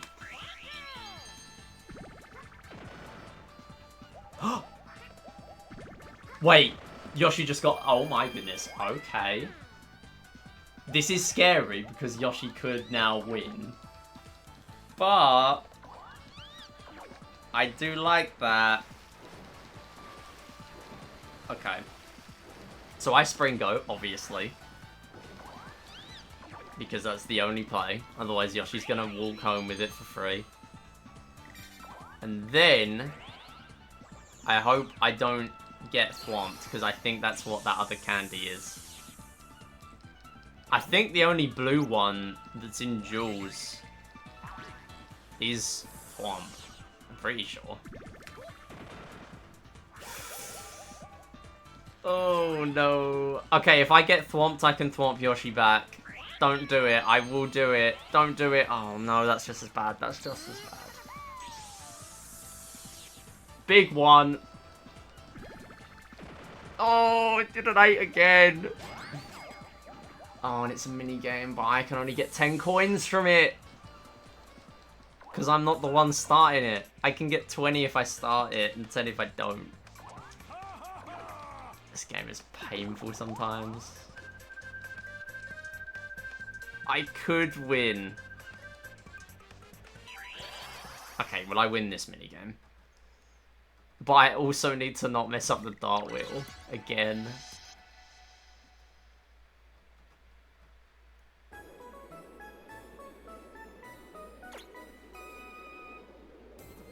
This minigame's long though. I mean, it's not as bad because it's an easy CPU.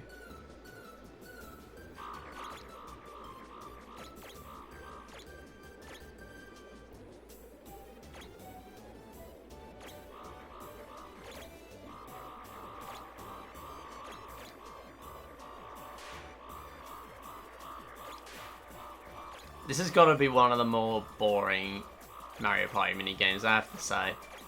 Like, this game takes so long to get going, and none of the CPUs will ever get going.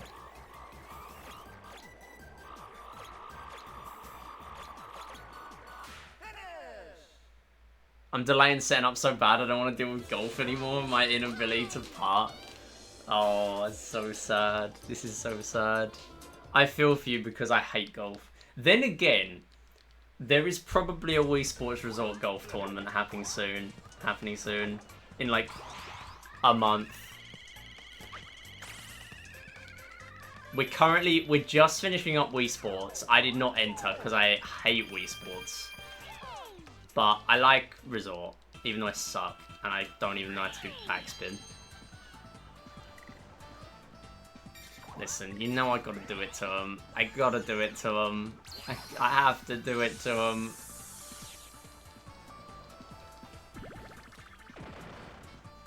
Okay, that'll do. That's fine. That's fine. That'll do. We win. It's fine. May even change my schedule to do Wii Sports because of how much I want to do more Wii Sports because of how much I want to do Resort. I mean, if you want to do Resort, then just do Resort, I would say. I'm going to be so real. More people care about Resort than OG. People say, oh my god, I love Wii Sports. I love, I don't know, Air Sports from Wii Sports. And it's like, that one's not in there. But the sequence, yeah, but listen, they should have made Wii Sports better if they wanted you to play it. It's okay to accept Wii Sports is not a good game.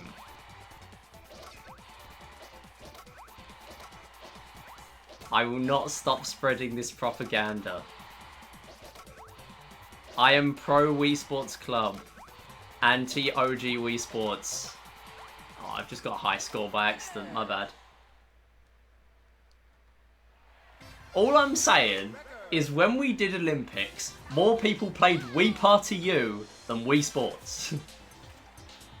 That's all I'll say. I mean, yeah, it was a really fun Wii Party U category, but it's still true. Nice. Now we're hitting the... That is dead center. That is good. I think Wii Party U might have had more people than Wii Play, actually. Wii Party U went off. That was so fun. What happened to Mario Cap? Oh, I forgot. My bad.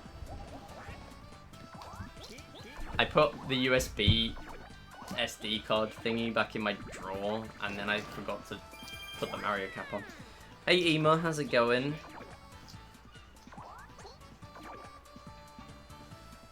Buh. Where is the pole at, by the way?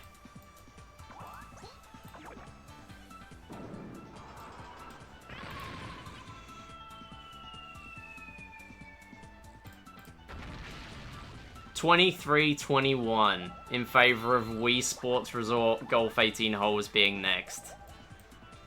21 votes for Wii Series Olympics being next. Wild how it's that close. Absolutely wild.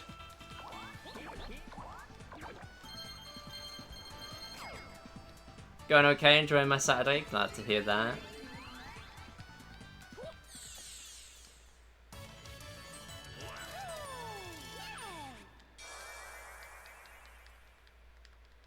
I do like Resort. Replays are such a detriment. Like, they're so good because it kind of evens things a bit.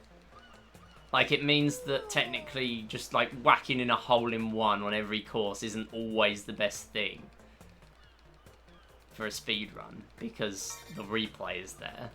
But also, it means, like, it's a great thing that it implements a different skill to any other Wii Sports game, where you want to dodge the hitboxes where a replay triggers. But it costs so much time, because you can't skip them. If you could at least skip them, they would be so good to have in there as like a bit of a leveler. But unskippable replays? I don't know. I mean, for me, I don't care, because if I get a replay, I'm thinking, great, I've played well. Oh, I just pressed yes. Okay, at least I see where Boo is. Boo is on the left. That is a key piece of knowledge. Boo is on the left.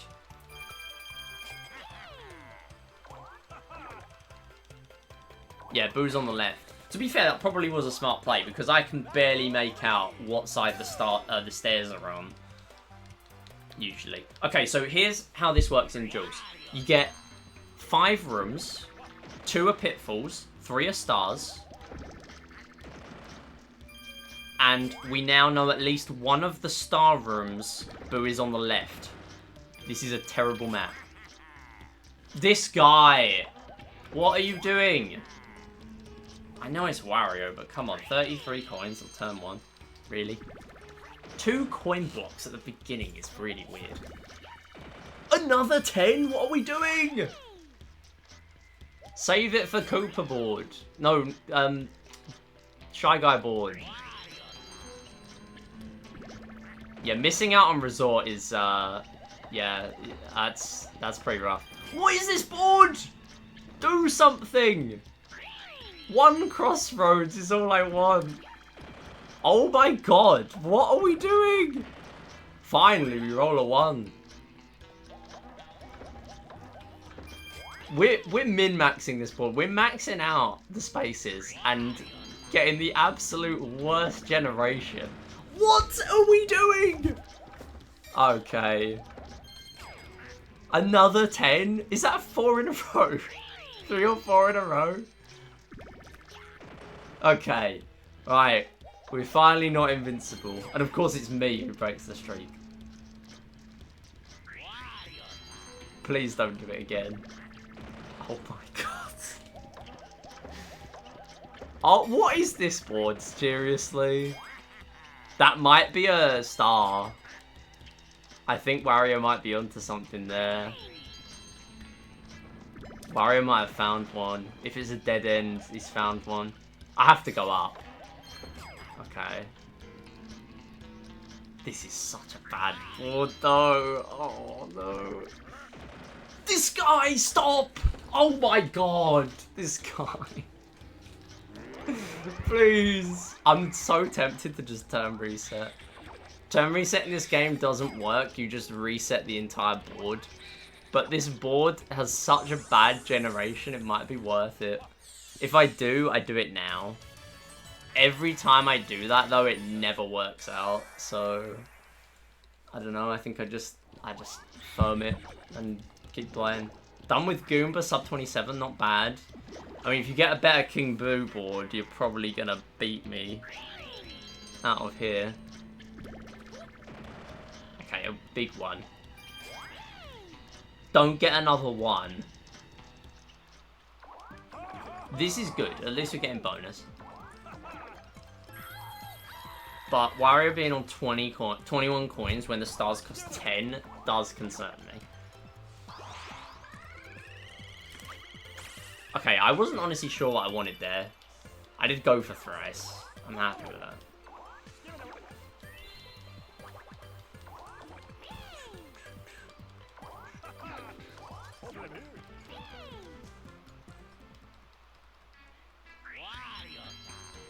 Yeah, 1020 here is fairly long for a gold, and 1408 is fairly long for it to be in a PB.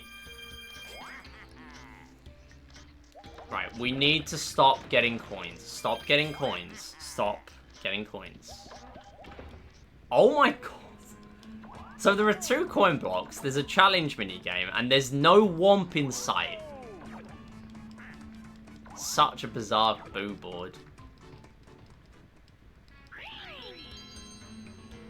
I might need to cop some candy. Or just roll a 10. Right, let's see what we got. I might have better offers because I'm in second. Vamp for 10. That's good. I'm going with that. Might be a misplay, but I kind of don't want Wario on that many coins. Oh, another 10. We are on 63 on the boo board. And someone bought a star. If I vamp him, he's still on 19. Like, there's actually just no point for now. Do I... Oh, maybe I do just have to thrice, because I think this is a... Oh, do I go left or right here? I think I have to save the thrice, though, right? Surely. Because there's nothing that can steal that on this board.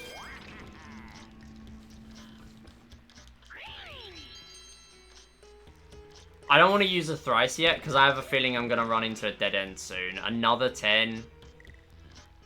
Okay, wait. Hang on. Plan accordingly. That's a dead end. Right, we have to go that way.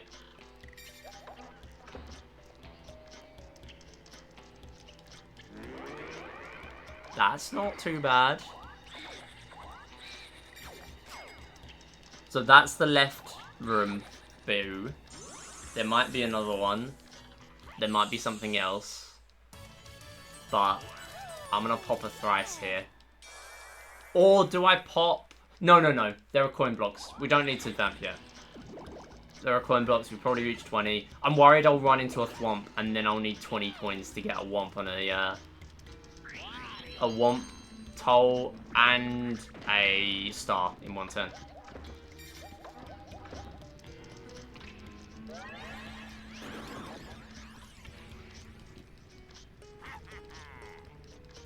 Okay, the next 20 seconds are going to decide if I love that or hate that.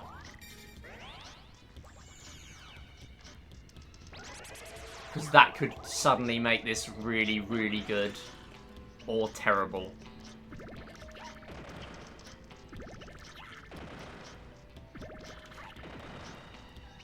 $20. No, we're not buying candy. We're not going to reach a room for a long time. Unless there's one immediately on the right here. Okay, there's a womp. Ooh. said there might be. Oh, is it gonna be a dead end? Is it a dead end? Oh. Okay, wait. What is going on here? Wait. So I can go left. Oh no, I have to go down. Have to go down. I think. Unfortunately, it's versus. I can't avoid that. But I could be ahead of PB out of Boo anyway. The Boo split. I don't particularly care about the result of this. Yeah, I would like to not get You're the Bob-omb though. I would like to keep my coins. I don't want all of them stolen. Otherwise I would have to vamp then. It's the funny mini game.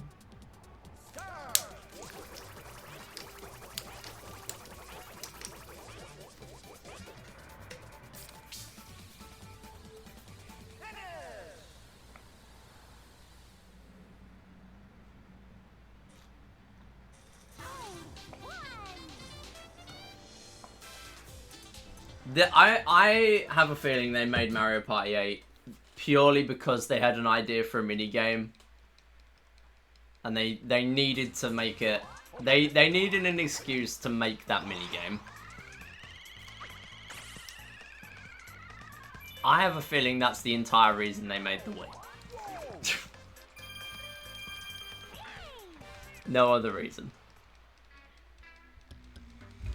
I should post on Wii Series Facts more.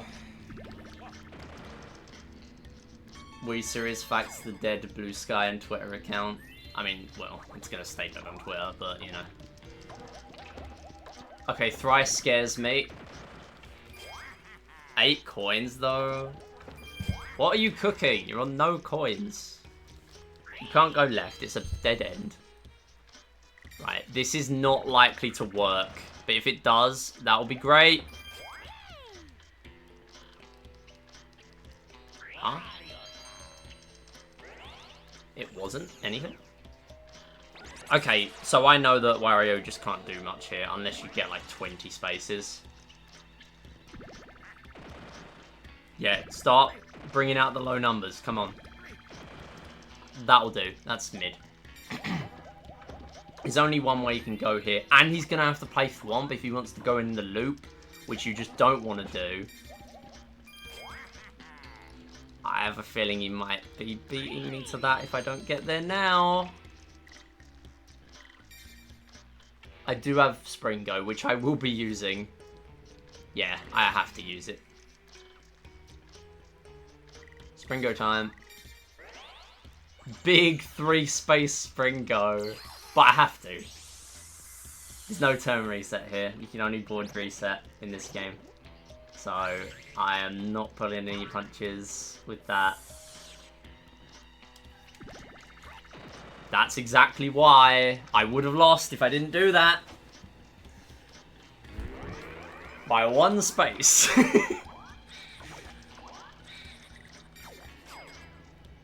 Okay.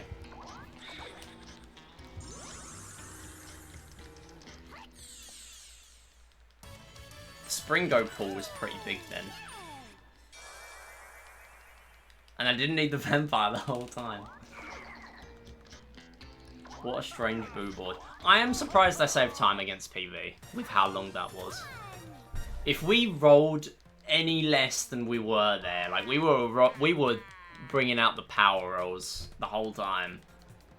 That's the only way I made that in 12 minutes.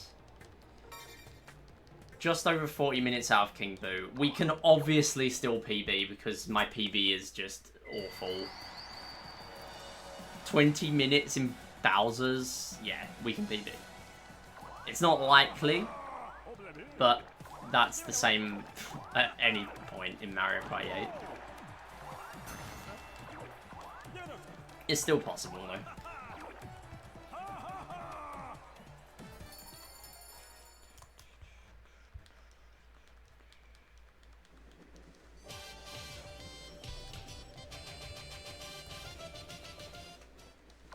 Alright, this one's similar to the Goomba board, 50 coins. We have to reach the Koopa, and that is it.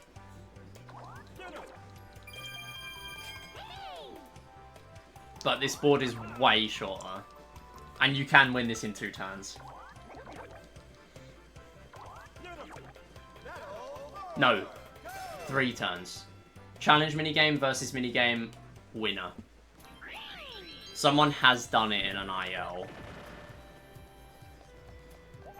That's part 1. That is part 1. Okay.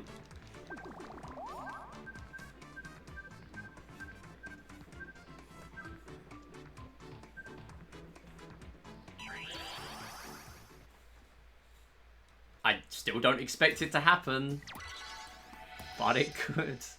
It could happen. Surely I win the lottery.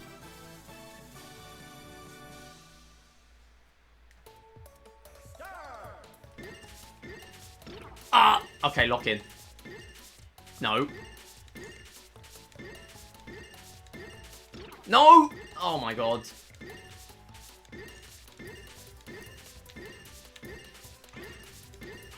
There's not enough pages. Oh, there are. Okay. I thought I ran out of pages. That is genuinely the last one, I think. You can, if there are too many Bowser pages and you hit too many of them, you can run out of pages. I got so lucky. I did not deserve that. I hesitated on the second Bowser, though. And it still went through, which is unfortunate. But I did deserve to get hit to it, because I still did a motion input. Okay. We got a little bit lucky there. Little tiny bit lucky. 1 second remaining as well, or something, wasn't it? I don't know how I made... I clawed that back. Okay, now if I roll minigame, I won't have enough. Unfortunately. I am not buying candy. Right, Toadette needs to roll challenge. I need to get 20 coins. Yeah. Not happening, unfortunately. And also, I would have been 3 coins down because of the red space. So yeah, like, the odds of this happening are so slim. But that's still a really solid start. Wow.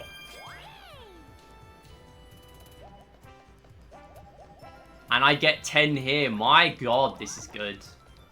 This is such a good start. So this board is slightly shorter than the regular, like, 4-player board. Genius move, by the way. Literally, how do you decrease the size of a train board? Just remove a carriage. Actual genius move. Good game design.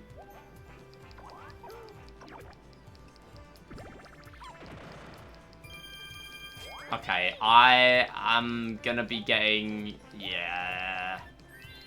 Oh no, that... Oh my god, I could lose because of that. She can get 30 coins from that. Average of about 16 coins. Because it's 3 coins per space you roll. And we're on the same space. My god, this is gonna be close. This could be a gold still, though. If I gold this, or at the very least come out of this ahead of PB, then this will be great.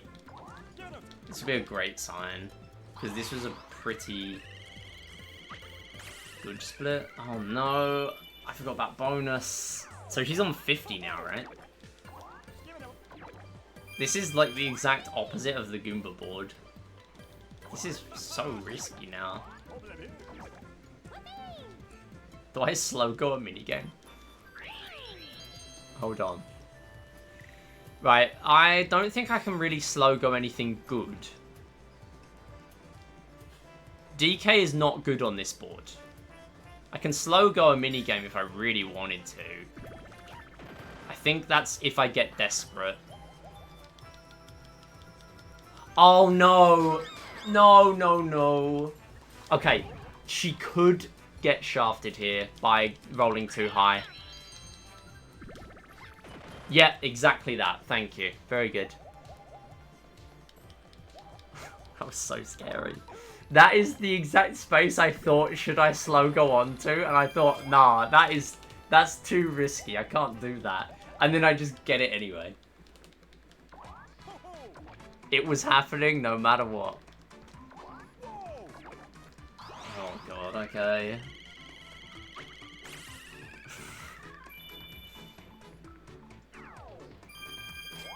This is the Mario Party run with all the coins, apparently. I've never seen two boards consecutive with so many coins. Okay. Do I just roll? Do I slow go challenge? I think I do. Like, maybe that's the slow play here. But how else am I going to get 5 coins? I got 2 blue spaces to work with. That's a 1% chance. Like, I think I just slow go challenge, right?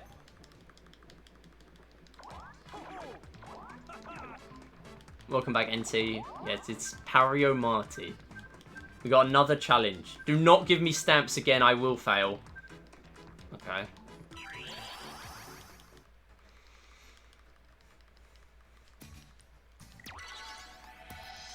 Pressing the button is probably a good idea.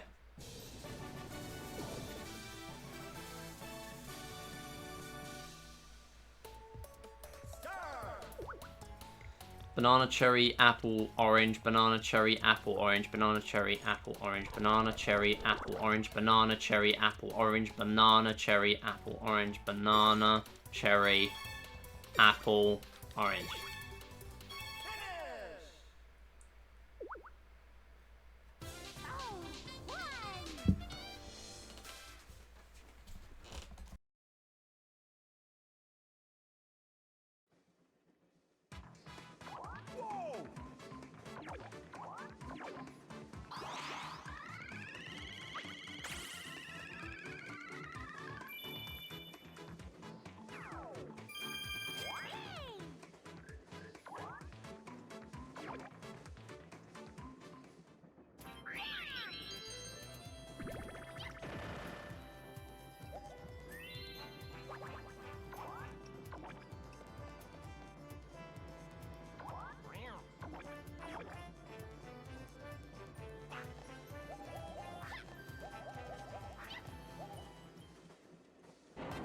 There's no way.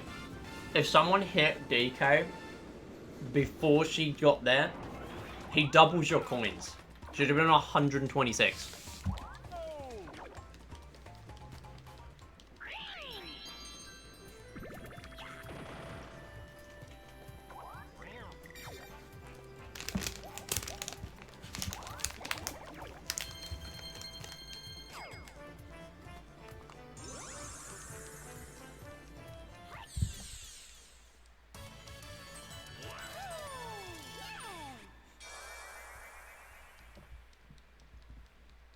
This is actually, for my standards, not a bad run.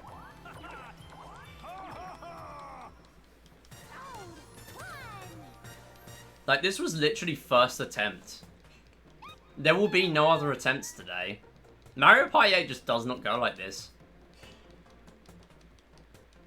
And I've not played in a good few months as well.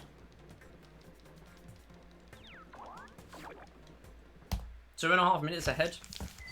Really nice.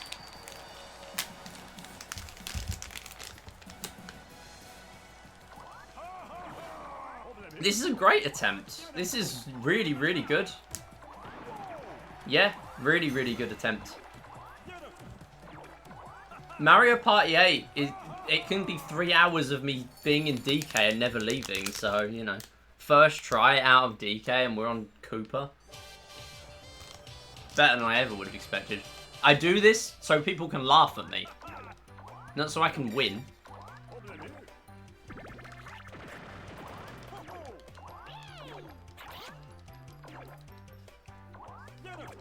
Like, it just doesn't go like this.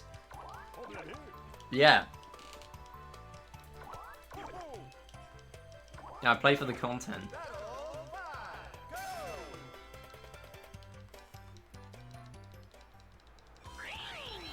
Okay, I'm trying to remember what we do at the beginning. Do I just go up? No, because I'm going to hit a minigame. Then again, there are a bunch of minigames in this corner as well.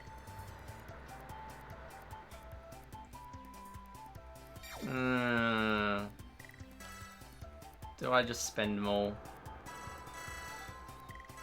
No. 1 coin.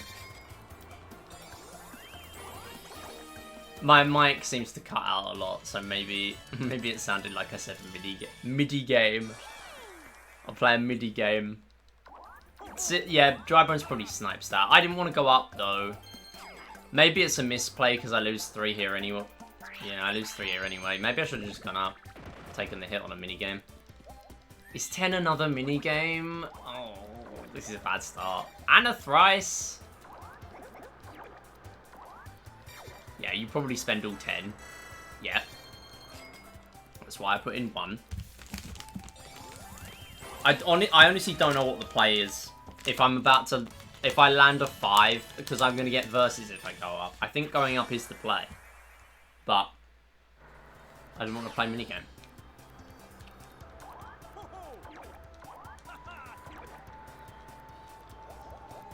Nice. Well dodged.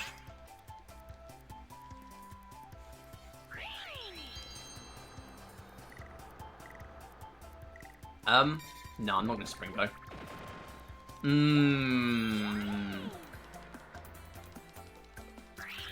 Please send me your me character again. Did I not? Did I not send it? I'll do it now.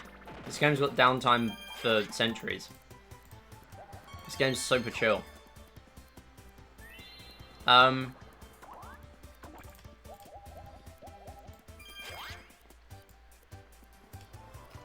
There you go.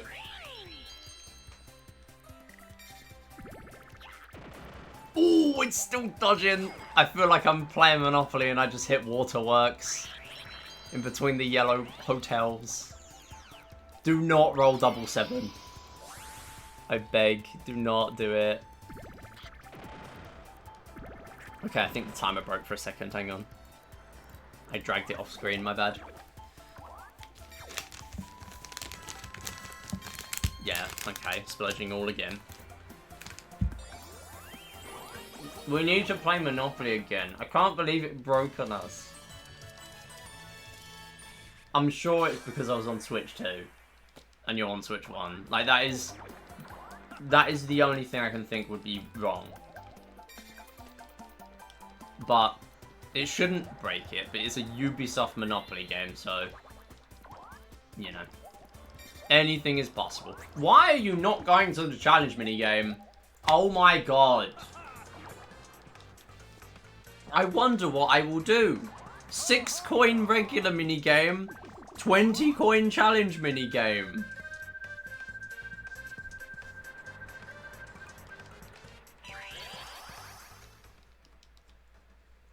I don't even have coins to steal here, do I? Whatever. Scamming the AI is great. I know that you can probably do that in like so many different versions of Monopoly because they had to patch out all the different kinds of exploits like that. But yeah, the fact you can just scam them that easily is really funny.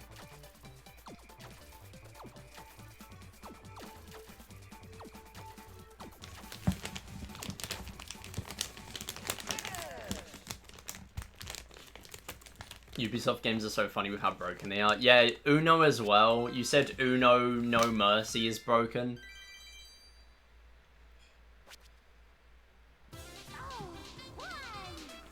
The only game they don't break is Just Dance. So true. It's the only thing keeping them alive.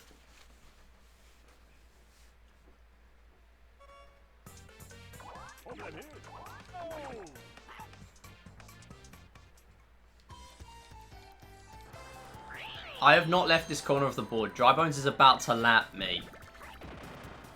Alright, good. You just can't finish a game? Yeah, that does suck.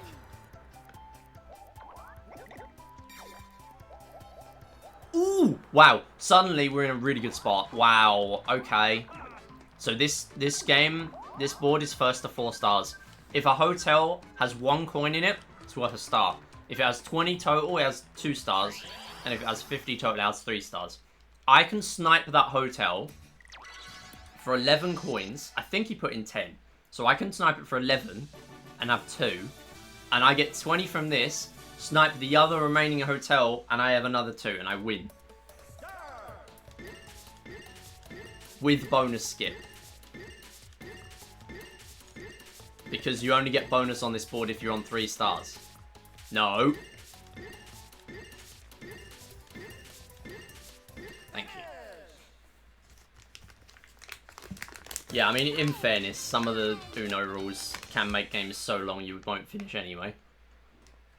But actually not being able to finish before it glitches is so dumb. Like, at that point... No! That was so delayed. At that point, they must have, like, quality tested the game. And... Well, I say they must have. If they quality tested the game. Someone surely would have run into that and thought, this is probably something we need to patch. And they just didn't.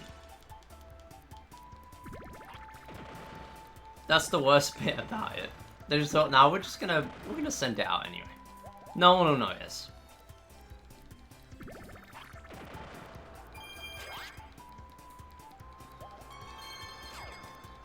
Okay. Just spending your 5 instantly.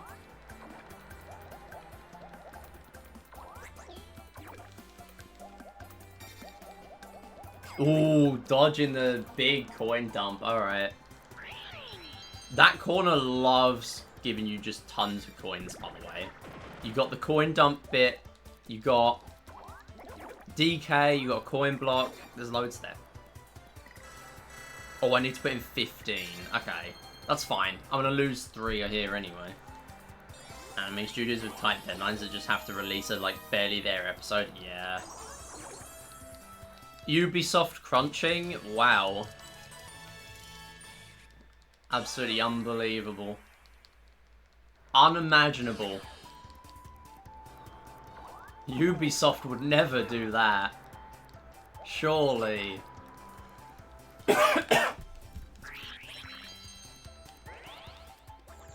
This concerns me. Then again, if he gets to 3 stars, this is fine, because it gives me a bunch of coins. Let me stop procrastinating. Golf, thank you for streaming. No worries. I'm sure we'll head out over there after I'm done. This guy just can't keep hold of his 5 coins. You're going to be on 2 stars if you didn't spend them. Yeah, hope golf goes well for you. Or as well as it can, anyway. Oh, that could be a big space. No, it's 1 past DK. That's a shame.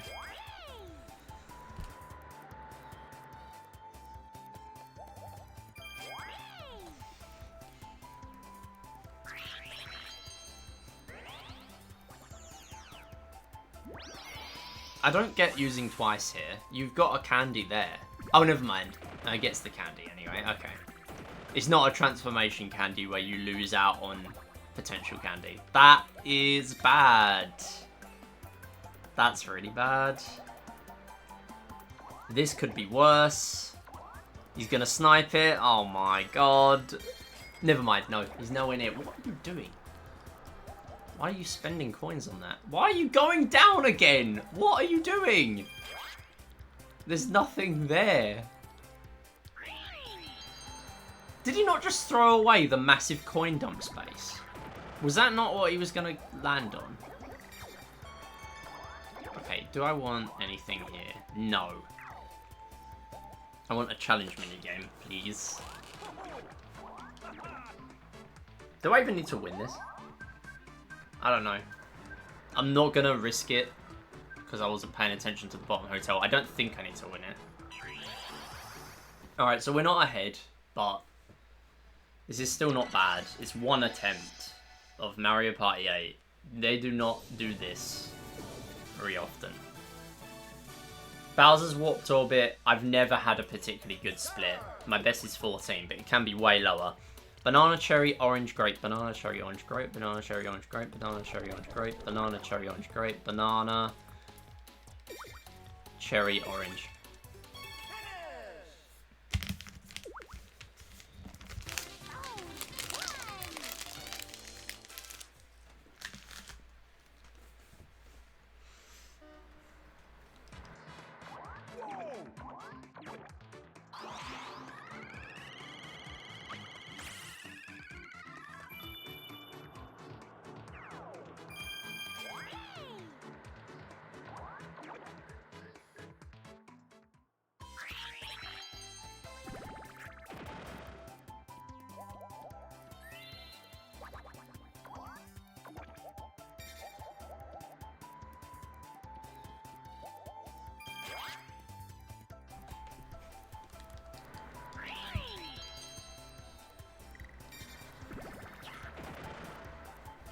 Really? We're really stalling that much. We're doing it this way. No! He's gonna snipe it! Oh my god. 7. He actually can't. Ties don't count. Oh my goodness. How'd I get away with that? Dry Bones is thrown here, I can't lie. Dry Bones is proper thrown.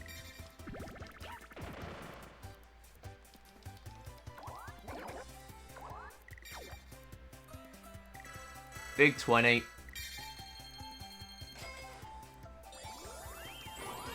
Bonus skip. Not that it matters, it's a 13-minute Koopa. But it is a Koopa. And it's an exit at least. Average Mario Party splits, by the way. -1 second, +6 minutes, +4 minutes, -230, +3 minutes. And if this PBs, it could be minus the same. -3 minutes is realistic here. You can do Bowser's in like 6 minutes. If you're not me.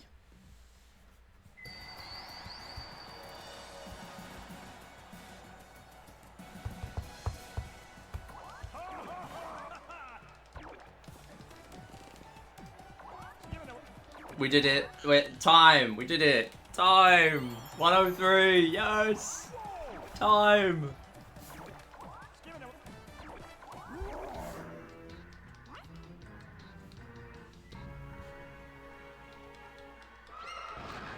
What? Bowser glitch. Clown car glitch. What? No one told me.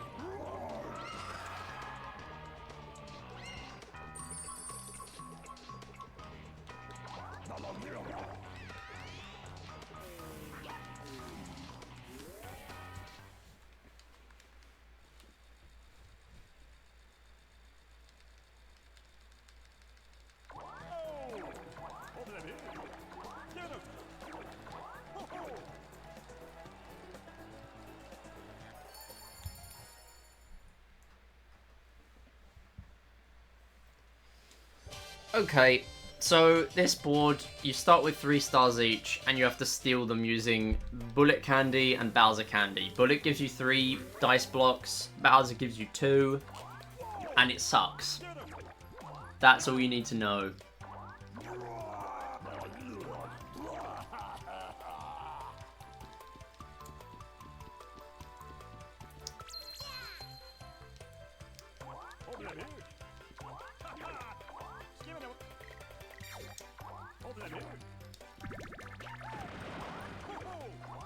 Okay, Hammer Bro going fine is cool. It's fine. I think that gives me a better chance at good candies, I think. But I don't know.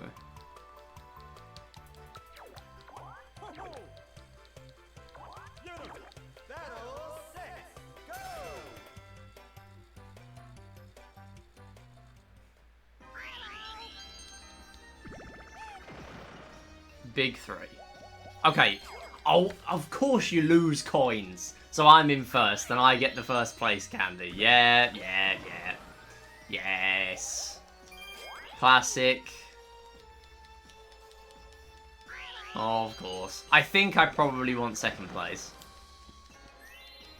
Ooh, okay. Actually, maybe first places are better. I don't remember the candy odds, and I'm not going to look them up, but... yeah, I think maybe that's better. 8? Ooh. Possible 2 candies here if I go left. Or not. Or not. Twice candy, both of us to start, though. But 20 coins is good for the shop, at least. If Hammer Bro rolls 1 coin, I'll be happy.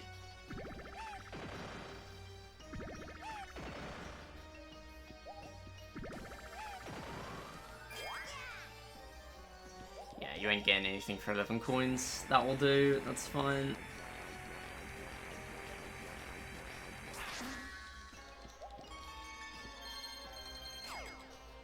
The best you're getting is like... what? Oh, actually, maybe you get better ones because you're in second. Oh my goodness, alright. This guy's speedrunning me. And I don't get the shot. Nice. Well, great start for the 6-minute Bowser split. Brilliant start. Amazing start. I mean, I could get 2 more candies. That's the only good thing.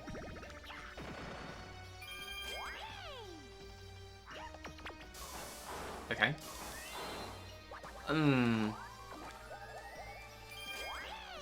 Well, I don't love that. Do you root bullet? Yes, you do. Okay.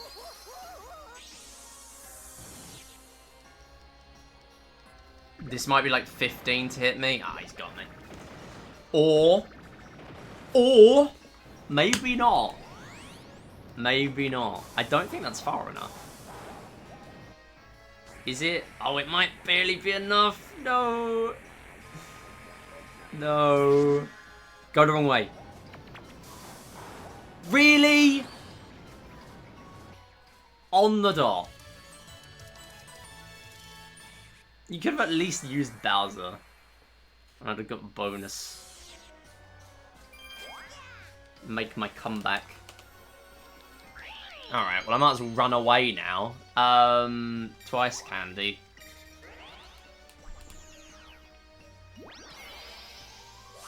And if I don't use twice candy now, I'm going to be overflowing on candies. Do not!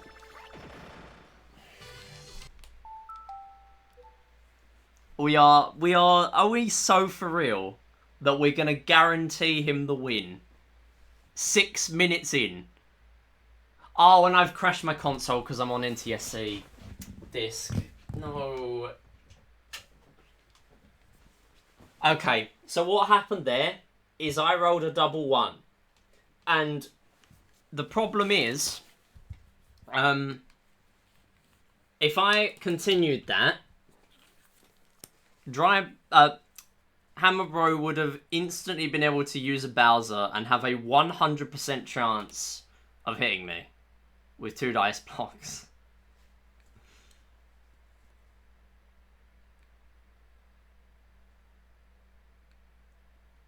So I had to do that.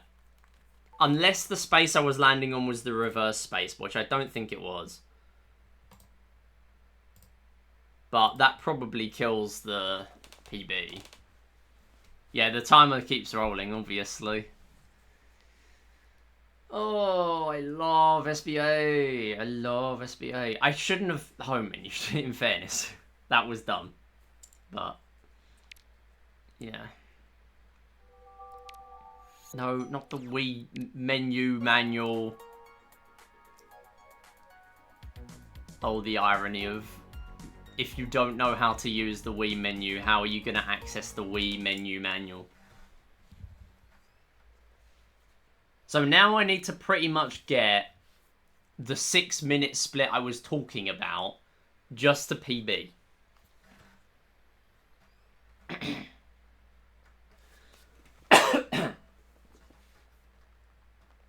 If Gecko crashed there, I think I would have cried. I would have just given up. Go.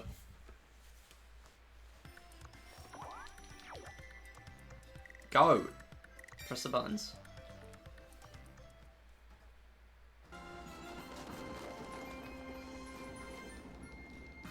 This is so much slower. If I lose PB by about a minute, it was my fault for not backing up by pressing plus.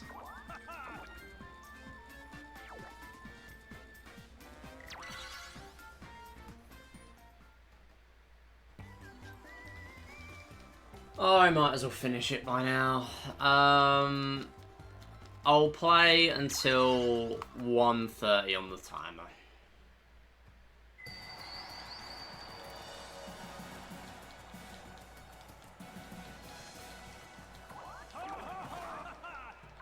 We've got all this cutscene again. We already know Bowser's here.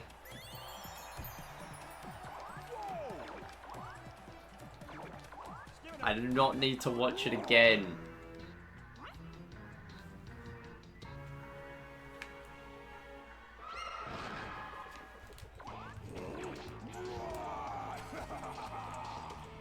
Oh, I just realized oh, my bad.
Oh, blue.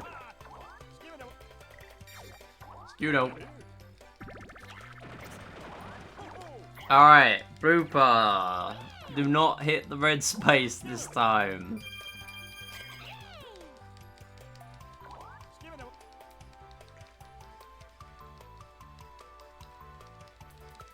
Come on, why is this so long? It was like 4 minutes since the last dice roll.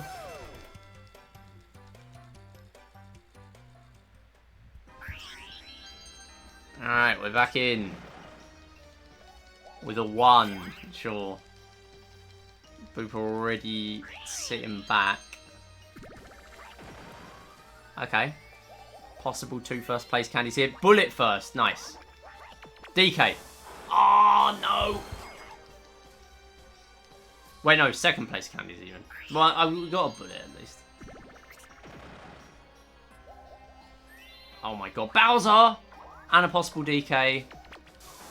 Which he doesn't win, okay. Alright.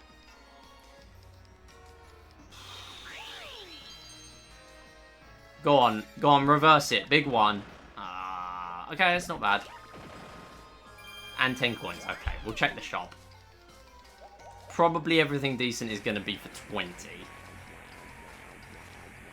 There might be a blooper for 15. But I don't know if I want that. I need to rip everything instantly in this game. Yeah, 15. Taking it right now. There we go. I need an instant blooper win and an instant Bowser win. And that is the only way we do this. It is the only way. Blooper needs a low roll. I rip Bowser. Do not roll 1. Okay. I rip Bowser. Unless I rip Blooper and then Bowser, because then I get bonus skip. I think because of how far away I am, that probably is wise to rip Blooper anyway, because that's 3 dice. So, bonus bonus skip. Bonus is for 5 stars when someone's on 5 stars. Oh, come on. No, no, no, no. Oh, that's nowhere near, is it? That's actually nowhere near. 2 away, and he's gonna hit me with Bowser. Oh my god. Okay, it's a bit more takeable because I'm gonna get bonus, and I'm gonna hopefully get Bowser. But it now means I'm gonna have to rip 2 Bowsers and find another blooper. Just, oh, absolutely mind-numbingly bad luck for 2 Bowser boards in a row. Oh, he's gonna roll like a 3. Okay. You know, I would have at least taken that. Next, you're gonna tell me that flips the board. Oh my god.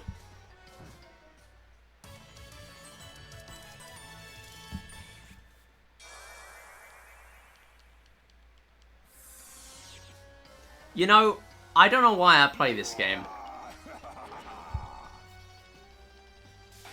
I could be working on the Wii Play tutorials. I could be watching the darts.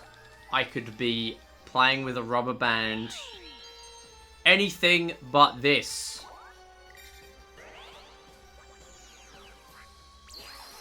Well, I have to rip it. I have to do it. It will not happen. 12 is alright. I think that hits. No? Yeah, okay. Do I skip bonus because of that? Like, we're now back to 3 stars, so why would I get a bonus? That's obviously not good, because I'm now going to need to get 2 candies, but... whatever. What other play was I supposed to do there? Is the problem. Oh my god, stop playing with the lever, bro. Stop.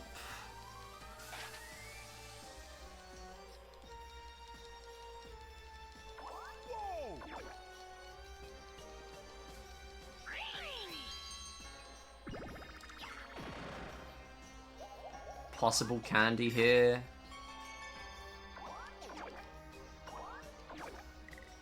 $15, okay.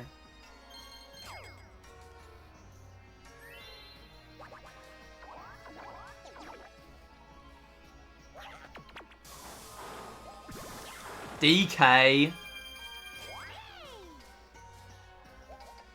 I'm gonna be so for real, even if the rest of this board is perfect, I still don't think we can PB. Which is ridiculous.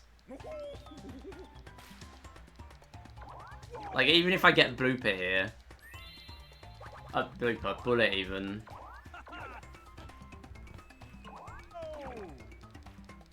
The only way is if blooper lands on Bowser. But even then, I can't use Bowser if he's right next to me.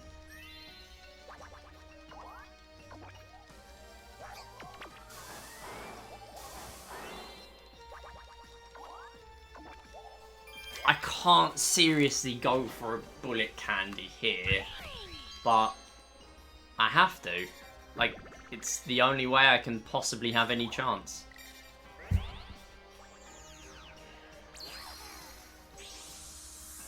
I did game over in the boss, but that is literally 12 seconds to save.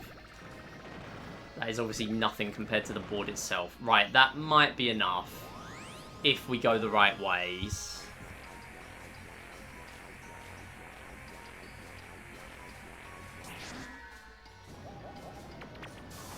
Yep. Yeah. Right, big 1. Big 1 or big 2. And then we narrowly miss PB. Instead of massively miss PB. They are the only options. Oh, he's gonna flip the board.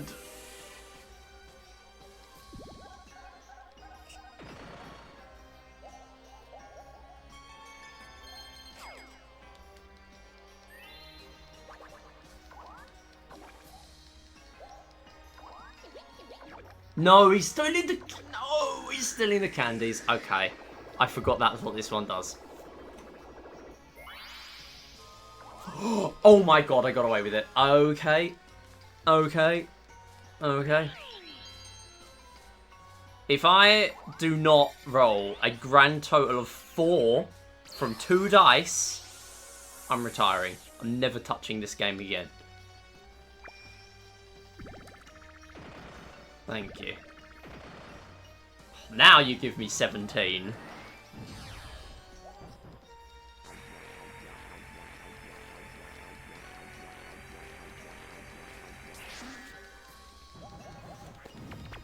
What a sad end to the run. This was so close.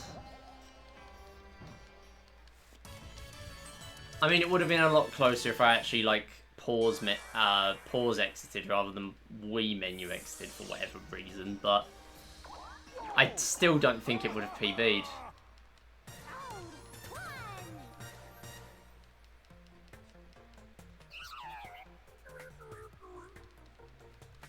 Just absolutely terrible, like, double one to try and run away from Hammer Bro, and I get a double one, and then when I rematch Blooper, I end up with a similar outcome anyway. Come on. The only reason I didn't get bonus in this run was because I ended up Bowsering back. I don't know. This is still way better than most runs of this, but it was close to being a PB.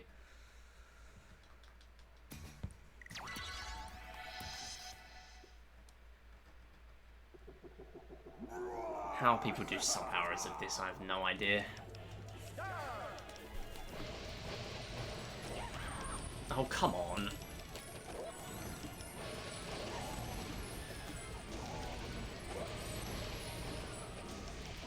Alright, chill.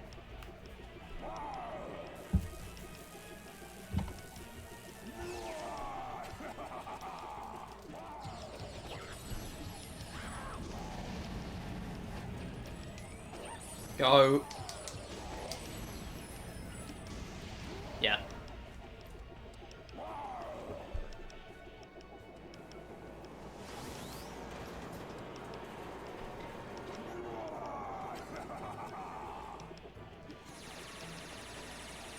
Nice. Good dodge. Fine.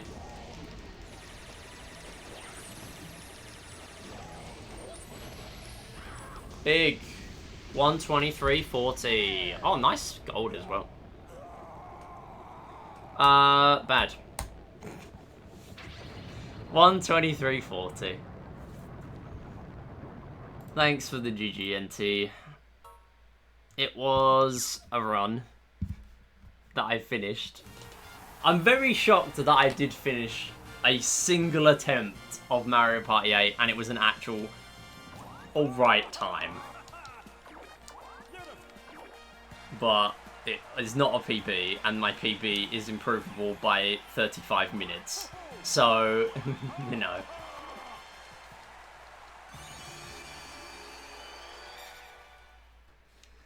Oh well, it was a run. Thank you for watching, everyone. Next stream will be Monday. I'm probably going to do more Wii Play stuff. And then Tuesday we're going to do some new Super Mario Bros. Wii, because we still need to get some gaming in for that. That still needs to happen.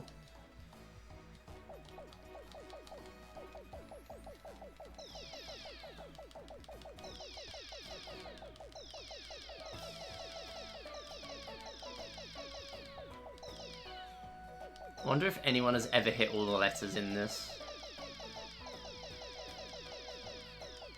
No, it's impossible. No one's ever done it. Because I couldn't do it, therefore it's impossible. All letters %? Yeah, you just get one shot at the end of a run at hitting all the letters. Alright, thanks for watching, everyone. Let's see who's live to raid.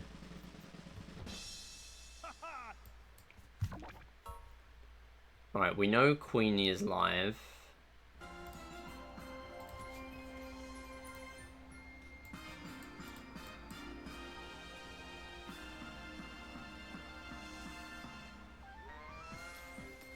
Yeah, Queenie is live.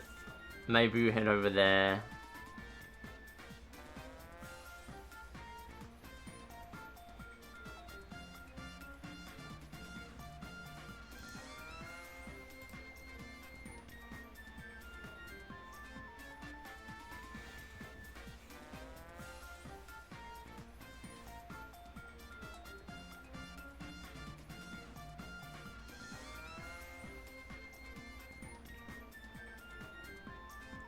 Sure, let's go raid Queenie. Queenie is doing Wii Sports. So, yeah, we'll head over there. Wish her good luck. Thank you for watching. Monday will probably be Wii Sports. I don't know what Wii Sports. Wii Play. I'm probably gonna... Oh! Wes, thanks for the raid! No! I'm just about to go! Oh, I do not know why that sounds like that. We are about to raid, yes. I just finished a run of Mario Party 8 SBA. What were you doing? I hope you had a good stream.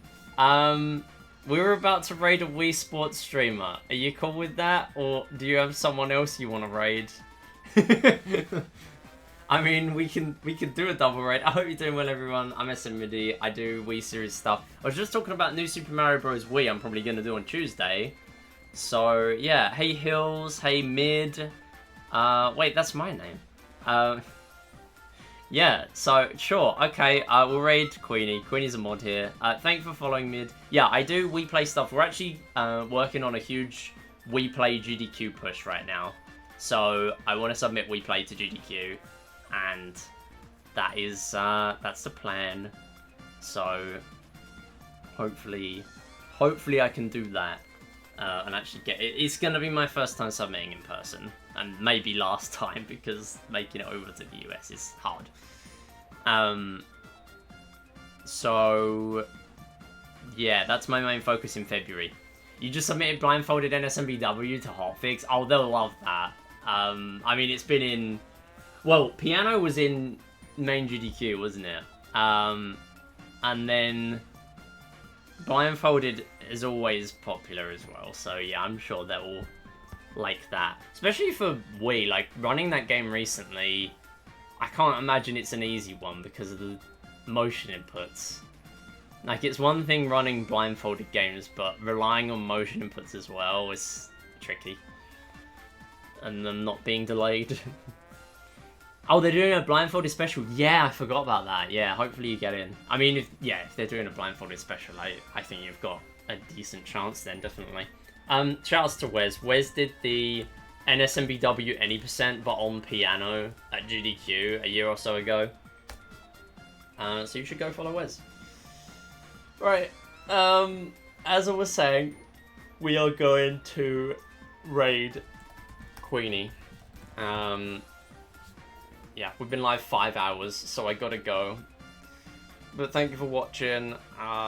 Monday's stream will be Wii Play. I'm currently working on submitting... The main runs I want to submit are silver medals, gold medals, platinum medals, Tanks 100, Tanks Pro 100, which is a mod. That will be an upgrade from the regular to vanilla game to the mod.